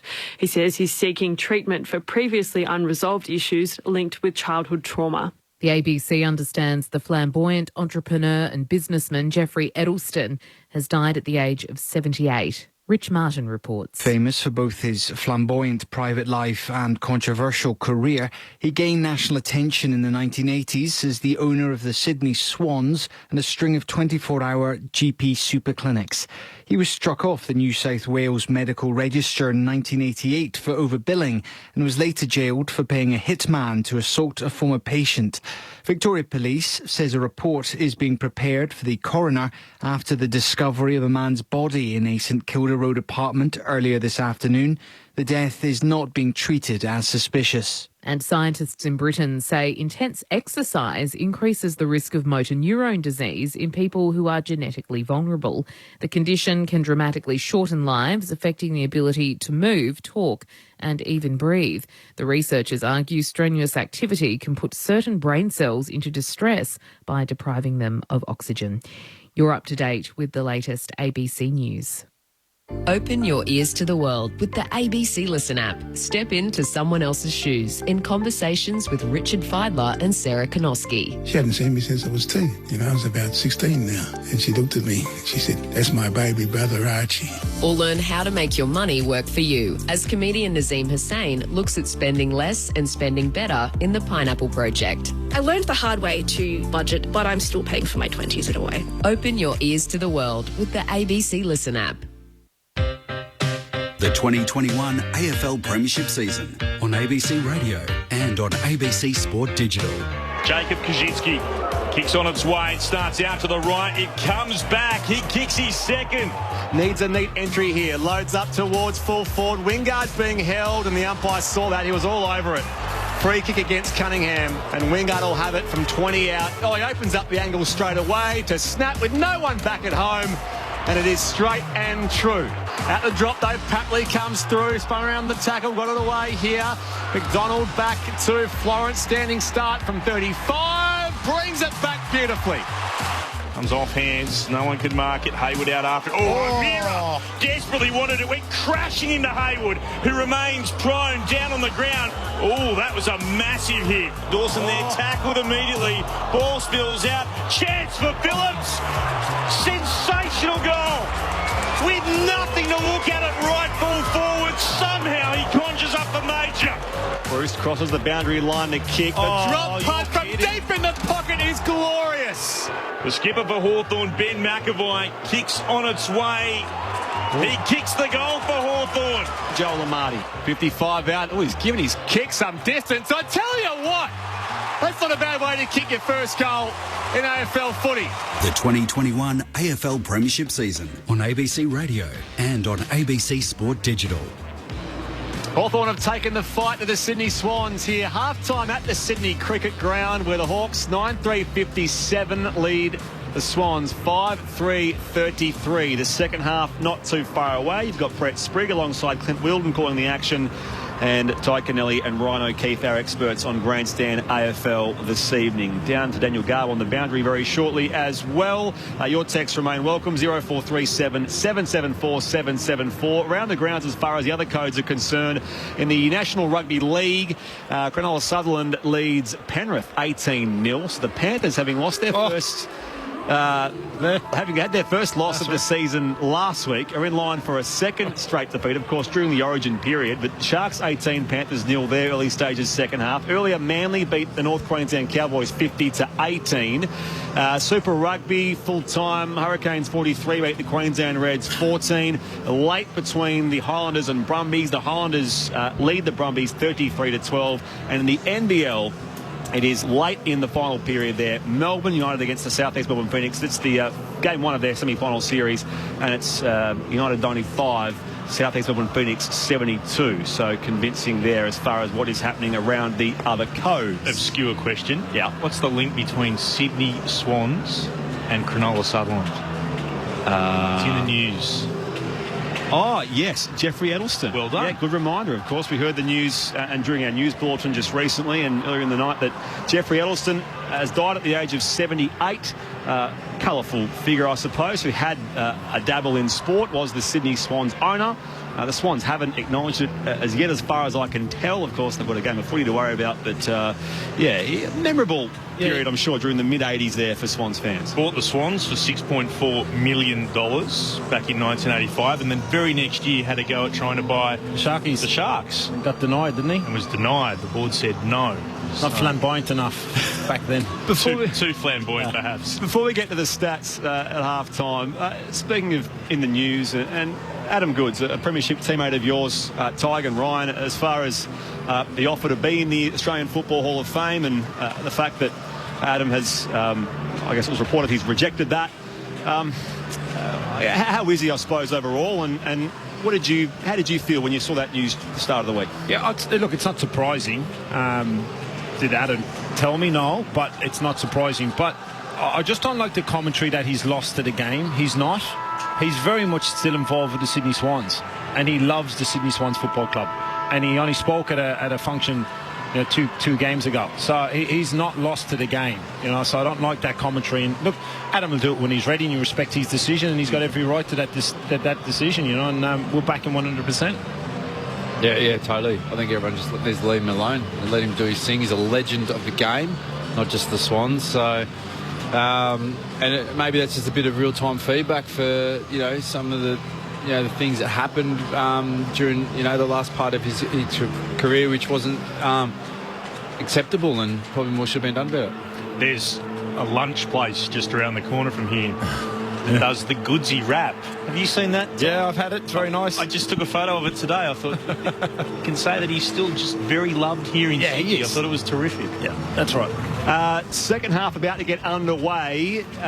Daniel Garb is making his way down to the boundary. I fancy there will be some news in the Swans camp, because I can see Lewis Taylor out there on the ground. So that would mean that their medical sub will be starting in the second half. The third quarter underway in a matter of seconds. A few numbers very quickly, Clint, to get us before we get underway. Tom Mitchell leads all comers with 21 disposals. Jath, Howe have had 17 each for the Hawks. For the Swans, Harker with 17, Kennedy with 14 and Lloyd with 13. Disposals the way of the Hawks, 207 to 167. The contested possessions to the Hawks, 62 to 49. 20 clearances apiece, and the marks 44 to 21 in favour of Hawthorn. You can also run through the inside 50s. They're quite telling. Hawthorn 32 to Sydney 23. The tackles are pretty much even. Sydney 46 to Hawthorn 45, which, considering that it's the Hawks who lead by 24 points, is telling with the amount of work being done. Off the text, Steve from Faulkner. The Kennett curse has nothing on what Clarko has on Horse. Very un-Swans-like football at the moment. We'll see if they can turn things around. It's Hawthorn by 24 points here, getting us back underway to start the third term. Here's Clint Wheeldon on Grandstand AFL. Great call from Shane. Rucks go at it. Tap was down from Segler. It comes to O'Meara straight away for the Hawks. Kicks inside forward 50 on the bounce. Trying to get there, McAvoy. Gave it out to Wingard. It settles now. Newcomb loaded up. Ricocheted off a Swan. Good effort defensively. Came down to Wingard again. Kicks to O'Brien in the right forward pocket. He was off balance but was able to drag in a terrific mark. And the Hawks within 25 seconds with a chance to go back and kick their 10th. O'Meara out of the middle, strong, explosive, picked up a nice clean ground ball. Sydney actually won the hit out, but he got on the ground ball quicker than Parker and was able to get the ball forward, and nice little kick off the line from Wingard to allow O'Brien to run onto it. O'Brien looking to add his name to the list of goal kickers. O'Brien is in, he kicks to the left, it stays left, he misses. A minor score, 9-4-58 the Hawks. The Swans 5-3-33, 60 seconds gone in the third term. Lloyd, short kick from the kick out, finds Rampy. He plays on quickly. Kicks for distance up the commentary side. Marty uncontested, but all the more spectacular through the air. And he arrives at ground level at left half back. Pokes a kicker. It's picked off by Newcomb, the debutant. Hawks get it back now just forward of the centre circles. Lays off the hand pass to O'Meara. Now to Jack. Can slip away from Lewis Taylor. Hand pass back to O'Meara. Awkward ball now. Trying to find Phillips. He's wrapped up in a two-man Swans tackle. And the umpire says, give it to me. 55 out from the Hawthorn goal. They lead by 25 points. 90 seconds into the third term. Their mindset hasn't changed, Hawthorn. Even that ground ball there, went hard at it. Clean, took the pressure. Swans will get the clearance through Parker. From the ruck battle, it spills towards Amati. Couldn't quite take it on the commentary wing. Down there, Burgoyne. Threw it on the boot. Worked its way to Mitchell. Shovels it towards right half forward. The Swans happy to take it over the line by Lloyd. Daniel Garb is on the boundary. Lewis Taylor, as you mentioned, is on the medical sub for the Swans. He started the third quarter on the ground, and that's because Will Hayward has been ruled out after that big hit from Jager O'Meara in the second quarter with that head knock and obviously concussion concerns. Thanks, Garvey. So by the 10th, we made their subs as the Hawks get it away from the clearance. Shields, a raking ball inside forward, 50. Spoil from Rampy in the contest with Kajitsky, and the umpire will throw it back in. 30 around from goal at the Randwick end. That's Hawthorn's attacking end. It's they who lead by 25 points. 2.5 played third term. Umpire wastes no time, heaving it back in. Hickey and McAvoy go to it. At the feet of Robbie Fox. Phillips tries to tow it forward, and now O'Brien and Fox run out of space. Will throw it back in near the junction of 50.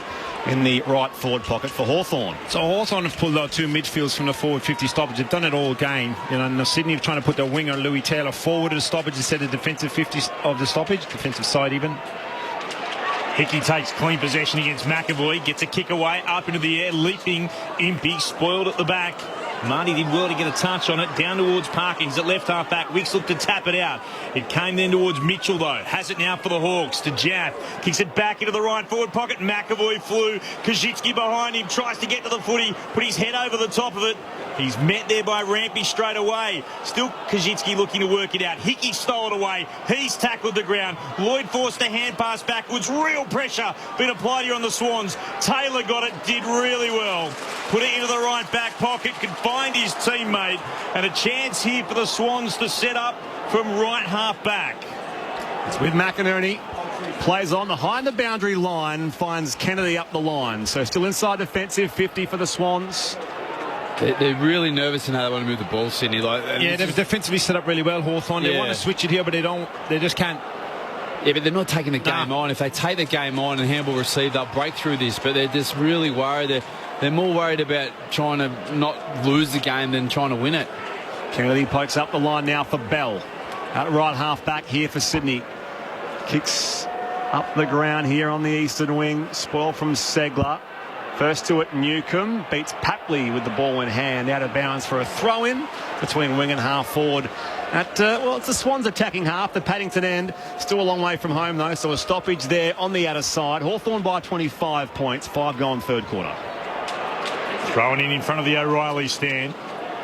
Goes past Segler and Hickey, turning onto it. Here is McInerney.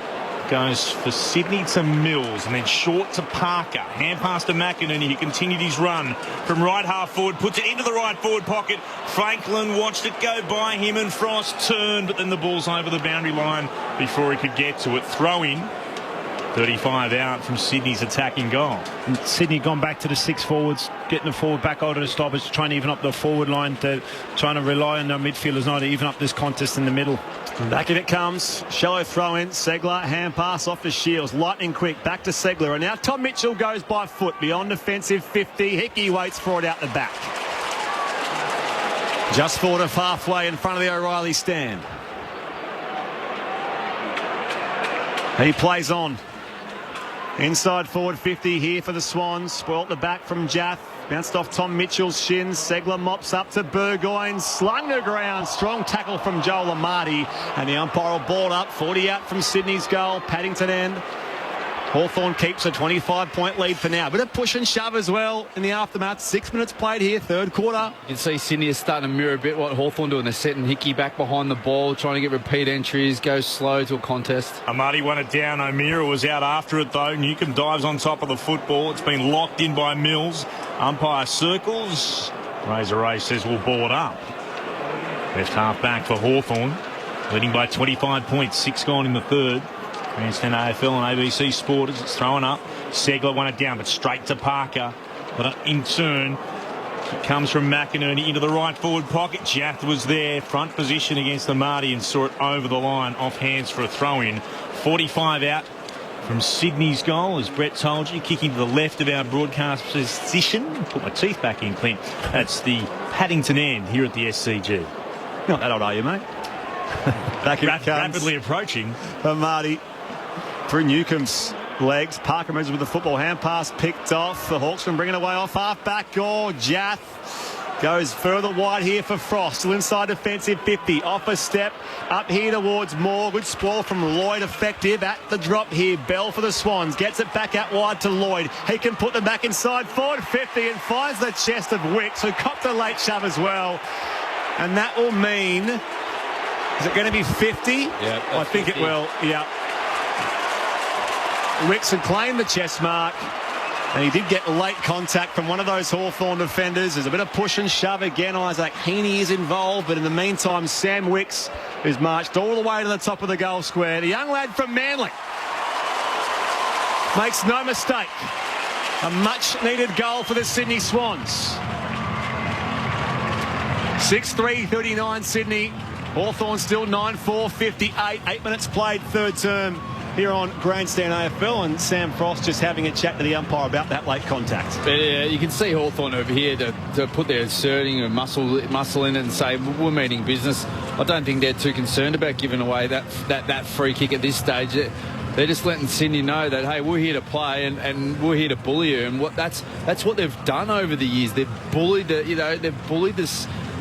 Sydney team with physicality, and that's where Clark OC reckons they're very susceptible. Like, Sydney are a good contested possession, but if you give it to them and give them back to it hard, what else have they got to play with you? And if you get over top of that area, well, they've got no other game to play against. Bounce to restart. Segler against Hickey. Segler wins it down for the Hawks. Ricochets away. Mills gathers. Able to take it away. Newcomb, who has been busy for the Hawks on debut, to O'Meara. Kicked inside forward 50. No mark taken. Off hands down to Taylor. It comes to Rowbottom on the commentary wing to Mills. Oh, clever. Tapped it back inboard to Florent. Lovely play from Sydney. He takes a bounce, Lauren. He runs to 50 out. He opens his eyes towards goal. Didn't have enough on the kick. Backing back, desperate stuff. Impey took the mark in the goal square. It was champagne footy until the last moment, but no change to the score. Yeah, the options everywhere there. Yeah. I think he was surprised it all opened up for him. He had a bit more time than he thought. Impey plays on the right back pocket, goes long beyond defensive 50. Here's a 3-on-3, and Howe comes across here for Hawthorn. Plays on. Segler, his kick up the line is marked by Rampy. Swans get it back from right smack bang on halfway commentary side. And Sydney have changed their mix up in the middle. We've asked for it. You know, they got Mills, Rawbottom and Florent. Parker's on the bench and Kennedy's forward, so they're trying to mix up their mix in the middle to try and upset Hawthorn's dominance. Rampy comes wide. McCartan, he comes back in board now in turn for Jake Lloyd. It's called to play on now. He'll cede some ground going back to Dane Rampy. True left half back here for the Sydney Swans. So Hawthorn just pressing them back. The Hawks lead by 19 points. Kick in the middle of the ground. It comes here through Hewitt and then to Lloyd. Moves it again to Kennedy. Marking right in the centre of the SCG. On the cricket pitches. Thought about coming to the commentary wing and then decides to thump it long. Inside forward 50. Wicks! It's a free kick against him. It's gone the other way. It'll come back to Scrimshaw. It was against Bell. Bell pushed out Grimshaw. The free kick count at the moment. 5:15. And that's because they're second to the ball. Like that's not an umpiring thing. It's Sydney is second to the ball. They are giving away these push and shoves from behind because they're being lazy and been led to the ball. I think you're giving the umpires too much credit there, Ryan. Toward the commentary side, we had a text from Dylan from Malakuta asking for a free kick count. You're just giving it to us, Tiger. 15-5, the Hawks' way. It doesn't feel like it. No. There's been a couple. It doesn't really. It's because they're there. Yeah. That's why it doesn't feel like it. Kick over the top here for Warple. 19-point lead the way of Hawthorn. 11 going third quarter here. Warple kicks up towards half forward, in from all angles. One to ground here for Wingard. Howe kicks around the corner and finds the chest of the marking target down there in Moore. It's been good this by Moore, as is Howe with that kick. Nice polish. I think the distance will test him here. He's not lining up the set shot. Goes to the hot spot here for the Hawks. O'Brien reaching from the back. At the drop in defence, Lloyd, McCartan, Heaney. They'll link up by hand to Josh Kennedy. Back to Lloyd, and they can clear here the Sydney Swans. They trail by 19. No way to go. The Hawthorn have got numbers ahead of the ball. Had to go back inboard, short pass to Heaney. Gets around Shield, stabs the pass to McDonald. And it's what Hawthorn have done really well. Like I said earlier in the call, Sydney number one in the competition, getting the ball from defensive 50 to score. And they've rarely done it tonight because Hawthorn's ability to close them up and stop them rebounding. Oh, McDonald has kicked into the man on the mark. It was Day, was it? It was Will Day. Frustration for the Swans and for the youngster. The ball ricocheting off hands. It's a throw-in. 60 out from Hawthorn's attacking goal. Love the way he goes about it. You know, it's nice you hear a reputation of players when you get to see him live, and Day's one of them. We've been impressed with his game thus far. Hickey wins it down against McAvoy. O'Meara couldn't take it. Spilled to Warple, tackled immediately by Rowbottom.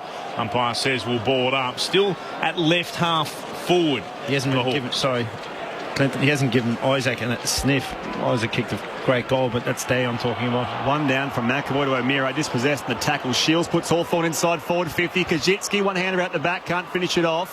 Fox tackled with the footy as well up against the boundary line. Dawson lays a tackle to lock it in, and we will ball it up near the left behind post, at left full forward for Hawthorn. Randwick end of the SCG. It's the visitors who lead by 19 points. Hawthorn are really good at their stoppage craft or crumbing craft by just getting to the front and centre. At the stoppage, O'Brien beat Hickey, but numbers around the football allow Rampy to kick beyond defensive 50. Wicks wrapped up in a strong Hardwick tackle. Day goes to mop up here for Hawthorn. Newcomb in turn tackled by Bell. Ball comes free. The tackle is rewarded. Holding the ball, and I think the advantage was almost there for the Swans, but will come back here, and Bell will take his kick from right half back. Hawthorn leads by 19 points, 13 and a half gone third quarter. It's welcome to AFL, that one. Who thought he had a lot more time on the ball and playing VFL, and a bit more pressure on the ball when you have it. Bill kicks towards the logo out of side. Frost won it down, gathered it himself, burst his way through, and then kicks towards full forward. Unable to take a mark there. Spilling out from McCartan. Came towards Dawson. Oh, hand pass inboard. Probably wasn't the best idea. Wingard was there. Kick back to full forward. Rampy up. Defensive mark for Sydney. Needed to be made under plenty of pressure. Will kick towards left half back. O'Meara flew. Got a fist of the footy from the back. Taylor will gather it first for Sydney in the left back pocket. Challenged by Howe. His kick was on a Rowbottom who dropped it. Pressure came from Newcomb. Mills tries to pick it up, then he's tackled by Newcomb, wrapped up inside the Hawks forward 50. It comes out the back. Still Hawthorn look to work it forward. Taylor wraps up his Hawks opponent. It's going to be a ball up. Great aggressive play. Climbing up off the deck is Phillips. They haven't dropped their heat and intensity around the contest, Hawthorn, at all. And Sydney can't handle it. Credit to the Hawthorn players. They haven't dipped. They're just keeping the pressure on and keeping it really, really hard. Jack Scrimshaw coming off with the blood rule. So a slight delay. Now a ball up inside 50 here for the Hawks. O'Brien reaching for it, didn't get there. Again, numbers in defence here. Red and white jumpers. Mills back to Rampy, off a couple of steps, just thumps it up the commentary side, in from the side. Franklin, nowhere near it in the end. Jath at ground level, he's coughed it up, trying to get it away here. Wicks for the Swans, out wide to Taylor, through traffic, wrapped up by Newcomb, gives as good as he got last time, wraps up Taylor, and John Newcomb, the debutant, has the footy just forward of halfway for Hawthorn. Yeah, great response. His response to getting caught holding the ball in the far wing. He's had a couple of contests. He's been hard, this boy. The newcomer up inside forward 50, a little too deep. Oh, I get it. And it's run out of bounds by Kajitsky. We'll throw it back in, 25 around from the right behind post Randwick. And that's Hawthorn's attacking end, and they lead by 19 points. 16 gone third term. Is that the newcomer or the newcomer? Yes. He's been terrific on debut. Hickey wins it down for Sydney. Lloyd's there to gather in the left back pocket. To Rampy, to Florent. Opens up in front of him for a moment. Not a great kick. Under pressure. Bounces along the ground through the corridor. There, though, was Parker. Kicked it up in the air. Disappointing kick. The numbers with Hawthorn 3-2 on the outer side. They're able to tap it down here. Hardwick got a touch on it. Came to Phillips. Back to Hardwick for the Hawks. To Burgoyne. Hand passes back to Mitchell at left half back. Stabbed the kick towards Phillip. Good play. Coming from the Swans. They win it to ground. McInerney gathers from right half forward once. Bell can't mark. Spills to Franklin in the right forward pocket. Works it off to Parker. He runs it along the ground and then hits the right hand goal post. Thought for a moment it had just snuck in, not to be. Minor score. 9-4-58 the Hawks, 6-4-40 the Swans. 16 gone in the third. Young James Bell, what a contest. Wow, fantastic. Yeah, he's been really good since he's come on. Yeah. Loved the way he's got about that, attacking the ball. But again, Parker, too cute for mine. You know, had a bit more time to take the drop punt on that. Sean Burgoyne buys some space in the right back pocket, goes long beyond defensive 50, straight down McCartan's throat. The Swans get it back just forward of the wing. Loads up, back inside forward 50. And Marty is up there, reaching at the back. Jatho in defence, off to Warple. Now they can work it up the line, trying to find Josh Morris. And it's off his chest and out of bounds for a throw-in right near the junction of 50. Daniel Garb on the boundary. Jack Scrimshaw has had the nose plugged up for the Hawks. He came off with the blood rule, so it looks like he's ready to come back on. And we mentioned how agitated John Longmire was in the first half, and whether it was troublesome being down on the bench. He's now gone back up to the coach's box. Right bottom, coaches. Shrugged off the tackle of Segler, kicks in the direction of Franklin, battling away against Frost. Ball spills to ground. It came to Phillips, got it on to Hardwick, kicks the Hawks to left half back. Jaff, hit it at pace, beautifully gathered, then shows a clean pair of heels, kicks towards left half forward. McAvoy's there, gathers on the bounce, gets tackled, just got a hand pass away. It came again to Moore, hand pass to Jaff, who continued his run. He's at left half forward, he's wrapped up, tackled, holding the ball. Great tackle, Patley. Great footy. Right. Tremendous footy down the outer side. It's the Hawks by 18. How exciting is Jaff? He's unbelievable. He got speed and endurance. He goes hard all day. I love the way he goes about it. Reminds me of a young Irishman running the wing at the SCG on that far wing. You know, it's a long time ago. Settle down. Go back inside forward 50. Patley to Rampy. He's definitely got more endurance than you do. So I can Explosive athlete. And Ryan O'Keefe with us on Grandstand AFL. Brett Sprague, Clint Wheeldon. Up the outer side they go. Amati down to Jaff, wrapped up by Parker. He's standing in the tackle and the umpire ball up. Hawthorn are teaching Sydney how to front and square. They just get one person right there and they're getting it all night. O'Meara, it's a nice service from Segler. Tumbled it inside forward, 50. Straight to Rampy. Run down by O'Brien. Lost the footy. Umpire says, holding the ball. Yeah, great positioning by the umpire. He's right there on a great call. You know, it's hard for us to see it from here, but right call. And we're looking at John Longmire on the screen right now, and he's breathing down the phone pretty heavy. But yeah, you called it, Spree. Lovely tap from Segler to O'Meara. Super service. O'Brien's in the left forward pocket, 40 out to extend Hawthorn's 18-point lead, approaching time on third quarter. The South Australian crosses the boundary line to kick. Lines it up with the right boot. It's across the face. And it will be just bouncing out of bounds for a throw-in. Right full forward, Randwick end. Hawthorn 9-4-58. The Swans 6-4-40. 19 and a half played. Quarter number 3 here on Grandstand AFL. If you just watch this stoppage, there'll be a Hawthorn crumbing player right at the chest of McAvoy here, and they've just been owning that space. One down by Amati, though. This time for Sydney. Got it to Mills, threw it on the boot. It'll bounce at left half back and tumble over for a throw-in. There would be nights where you couldn't pay Dean Cox enough to sit next to John Longmire. I was there for a few years. It is difficult to think at times, but he's got a great ability trying to clear his mind. He's got a message to get to someone, good or bad. Segler wings it down and straight to Warple. Marty wraps him up. Not going anywhere. No prior. Ball up the decision. Left half back for Sydney. Throwing aloft.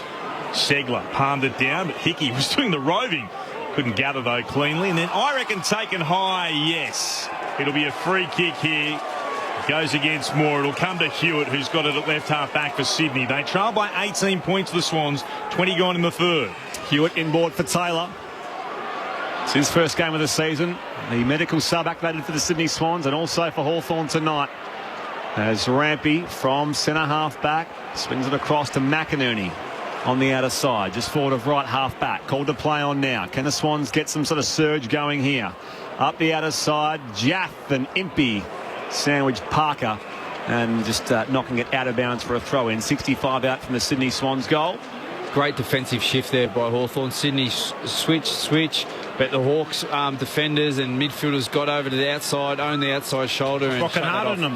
It's working harder than Sydney. Yep. Umpire tosses it back in. Segler and Hickey. Bit of tunnel ball here. Hickey waiting for it. Shields for the Hawks. Hacks a kick up the line. Fox gets back there. Just forward of right half back. Can they start again here, the Swans? Hand pass comes to Rampy.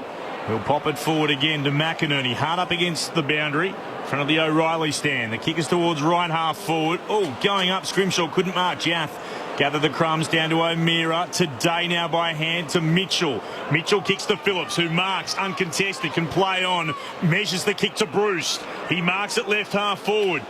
Players stream forward. Bruce assesses the option. He'll put it in the direction of O'Brien. Couldn't quite take the mark. Had it and then saw it knocked away from him.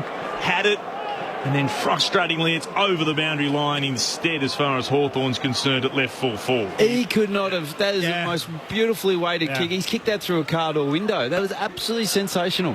Hawthorn by 3 goals here over Sydney. Back in it comes. Hickey down to Florence. Up to Mills. Kick smothered. Inadvertently, I think, by Warple. Warple receives a hand pass back meantime. Goes across the body here. Back to the corridor. Phillips, it's off his hands, down to Rampy in defence. Florent, his teammate for the Swans, at the bootstraps of Mills. Awkward pick-up, gets it back though, the kick is okay. Wicks marks on the painted defensive 50 for the Sydney Swans. Using the corridor, a short pass to Rowbottom. They just held them up again, Hawthorn. They're doing it all night, and they've done it all night, and they're doing it again here. Rowbottom will switch play. Comes to Cunningham in the left-back pocket. Short to Taylor from a rising star. Stabs it forward to Florent. Inboard pass now to Fox. Under real pressure. Lost possession of the footy. They've turned it over. It'll come now again towards Moore. He'll kick to goal. It'll bounce through. The turnover so costly. Mitchell with the tackle saw it jar free. And they're able to kick their 10th, Hawthorn. 10-4-64 to the Swans, 6-4-40. 24 gone in the third. Well, it's going to be enough how he's setting up here. Sydney have got to equalise ahead of the ball. So then you got to change the way you're playing, because the game is absolutely getting played in Hawthorn's front half. You're trying to play this chip game because you're waiting for the cavalry and your forwards to reset, because you look up there and there's the Great Wall of Hawthorn, and it's just not working, because then they're applying really good pressure and turning it over, and it's a goal. Sydney got to, let's equalise and let's just go for it. Get it going fast, get it going forward, get it a one-on-one contest, and let's scrap this. We've got to win this. We can't try and play this keepings off possession game. We've got to go head-to-head with them. Yeah, you're right. Look, I've said it a couple of times. Defensively doing outstanding, well coached, but Sydney's have to go to a game plan B as far as their ball movement, and if that means go slow and go predictable down the line and get numbers to it. The problem with that is Hawthorn have been beating them at the crumb and at the ground. Hasn't been the most exciting quarter of footy. Only a goal apiece. It was a pretty good opening half as Rowbottom here clears for the Swans. It's off the chest of its intended target. Day is run down meantime by Papley. Swans come up with it here only as far as Shields on the bounce. Gets away from Wicks. We're going to come back here. It is going to be a free kick to Hawthorn. Not entirely sure what for, but this is where Hawthorn's half-backs are running and rebounding. That's the Sydney half-forwards have got to be careful and man up. Hardwick on the angle here for Morris, and he's tumbling the ground. The ball goes with him, and we will be giving a free kick here to Hawthorn. Morris it was who copped the late contact. So in front of the old members and ladies pavilions, he has it at right half-back for the Hawks. And they've got to change their mix forward of the ball for mine, Sydney also. You know, they've got to try and get Isaac Heaney into the game somehow. You know, if that means getting Franklin higher, so be it. But he's barely had any impact in the game. Biggs giving away the free kick, running straight into his opponent as Burgoyne heads towards right half forward. The ball off hands and over the line for a throw-in. Papley's the same. He hasn't touched it down there. Get him in around the contest. Yeah, we asked for it. Get some speed around it. Give him a different mix. Look at the mix inside now for Sydney. Kennedy, Parker, Mills. Yeah, it's against Warble, Mitchell and Shield. Hawks by 4 goals. Segler worked Hickey out from underneath it. Got it off to Shields. Kicks inside forward 50 for Hawthorn. Good punch came from Fox. The ball will tumble over the boundary line a metre to the right of the right hand behind post. Throwing right full forward for Hawthorn. Now Hawthorn have got the extra at the contest because Sydney's dropping one deeper behind the ball. And now the game's now it's just getting played in Hawthorn's half. Back in it comes round weekend. Hickey plans it out of the right. Pushed off the kick though. Cunningham goes in there for the Swans. He's tackled dispossessed. Kennedy back to Rampy. Inboard for Mills. Off a step. Just turns it high beyond defensive 50. 2-on-2. Laid out the back here for Florent over around the football. Day goes in hard. Taken high by Wicks. Yep, no questions about that. Dumb. Really dumb. That's dangerous one, but also very, very dumb. And Will Day's a bit wobbly here as well. Doesn't know what day it is. Very good. Right half forward. Thankfully he's okay. Guarantee this has gone long. Crumbing numbers to the front. Warple getting ready. 27 going third quarter here at the SCG. Hawthorn by 24 points. Up it goes. Running start. Kennedy through his fingertips. Lucky Hickey's out the back here for the end though, and Mills Just clears the area here for the Swans. Going in hard. Warple beaten to it by Wicks. Kennedy goes again here for the Swans. Now to Mills. Hand pass picked off by Jack. Amati tries through traffic. Slung to ground in the two-man tackle. The umpire will ball it up between wing and half forward for Hawthorn. Attacking towards the Randwick or southern end here at the SCG. And they lead by 24 points, the Hawks. How many kicks have you seen from Sydney? Just quick kick around the corner out of trouble, like a halfback in rugby, just trying to get it out of the ruck. Segler wanted down to Mitchell. Tackled. Players will pile on. Speaking of rugby, a little bit like a ruck there, as about 5 players will climb up off the turf. Underneath all of that, Segler goes to stand next to Hickey as he throws the ball back to the umpire. It's put into the air. Hickey won it down as a holding decision. It's going the way of Segler, though. So Segler has it at right half forward. He glanced inboards. Scrimshaw was running by inside the centre square. That's ignored. Instead, he'll kick deep inside the forward 50. Front position, Kajitsky went, couldn't mark. Spill down at the front this time was a Swan in Mills. Gave it to Mackinnon. His short pass. Couldn't find Hickey, or Hickey actually couldn't mark it.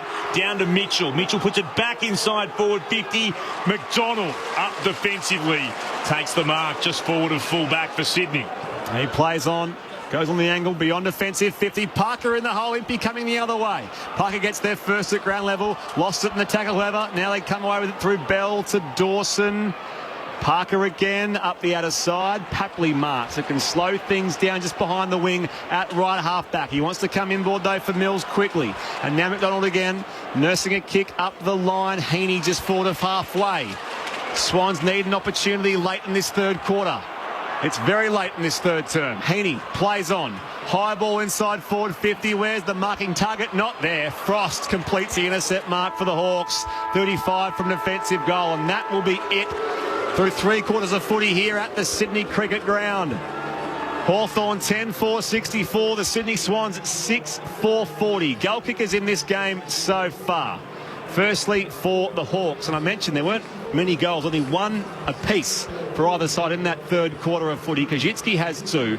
Bruce, Segler, McAvoy, Mitchell, Moore, Morrison, Phillips and Wingard all on the board for them, while for the Sydney Swans, Amati, Florent, Franklin, Haywood, Heaney and Wicks are their goal kickers. 3-quarter time here, and the Hawks lead by 24 points at the final change. On ABC Radio, News Radio and ABC Sport Digital, this is Grandstand AFL.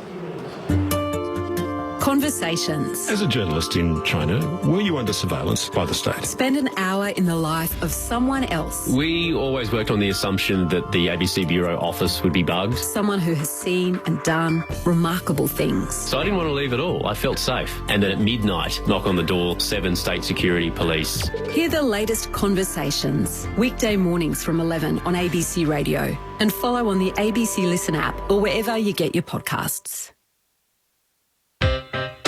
The 2021 AFL Premiership season on ABC Radio and on ABC Sport Digital.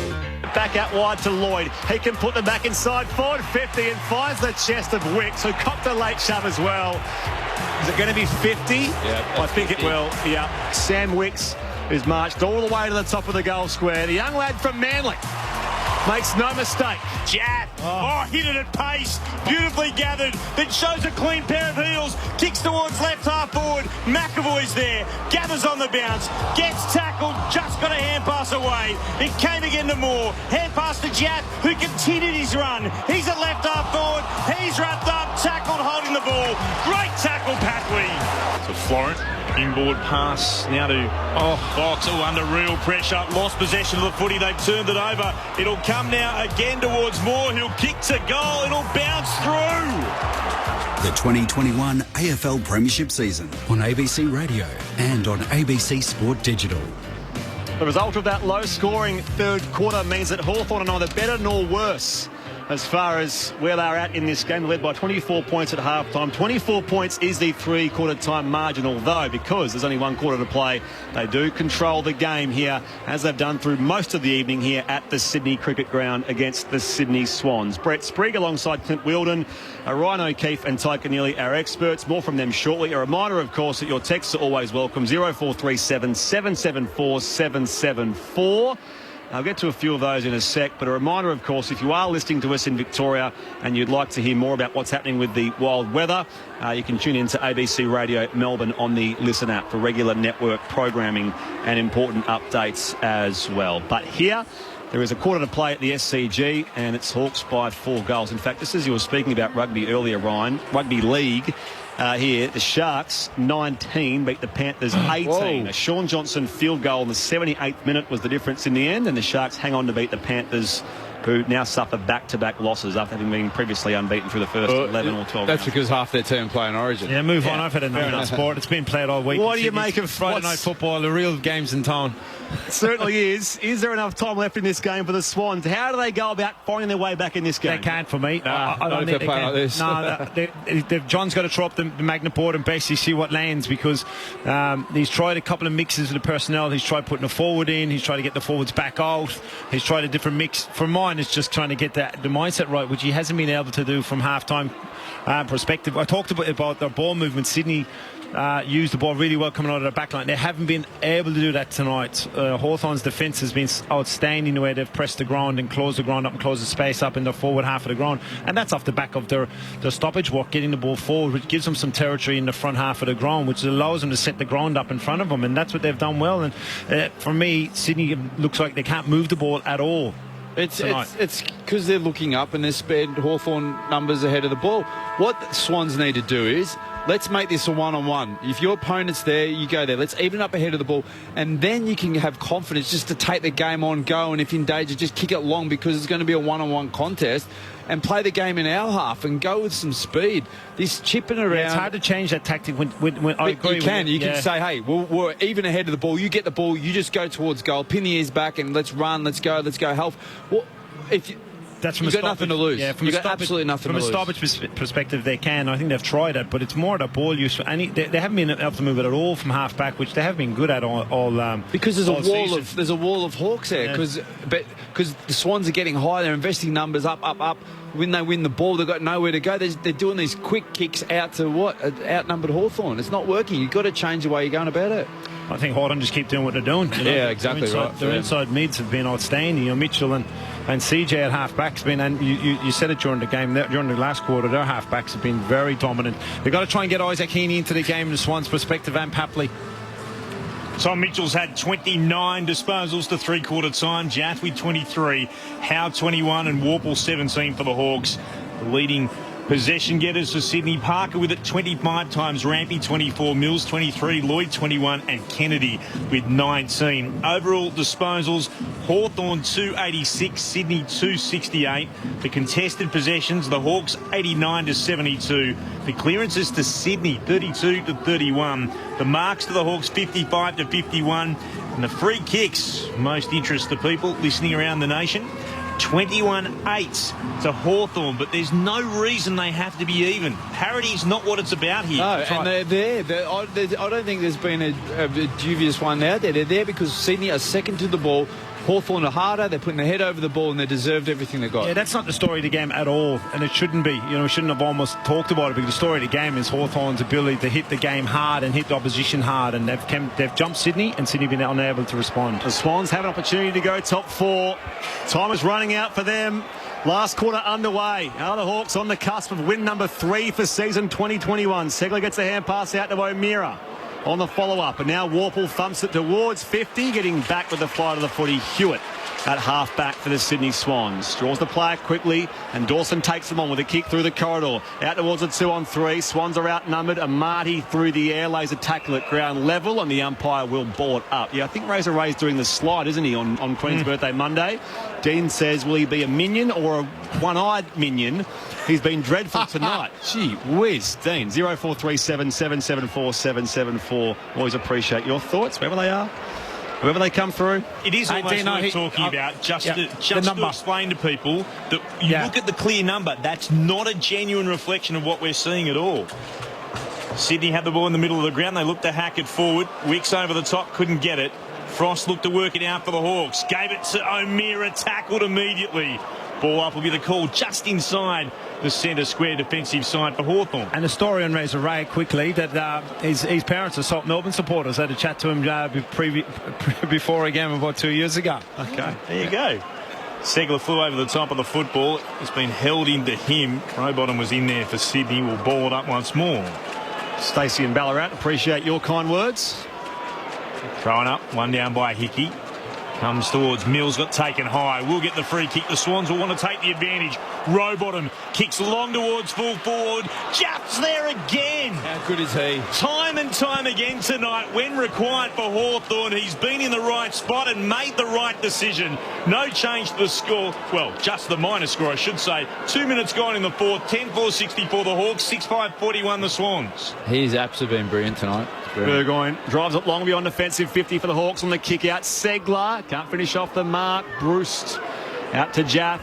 And now Mitchell tumbles it high up the line here for the Hawks. Wingard was tangled up with Rampy. Bounce here for Warple. Tries to slip the tackle. Gets it away in time. Kennedy closed him down. Wingard runs away from the logo commentary side. His kick will be turned over straight to McCartan at half-back now for the Swans. Lloyd wastes no time either. Dawson just got away from Wingard. Tries again, does Wingard. Dawson's kick down the corridor now. Ends up with Heaney. Back off to Amadi. He's run down. Wicks follows up here, 40 out, snaps, and it's offline to the left-hand side. So the Swans are peppering away, trying to close the gap, but only a couple of minor scores so far in this last quarter. Hawthorn by 22 points here. 10-4 plays 6-6, 3 gone in this final quarter on Grandstand AFL. Every time Sydney get the ball, they're under pressure, or they're not taking the first option, so then it puts the pressure on. They're looking for the next one. They're just got to take the simple options every time. Hardwick goes every step he can and then sends it into the middle of the ground. Spills down to Mills. Gives it to Hickey for the Swans. Oh, Rowbottom wraps up! That's a beautiful tackle. Mitchell made sure of it. Perfect. His 6th tackle of the night on top of 29, now 30 disposals. Wonderful play from Tom Mitchell, the former Swan. He moves it out to O'Meara, who marks right beneath our broadcast position. That's a prime example of Rowbottom had an opportunity to go forward, but he didn't take the first option. McAvoy takes the O'Meara kick, so McAvoy just fought off halfway. Wasting time, 3.5 minutes gone in the game. They've done this whole game. The listener request here for you, Tyke, as McAvoy goes inside forward 50. It works out very well for Kajitsky. Drop back in the hole and takes the mark. 35, perhaps 40 out, slightly left of centre. Could Tyke Anelli please say something positive about the Swans? From being accused of bias a couple of weeks ago. I'm just taking the feedback on board. I might flip around next week, but there hasn't been many positives tonight, to tell you the truth. And clearly, Alistair Clarkson and his coaching staff have found a way of beating Sydney, and that's slow entries and long and deep to tall targets. The round 6 Rising Star nomination, Jacob Kajitsky on the approach. Will kick from 45 to the Paddington end. He's sprayed that well across to the right, looking for goal number 3. It goes begging for now. And that is the Hawks' first score of this final quarter. 10-5-65 plays Sydney 6-6-42. 4.5 played final term here at the Sydney Cricket Ground on Grandstand AFL.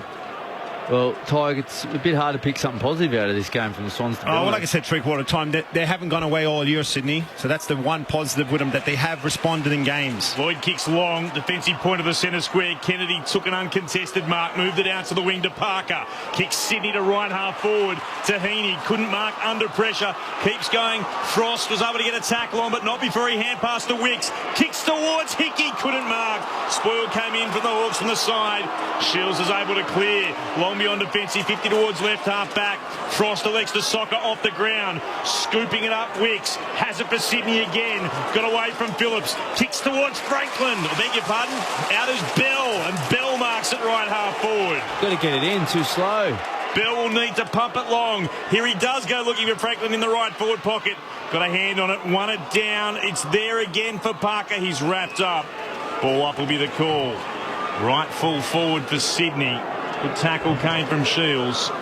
They're pressing Sydney, but they need to take their chances. The Hawks are 10-5-65. The Swans 6-6-42. Up it goes. Segler out the back for Tom Mitchell. Hurried kick up the boundary line and finds the boundary line. The umpire says, let's throw it back in. No, that's one.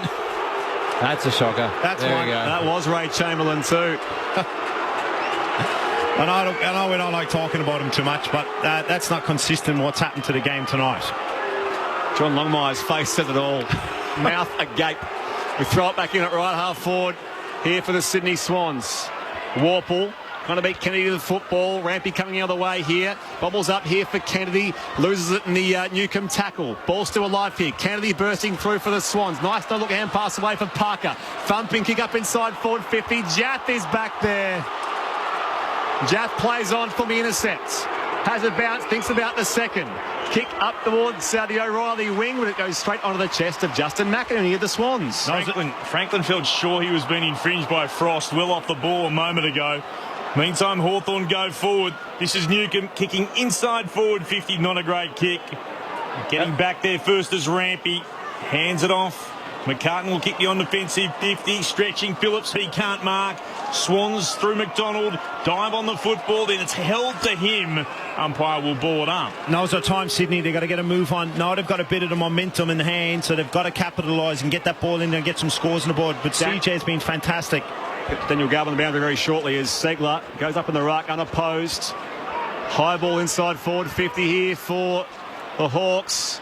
Fed out from Bruce to Moore to Wingard. Dummies his way around Dawson. Back to Shields. Run down from behind by Bell. Bouncing towards the goal square. Lloyd mops up in defence here for the Sydney Swans and he finds Dawson in the left back pocket. Very quickly, Daniel Garb on the boundary. Whoever says the Swans are fair weather supporters, that is not the case. They are absolutely livid down here, and all of their anger is being directed at the umpires. Perhaps they're venting their frustration that way because of their team's performance tonight. Balls with Bell. It's too slow at the ball in hand, young Bell. It's happened a few times now. He'll kick towards left half forward. Taken by McDonald. Swept the hand pass inboard. Chance here for Sydney. Long shot on goal. Misses to the left-hand side. Not quite from Wicks. Line to score when goals are needed. 10-5-65 the Hawks. 6-7-43 the Swans. 8 gone in the fourth. Wicks has been the only lively forward there. He's showing energy, run, work rate. So some of his older compatriots need to look at how he's going about his game tonight. O'Brien's kick beyond offensive 50 is successful for Phillips. We saw the Swans lose a game from a similar position where the Hawks are now. Against the Giants, that was, when they kicked 4 or 5 goals on the bounce to win that. They can score quickly, Sydney, and well, I keep saying it, they have responded well, but it just looks like it's not going to happen.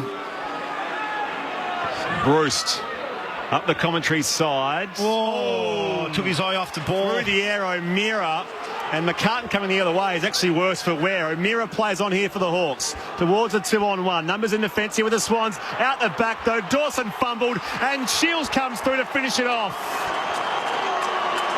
And that may finish the Swans off as well.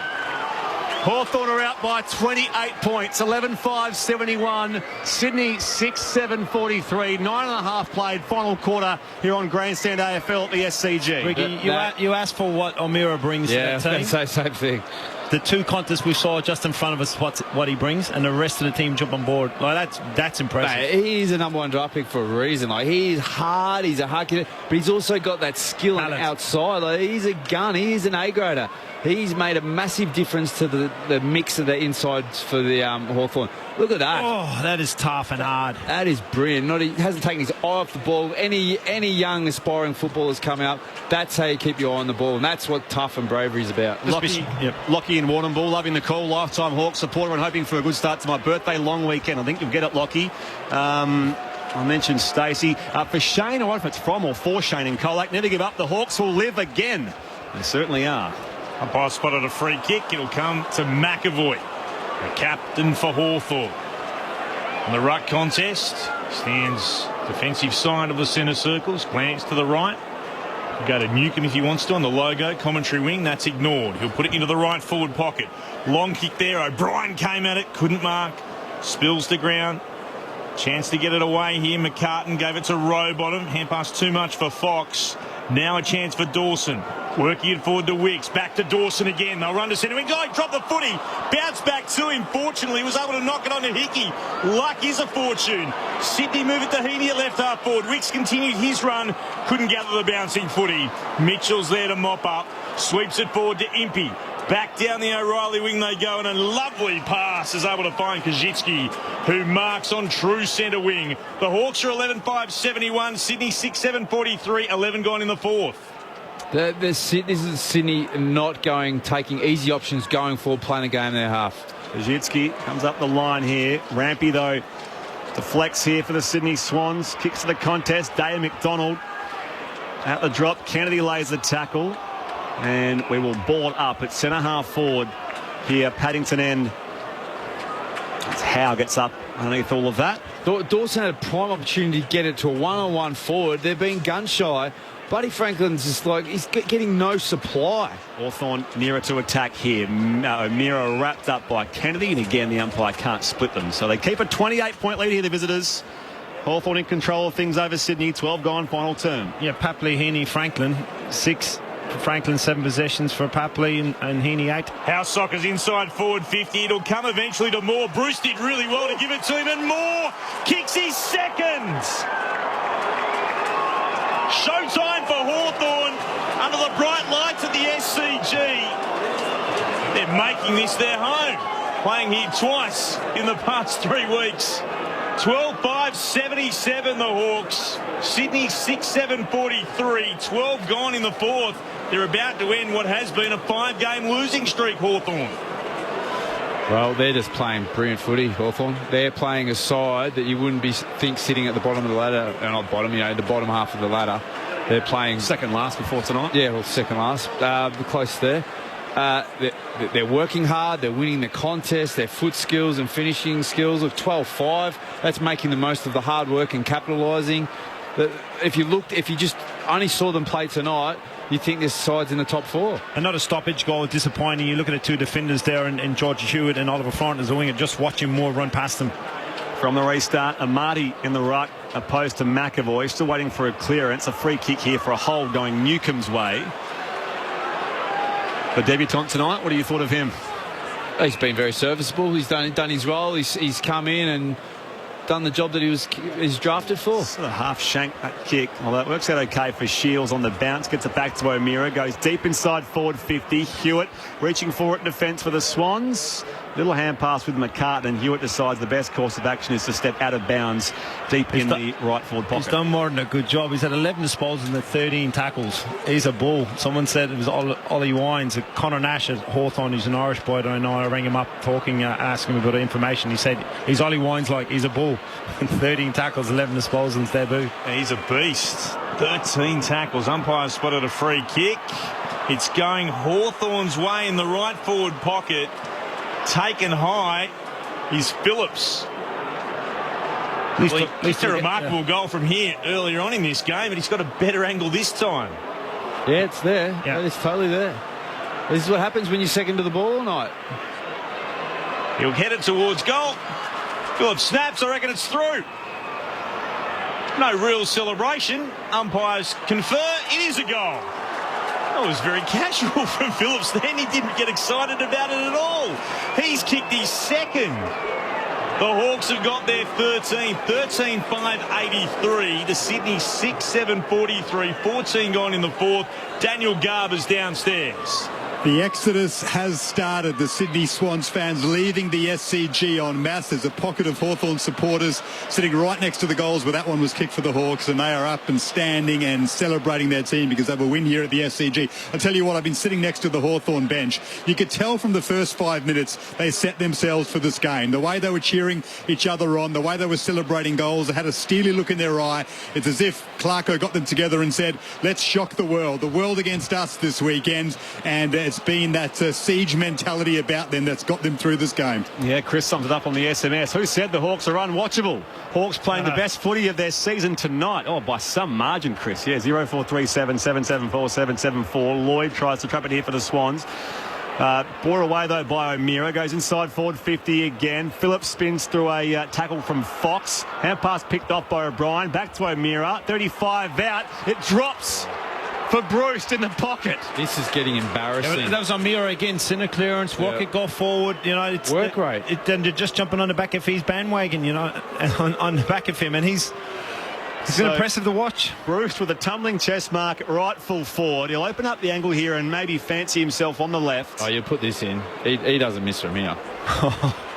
To add to their 40-point lead. Never looked like missing. Luke Bruce, his second of the night. And it is, as Clint Wilden said, party time for Hawthorn. Out by 46 points. It's a rout officially here at the SCG. Hawthorn 14-5-89. The Sydney Swans at 6-7-43. 16 and a half played final term. There's time left yet for some fun, Hawks fans. Well, this is what my fear was coming into this game with Sydney in terms of, these are the games they should win, and they've put up probably their most disappointing performance this season. Like, they haven't put up a single, bit of effort or fight back at all, and, you feel sorry for the defenders of Sydney. They've battled hard all night because the balls is getting pumped down there. They've been disappointing. I wasn't as bullish coming into the game as you are about Sydney, just having watched the last couple of weeks how they've been inconsistent. They were clearly lucky last week against St Kilda, but they haven't given much tonight. Segler down to O'Meara. Oh, bursts away. Just got a hand pass out, but he's been pinged for holding the ball. Well done to Amati, who wouldn't give him up. I thought he got the hand pass out. Umpires thought differently. It comes to Mills, kicks towards centre half forward. Bell's out after it, couldn't mark. Spilled down to Franklin, hand pass over the head. Found Bell again. Sydney now through Mills, pops it inside forward 50, row bottom mark. James Bell, well done. Yeah, he's been impressive. Himself and Wicks have been the two forward of the ball that have looked dangerous, and you can clearly see the two of them are fighting to stay in the team. James Bell's been an emergency for a long time in the last month of football. Well done, James. Rowbottom looking for a 5th goal this season to put a bit of respectability back into the margin. Kicks from 50 out. It's out to the left. He misses. Sydney still without a goal in this final term. They move to be 6-8-44, trailing the Hawks 14-5-89. 18 gone in the fourth on Grandstand AFL. And Scrimshaw plays on from the kick out to the left back pocket. Drives it long now. McAvoy. Towering mark just forward of the wing. He's had a game, hasn't he, too, in the air. Big boy. Well, they've dominated the air across the whole field, the Hawks have. Hawthorn skipper off a couple of steps. Morris in the hole. Mills coming late. Merging with the football Wingard. Hand pass picked off by Kennedy. Re-signed during the week for the Sydney Swans. Amati just inside the boundary line. Goes high up the line now, and Scrimshaw attempted the spoil. Sort of rolls off his knuckles and bounces out of bounds. 45 around from the Sydney goal Randwick end. 18 and a half played final quarter. Hawthorn 14-5-89. The Sydney Swans are 6-8-44. I suppose what tonight's shown is some real gaps in Sydney's arsenal, really, in terms of when they get challenged or teams come really physical and match them at that contested game. What else have they got to do? How can they lift above that? How can those peripheral players actually contribute? Mismatch there. Heaney up against Segler. Segler, non-surprisingly, won it down and worked it to Moore, who kicks long to McAvoy. The Hawks skipper marks it left half forward. And went to the right, then to the left. Rampy tries to close him down, forced to hand it back to Moore, who then hand passes again to McAvoy. Now he will get a kick away into the left forward pocket. O'Brien had 3 to beat at the back, marking is Lloyd. He's able to read it well off the boot. Too slow on there. They've got to try and win the game. It's too slow off the rebound. You've got to go hard and you've got to go straight up the seam. Swans with Mills. Hand pass back in void Rowbottom. Oh, it's a hot footy here for McInerney. He slips the tackle. Dawson back to Rowbottom. Here they go through the corridor. Hand pass comes wide. Robbie Fox looks at the options, lowers the eyes to find the chest of Amati. 40 out, slightly to the right. Kick the goal. First time tonight we've seen Sydney with some run and carry and some go and just take the game on, and that too little too late, but that's the first time we've seen it or been allowed to do it. He's going to go back and take the set shot. He connects from right on the paint of 50, just did it earlier in the game, and it's the same result. A couple of goals for Joel Amati, and only his third game of AFL footy, the 21-year-old. And the Swans get one back, although Hawthorn are away with things here. 14-5-89. The Sydney Swans are 7-8-50. We've just hit time on the final term, and I think Pete has the final say here on behalf of the Hawks fans. We're talking about the free kicks and how it's not really a factor as far as... He said 46 points, but apparently it's because free kicks. Spare me, says Pete and Ballarat. We're just a conduit between communication between Swans and Hawks fans. We're not saying it's because of the free kicks. Hey, we said it wasn't. No, he's saying we're just sort of repeating other texts. So he's just get back. I don't know why Joel there didn't back himself, because he, as you said, Ty, before he can kick it, 60 and that's just metres. a bit of self-belief, young bloke in his third game of football. Yeah. But that's the first time Swans went bang, play hard, go, let's run, go through the corridor, take the game on, and that's how they've played all year in their attack and look dangerous. I reckon it's probably the first time Sydney or Hawthorn have allowed him to do it more than anything. He has a cannon of a leg, Amati, in the ruck again up against Segler, and now he'll soccer it forward. Working it in the direction of Wicks, who couldn't take it. Papley shoveled a hand pass off the deck, missed Florent. Back there was Hardwick to O'Meara, now to Mitchell, and they'll just flare it out to right half back where Shields marks. He won't play on. Nor should he. No, not at all. We'll take every second allowed to him.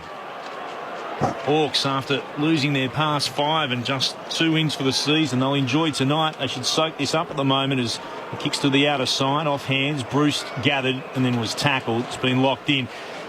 I know Ryan O'Keefe said it earlier, but if you had a look at this game, you'd think that they were flipped on their ladder positions. Sydney in 6th versus Hawthorn in 17th. That's not the way it's appeared at all. Throwing up. Hickey won it down to Florent for the Swans. Hand pass was behind Bell, lost his footing. Parker was able to pick it up though. Hand pass to Mills. Chance to go forward again through Wicks. Finds Franklin. Franklin marks. Still in the centre square for Sydney.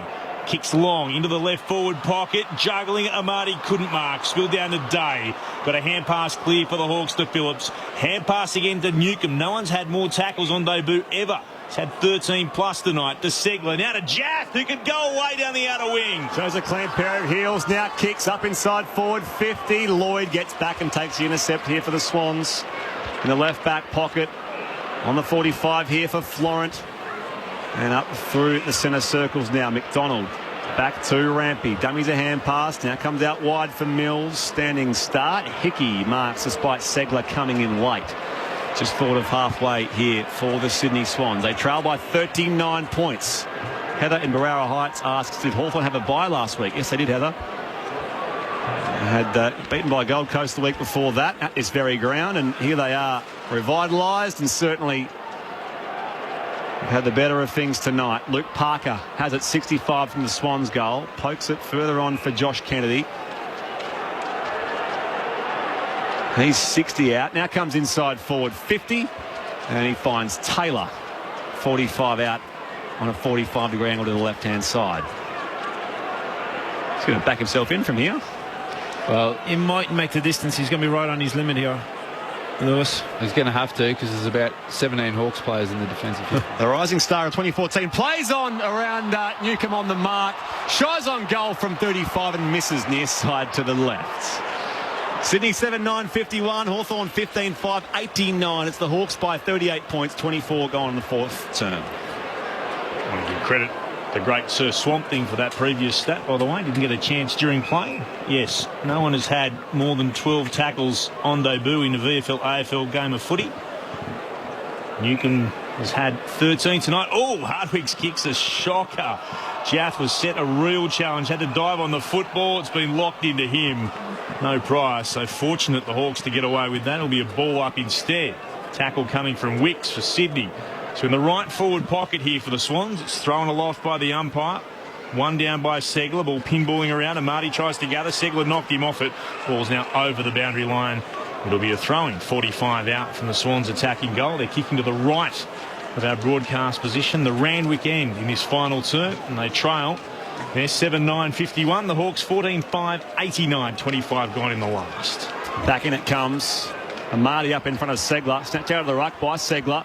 The more experienced of the two. Now Mitchell's kick beyond defensive 50. Bounces here for Hickey of the Swans. Drops it in the tackle. Picked up by Cunningham. And now Florent sends the Sydney Swans back inside 50, where Wicks is marking 48 out near the boundary line. Comes inboard as Parker was waiting for it. He was closed down cleverly by Scrimshaw, says thank you very much, and takes the intercept mark in the left back pocket for the Hawks. He's been really impressive tonight. I've liked his game. Scrimshaw beyond defensive 50. Unable to mark was O'Meara. Hasn't done much wrong tonight. Stretch couldn't quite get to it. Ball ends up with Franklin. Sells some more candy. Now hand passes to Rowbottom. Centering kick towards the hot spot. Jath was there again. Oh, he punched it down and then roved himself. Jath, that's remarkable.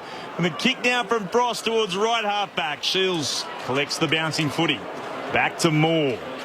This has been a standout game for Jath tonight for the Hawks and indeed in the competition on the big stage of Friday night football. Hawthorn have turned it over. McInerney has it on the centre wing position out of sight. He'll go short to Lloyd. Still the Hawks lead 38 points, 26 gone in the last. Lloyd comes inboard for Kennedy, gets it back to Lloyd. 65 from goal, deep to the pocket, trying to find Dawson who's down there, but it's spoiled out of bounds by Hardwick. So throw it back in, 40 around from the Sydney Swans goal. They just don't look confident at all in their connection inside 50. They're just going wide, and yeah, I don't know. They've got to really look at that. Late in the game here. Again, snatched out of the ruck by Segler, who wastes the kick out of bounds on the full. Good possession straight back to the Sydney Swans at left half forward. He's been a good inclusion, Segler. He's had 10 clearances. Like, he's done really, really well. It's the first time Hickey probably has been beaten in the this season. All frustration for McInerney. Kicked straight into Moore, and Moore was able to gather. Pretty much sums up City's night. To Phillips, to O'Meara, back to Phillips. Well, just shy of centre wing out of side. Phillips kicked then smothered. Lloyd backed himself, got his arms to it. Spilled down to Day. Day will come to Moore for the Hawks. And centre wing out of sight of the ground. Kick towards right half forward. McAvoy had 2 to beat. Punch came from the back from the Swans defenders. Down to Rowbottom. Goes back to McCartan. Back inside their defensive 50 to Rampy, and now to Mills. He's got time to set up, and he brings it up the corridor. Chance to mark Papley. Papley holds it for a moment. Just forward of centre half back. Oh, hand pass off to Mills, running shotgun. Back to Papley. And he can wheel around on that right peg, going inside forward 50 towards the one-on-one. Spoil from Segler on Dawson. And we'll throw it back in. 40 around from the Sydney Swans goal round weekend. Hawthorn by 38 points, 28 gone, final term. Swans got the bye. Yeah, it's looked like that too, hasn't it? Yeah, I think they had it a week early. Segler won it down for the Hawks. Heaney was on it for the Swansea's hand pass, though. Intercepted straight to Hardwick. Chance for Howe. Hand pass up in the air. Newcomb got a little bit of what he's received pretty much all night, and that he was tackled to ground. Good work from Bell. There's a ball up just inside Sydney's forward 50. It's not a bad little reality check before to go in the bye. You know, let the players stew on this performance for a couple of weeks, and hopefully they come back with some venom. Muddy won it down for the Swans to Kennedy. The Florent kicked around the body to Scrimshaw, who was back there. Gathered cleanly on the bounce to Shields. And then O'Meara's hand pass was knocked down by Florent over the boundary line. It'll be a throw-in. 55 out from Sydney's attacking goal. Hawthorn's lead remains 38 points. 28 gone in the last. Yeah, I reckon the couple of wins, I've said a few previously, the 2 wins, it's masked a few issues for Sydney. Certainly even the Carlton win, they were very inconsistent in that game. Back in it comes. Kennedy dispossessed. Florent goes to gather. Thomas a kick inside forward 50. Low chance of the mark for a Marty. Ricochets out to Papley. He's run down as well. Great work from Hardwick. Hasn't had a sniff. Hardwick's outstanding. Well, he just hasn't worked hard at Papley. He doesn't. He's pressure's not there. He's had 2 tackles, 7 touches or 8 touches for a small forward, and he just doesn't work hard enough. Hardwick up the line. Hickey missed it. Kennedy goes in. An effort befitting the Friday night stage. And the Hawks will claim a mighty scalp for win number 3 of season 2021. Newcomb has the footy. He's dispossessed, and the Hawks do it. And do it well, to the tune of 38 points over the Swans at the SCG. We're a happy team at Hawthorn. We're the mighty fighting Hawks. We love our club and we play to win.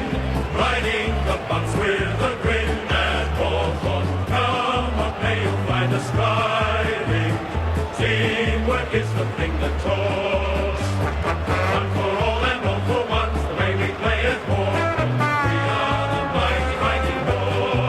For the winners, 2 each for Bruce, Kajitsky, Moore and Phillips. Singles for Segler, McAvoy, Mitchell, Morrison, Shields and Wingard. While for the Sydney Swans, Marty kicked his first 2 goals of his career. Singles for Florent, Franklin, Haywood, Heaney and Wicks. In the end, Hawthorn 14-5-89 over the Sydney Swans at 7-9-51. Just far too good, far too strong.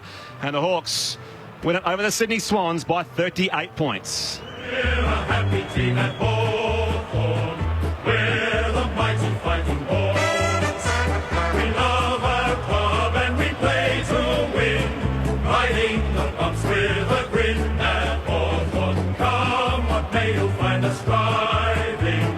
Teamwork is the thing that talks. One for all and all for once, the way we play at Hawthorn. We are the mighty fighting Hawks. So the Swans miss an opportunity to go into the top 4. And they'll have the bye, as we were discussing. We'll talk more about that as we go in our little post-game wrap-up here as well. Then away to Port Adelaide. That's what's next up for the Sydney Swans. But Hawthorn here tonight led by 6 points at quarter time, by 24 at the half. That same margin, 24 points at the final change in the end. 38-point winners over the Sydney Swans. The latest instalment of what has been a great modern rivalry. Who would have thought the Hawks would come here and do the job on the Sydney Swans? Ryan O'Keefe and Tyke Neely talk us through it.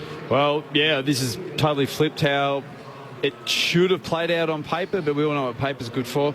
Look, that Hawthorn came here and they played a game style that Clarko and his coaching department planned, and they executed perfectly.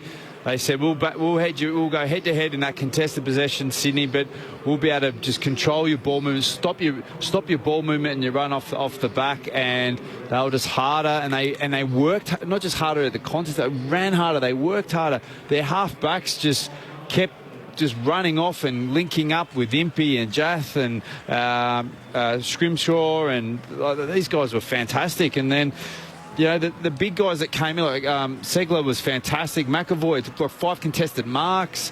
Hawthorn played like a team that was sitting, you know, fighting for that finals position.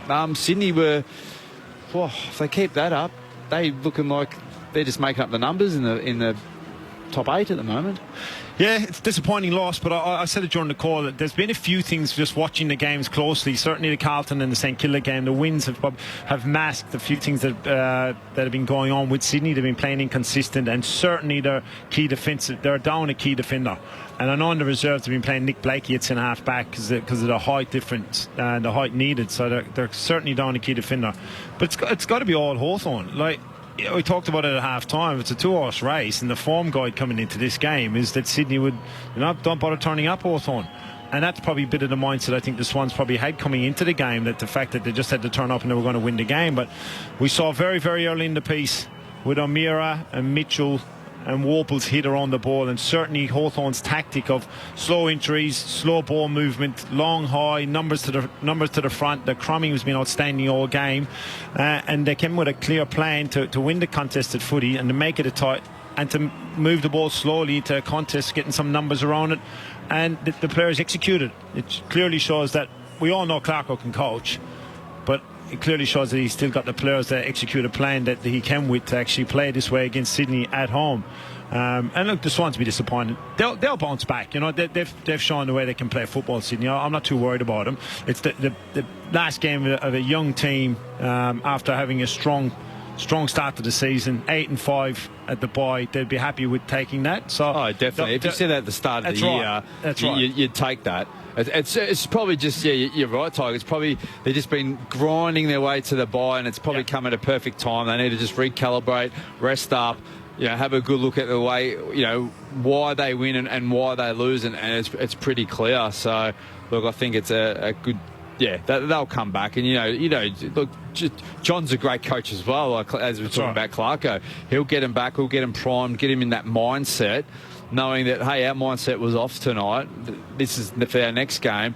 they'll come out firing. The Hawks went to share the win with their fans on the outer side and the lower level of the Bradman stand, and John Newcomb's a popular figure as well, doing some early TV interviews as well. I just saw him being interviewed by Jude Bolton. I'd love to see the two of them tackling. They're probably just tackling each other in the interview. They're probably just going, "Oh, you, hello, how you going?" Just wrapping themselves up in the tackle fest. We'll bring you the victorious Hawks song as well as some reaction from Daniel Garb, who's positioned at the top of the Hawks race, with you for another half hour or so here on Grandstand AFL from the Sydney Cricket Ground. Hawthorn victorious here by 38 points over the Sydney Swans.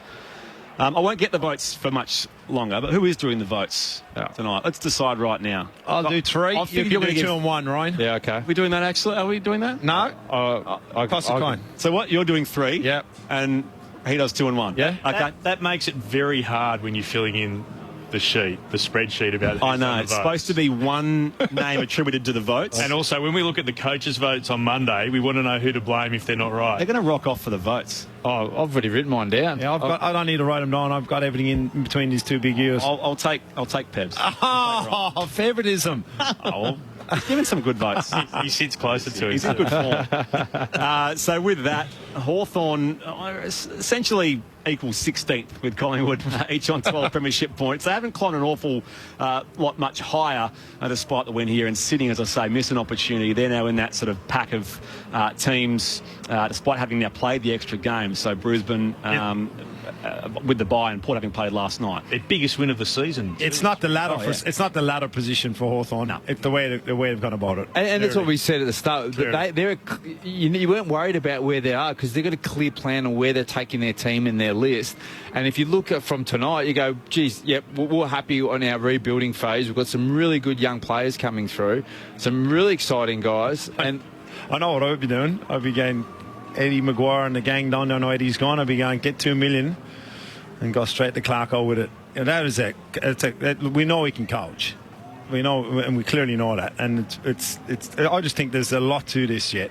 There's a lot to it, as far as Alistair Clarkson and the football club and Collingwood, obviously. The Hawks are belting out the song down here at the SCG. Let's have a listen.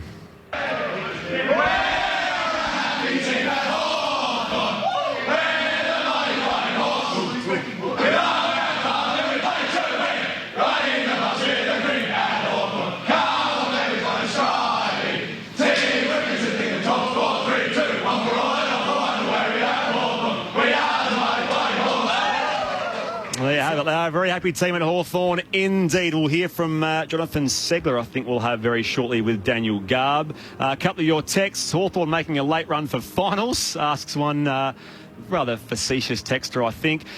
One more quick one before we get to Garby. Thank you both for a Rupert call. It's pretty depressing down here in Victoria, so it's nice to hear a good call. Swanee's just not good enough and may prove costly. Great to hear such honest comments from Tiger and Ryan.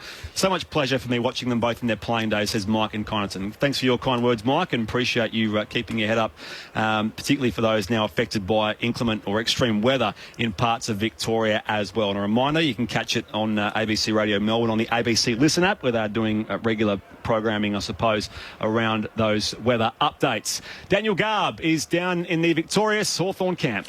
I am, and I'm with Big John Segler, who put in a fantastic performance tonight. 35 hit-outs, 20 possessions and a goal. John, a win that nobody expected from the Hawks tonight. Talk us through the mood in those rooms a moment ago when you sang the song.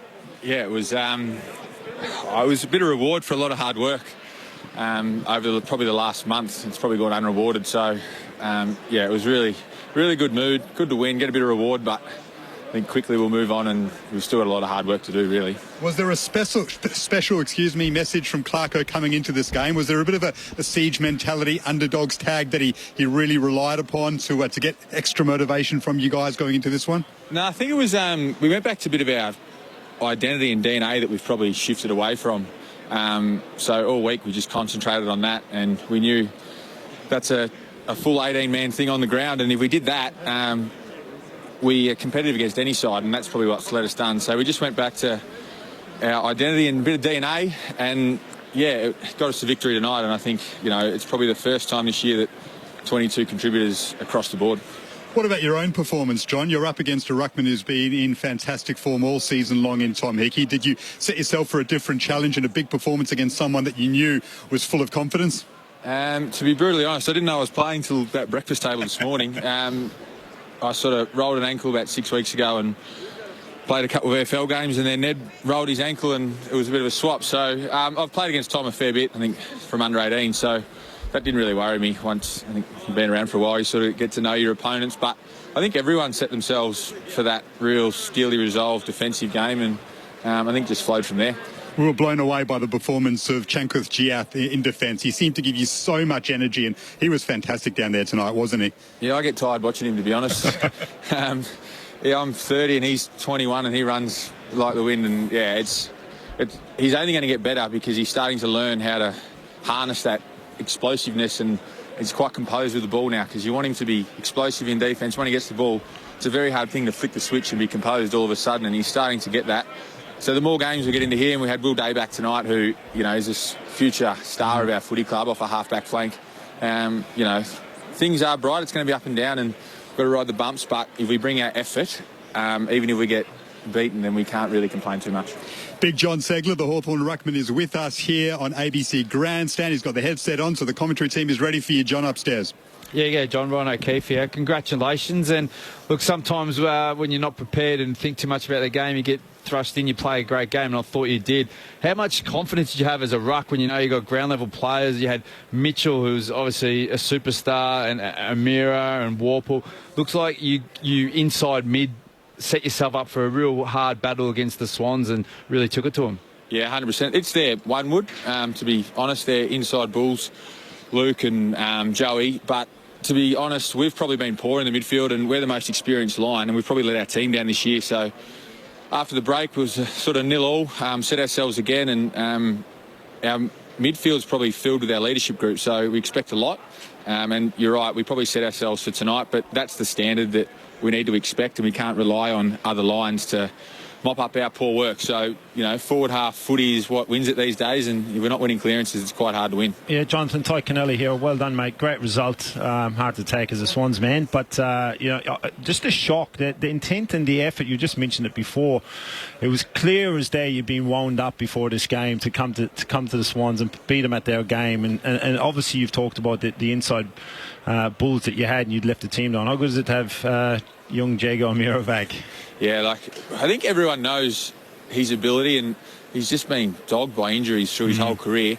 But he doesn't probably get the credit outside. Inside, he does so much work. And we like he's one of my favourite teammates. He does everything for the team, covers everyone else's man, and it was good tonight to see him get a bit of reward, because he works his backside off both sides of the footy, and he's just got a bit of reward tonight, and I think it's great.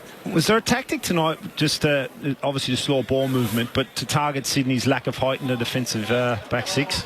Not specifically, but when you've got, you know, I think we played a three tall forward line with Macca, Cozzy and Teo, so you have to give them a chance, but it's also the kick has to be right. There's no use just bombing it on their head, and I think we made a step forward with the connection between kicker and marker. You know, it's easier said. It sounds easy, but it's not that easy. So I think if you've got three tools, you have to kick it to them and make sure they can mark it rather than just a contest. But with our ground level players too, as long as Sydney aren't marking it, then we're in the game with Wingard and Bruce and players like this. Yep. John, you're an experienced player. How is, I guess, the mid-season review different this time around, given the phase of rebuild the club is in at the moment? Yeah, it was pretty simple. We probably haven't been tough enough, and we need to get back to basics and stop. We probably got a bit worried about the fancier things rather than the 1%ers and our effort. And we saw tonight when we bring that, we can probably match it with anyone. So look, there's going to be lapses, hopefully not too big, but it's a week-to-week thing, quarter-to-quarter thing. So it was good to do it for 4 quarters, but we have to regroup. I think we've got 9 days, which is good. Get back to Melbourne, and probably the training's the thing. We probably had a massive week on the track, quite competitive, and that's probably what needs to continue. How good Sydney? Great place to live, or we could try and get a few players. You hang around Sydney for a couple of weeks, or what did you do, no? No, we'll duck off. I must admit, I didn't pack many warm clothes, and we landed last night. It was about 8 degrees. That's what I was in Melbourne. Young newcomer I want to talk about is Scott. He's had, what has he had? 13 disposals, and he's had 14 tackles. Yeah. When you look at him, he looks like a rugby player, but he's got the engine of, a Brad Hill. He was pretty good tonight. he just put his head over the footy. And when you're a young player coming in, to get respect with your teammates, that's all you want. You just put your head over the footy and do the hard things, and he did that tonight. So he'll get plenty of pats on the back, and we'll look through the vision and applaud him during the week. John, just lastly, you've got the Bombers Sunday Arvo. Do you know where? No. We think MCG. We hope MCG. Otherwise, Tassie's on standby. But I suppose you're none the wiser, a bit like us. No, it's funny. Like, we used to plan so many weeks ahead, and you get caught up in little changes. Now you literally just have to, day by day, hour by hour, and just roll with the punches a bit. So it was good. Hopefully it's in Melbourne. It doesn't really matter where it is. But if we've got to get on a plane and duck over to Tassie, we'll just do that. I think everyone now is just quite flexible, and you just do what you do to get the games done and make sure, try and get another win. Jonathan, well played tonight. We appreciate your time on Grandstand AFL. Thanks, guys. John Segler downstairs with Daniel Garvin. Great work from Garby to get him nice and loud and clear near the Hawthorn race down in the old members pavilion here at the SCG. So just by the way, coming up tomorrow on ABC Radio through Victoria, Tassie and South Australia, and in the AFL Extra app on the ABC Listen app, a victorious Hawk will join the lads on the lead, as will AFL footy boss Steve Hocking. Juno Alicia Muling will also join Alistair Nicholson, Cameron Ling and Adam Ramanaskas with the latest news. That's from midday Eastern. At 1 p.m, it's Matt Clinch and Mark McClure with No Excuses, and then the mid-season review show from 1:30 till 3:30 in that time zone with Alistair, Clinchy, Lingy, Rama and Sellers, featuring Kangaroos coach David Noble and the latest from Collingwood skipper Scott Pendlebury after a tumultuous week at Collingwood. So that is coming up for listeners. I mentioned there Victoria, Tassie and SA, and of course a rare opportunity to promote what's coming up in Western Australia from 10 o'clock local time. We'll have, of course, Mick Malthouse, Mark Duffield, hosted by Ben Cameron tomorrow. All the latest from the Eagles and Dockers, as you would expect. That's Sports Talk tomorrow from 10 o'clock in the West. A rare WA plug on Friday night footy. I wasn't going to forget, Clint, don't worry. And Freo, you've hosted yourself for spring. Yeah, Freo and the Gold Coast Suns. You'll be back to call that game tomorrow evening. I'll run through these later on, and the rest of what round 13 looks like. The Saints and the Crows are in Cairns for 2 games tomorrow, and then on Sunday, North and the Giants, followed by West Coast and Richmond, also at Perth Stadium, and then Queen's Birthday Monday. We're back here at the SCG for Melbourne v Collingwood. Hopefully it's a good crowd. What crowd are you expecting for that? I would have liked to Expecting or hoping? based on the fact that it's... Well, I know hoping, and what were you expecting? It's a big game. It's a great cause. Melbourne are just so watchable at the moment, and you couldn't have a team, well, under more scrutiny than Collingwood are going to be this week. Plus, there's a sense of occasion for Nathan Buckley as well. That's what I mean. Yeah. Exactly what I mean. And the talk sort of like locally is that people are interested in doing it, like, you know, long weekend, something to do. So what I've heard, there's a few people really interested in going to the game. I'll say 25 to 30. Yep. That's what I'd like to see. Yeah. If not, north of that. But Sydney's all about weather. If the weather is fine and it's 3:20 game and 3:20, I think, yes. Yeah. The only issue I do have, if they're relying on Swan supporters to come, Swan supporters don't go to Spotless to watch the Swans play against the Giants. Yeah. So you're probably looking 2025. There's a Collingwood. There's a big travel. Collingwood contingency up here. And the tickets are very reasonable. You can get a seat on the 50 for about $45. And they're doing a very sensible thing, those involved. Yeah. They're putting the majority of the crowd on the other side, so it'll look terrific on television. But I had to look at the prices today. Okay. I mean, bang square in the Bill O'Reilly stand is about as expensive as it gets. That's $70, and that's what you'd expect to pay there. But there's plenty of reasonable seats. You can bring kids along for $5. It's been publicised well. Yeah. Like for a game in Sydney, there's been a lot of publicity about it around. It's clearly a tactic from the AFL to try and get the game numbers up. Well, it's had enough time in market. Like, say, you look at last week's game, the Carlton West Coast. They're like 3 days to try and get something, so it's never going to happen. What's the alternative plan? Perth? You're kidding me, aren't you? No, Don't start this now. Come on. Why would you want to get a crowd of 50,000? Yeah, that's right. You've had your dream time. So exactly. Big Freeze 7 here on Monday, Queen's Birthday. You'll be there, Tiger and Ryan, along with me. Here we're wrapping up the Hawthorn victory over the Sydney Swans by 38 points. So the Swans then, I want to sort of ask you both. They had wins over Brisbane, Richmond and Geelong, so some big scalps for them, but also losses now to the Suns, the Dockers, the Giants and now the Hawks. Just where does that lead them? And I suppose that you spoke about the burden of expectation, Ryan. This was a game they should have won. Where do you sort of put the Swans at the moment? Look, they're probably about where they are, the mid-range. They're a mid-range team as we speak. It's pretty typical of Sydney. Against the good teams, they rise to the occasion. They bring their A game, and their A game is very, very good. But I suppose if they have that drop in intensity and that mentality, they don't have these special weapons that can sort of turn a game on its head and rely on that. Besides probably Buddy, but. If he's not getting supply, and Frost played a fantastic game on him because Frost is fast and physical, and Buddy's he's not a big pack wrestler sort of key forward. He's moving up and about, and Frost is very, very quick. So, look, I think the buys come at a perfect time for the Swannies to try and regroup. Yeah, the thing that's changed in Sydney over the last probably 12 to 18 months is they're healthy. Swans haven't been healthy for 4 years, and what I mean by healthy is the injury list is relatively good. Although they didn't have great news in the week with old Sam Naismith doing his third knee. Shocking. The poor man. But bar that, Sydney being very healthy, had a really good pre-season coming in and hit the ground running, and obviously got the 4 wins on the board straight away. But there is gaps in their game. There's gaps, in their game. And obviously Hawthorn exploited one tonight, and their key forwards playing 3 tools against the undermanned size-wise, the Swans' defence.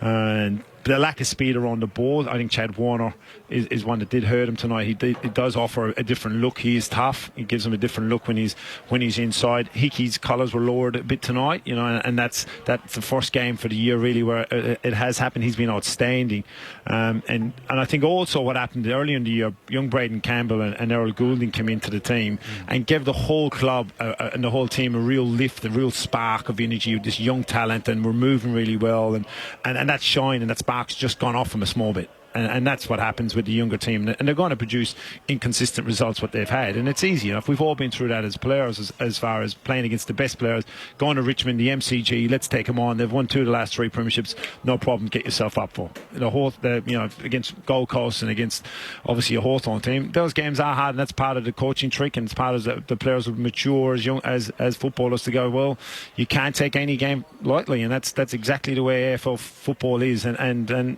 They'll be okay. They'll make the 8. There'll be no problem there, and they'll get enough because they've shifted the homegrown advantage also. 6-1 coming into tonight's game, so 6-2. So they'll win their home games. Yeah, and the draw is not too difficult either. I was going to say, by virtue of being a bottom 6 team last year, they get a pretty soft run, if you like, on the way. Yep. One of the things we haven't paid credit to for Hawthorn, and I know there were some key ins, but still to make 5 changes and to be able to put an effort together like that is another great rap. We can say it over and over again, but for what Alistair Clarkson can do, to be able to make 5 changes and then the team goes out and plays like that, that was tremendous. And the spread of goal kickers again, 10 different goal kickers tonight. They had avenues everywhere. You can imagine last week with Clark, or the last 2 weeks, and Segler talked about the way they train physically, and he talked about, he would have circled the troops up and said, right here, what's our DNA? And Segler said that, go, well, who are we as a football club? What are we good at? What do we want to be known as?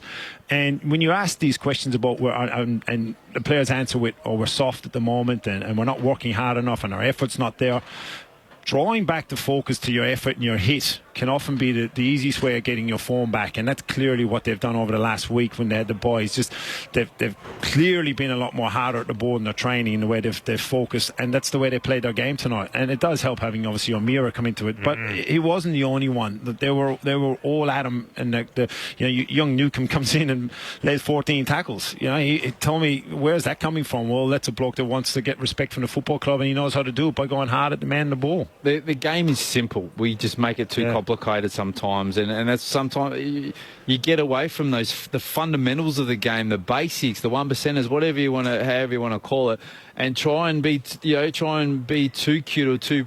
And that's what we saw from Sydney tonight. They went away from their fundamentals and they were trying to be too cute early.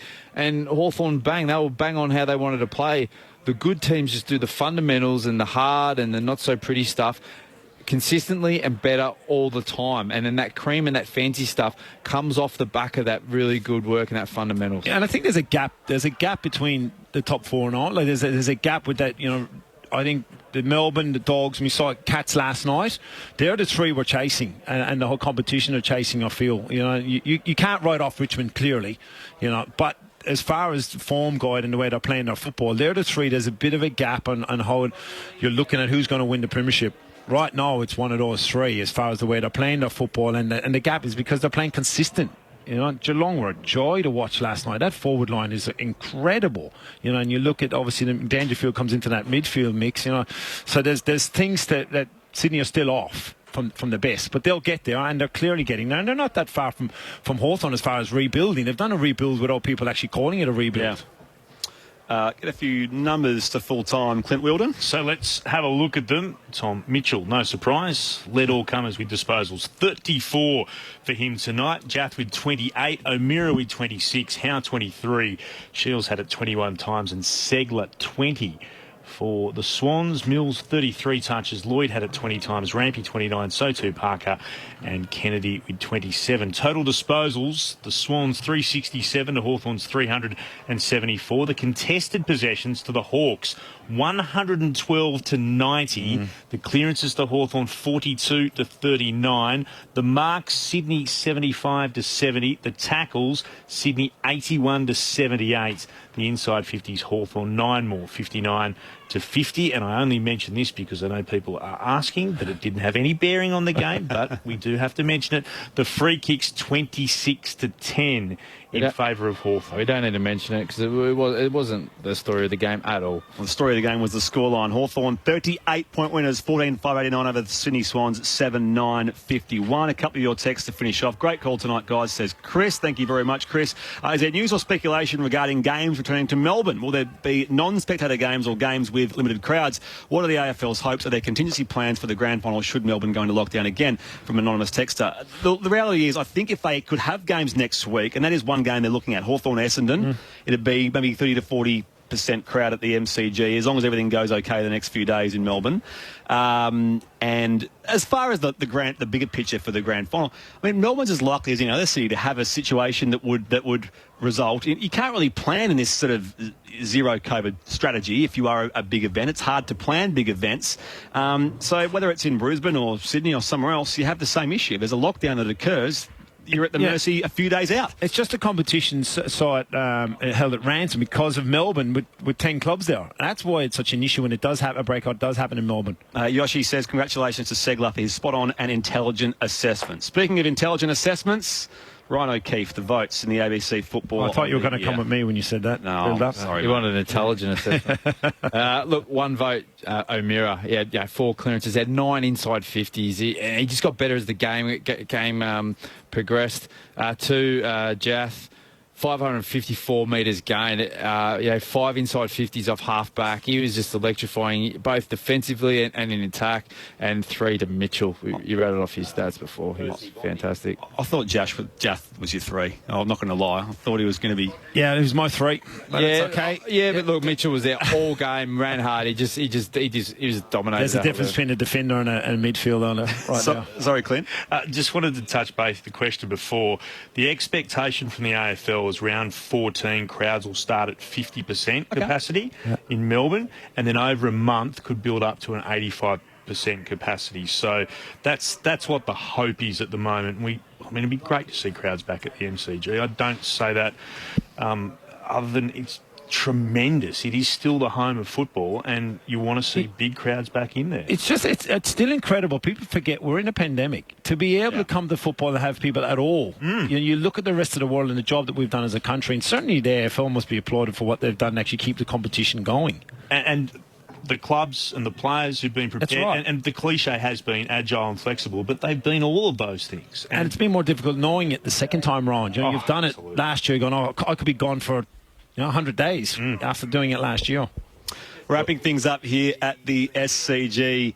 Clint Wheeldon, it's been great fun. Been great to be back in Sydney. First time you and I have called together for a few years. That's right. I didn't want to get too sort of the game's done now, so we can get onto that. But anyway, it was emotional. Good to see you. We called a lot of games together in Perth, and it's great to have you across here in Sydney. Thanks, mate. And you're back on deck tomorrow for Freo and the Gold Coast Suns. And Freo Docker's senior coach, what's his name again?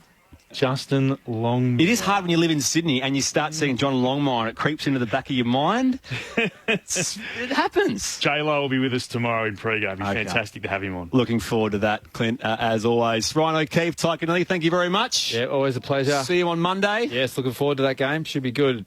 Absolutely. Thanks to Daniel Garb as well. Great work from Garby as always. Thanks to Jonesy back in the studio and to Way on the faders here at the SCG. Tonight, the Hawthorn Footy Club far too strong over the Sydney Swans. Just wrapping things up, repeating in the NRL where Manly Warringah beat the Cowboys 50-18 and the Sharks Golden Point winners over Penrith 19-18. There in the NBL, Melbourne United beat the South East Melbourne Phoenix quite comfortably in the end by 18 points in the first game of that semi-final series. Here, the Hawks have beaten the Sydney Swans. Our footy coverage starts again tomorrow from 10 o'clock over in the west or from midday Eastern for those in Victoria, Tassie, SA and everywhere else. But for now, we say goodnight from the SCG, where Hawthorn was far too strong over Sydney by 38 points. Here's how we saw it.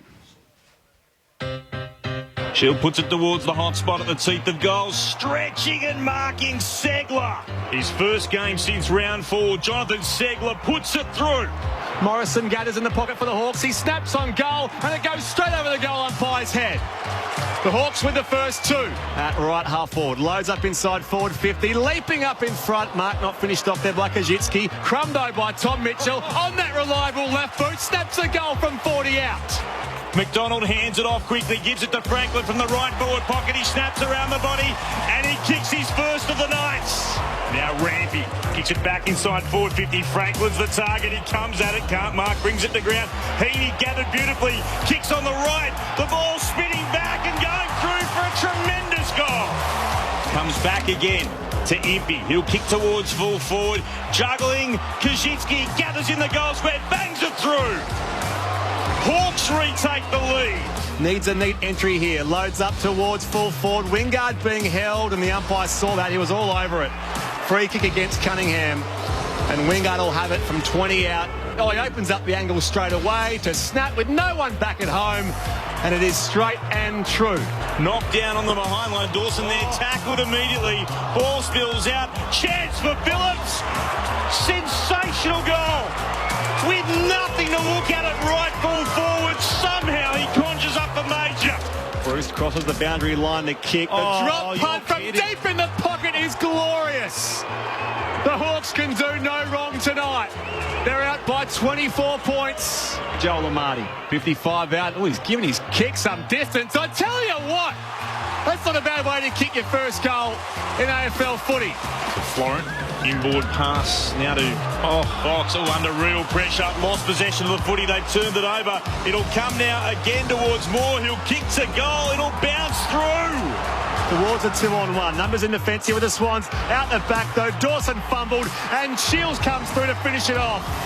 House Soccer's inside forward 50. It'll come eventually to Moore. Bruce did really well to give it to him, and Moore kicks his second. To add to their 40-point lead. Never looked like missing. Luke Bruce, his second of the night.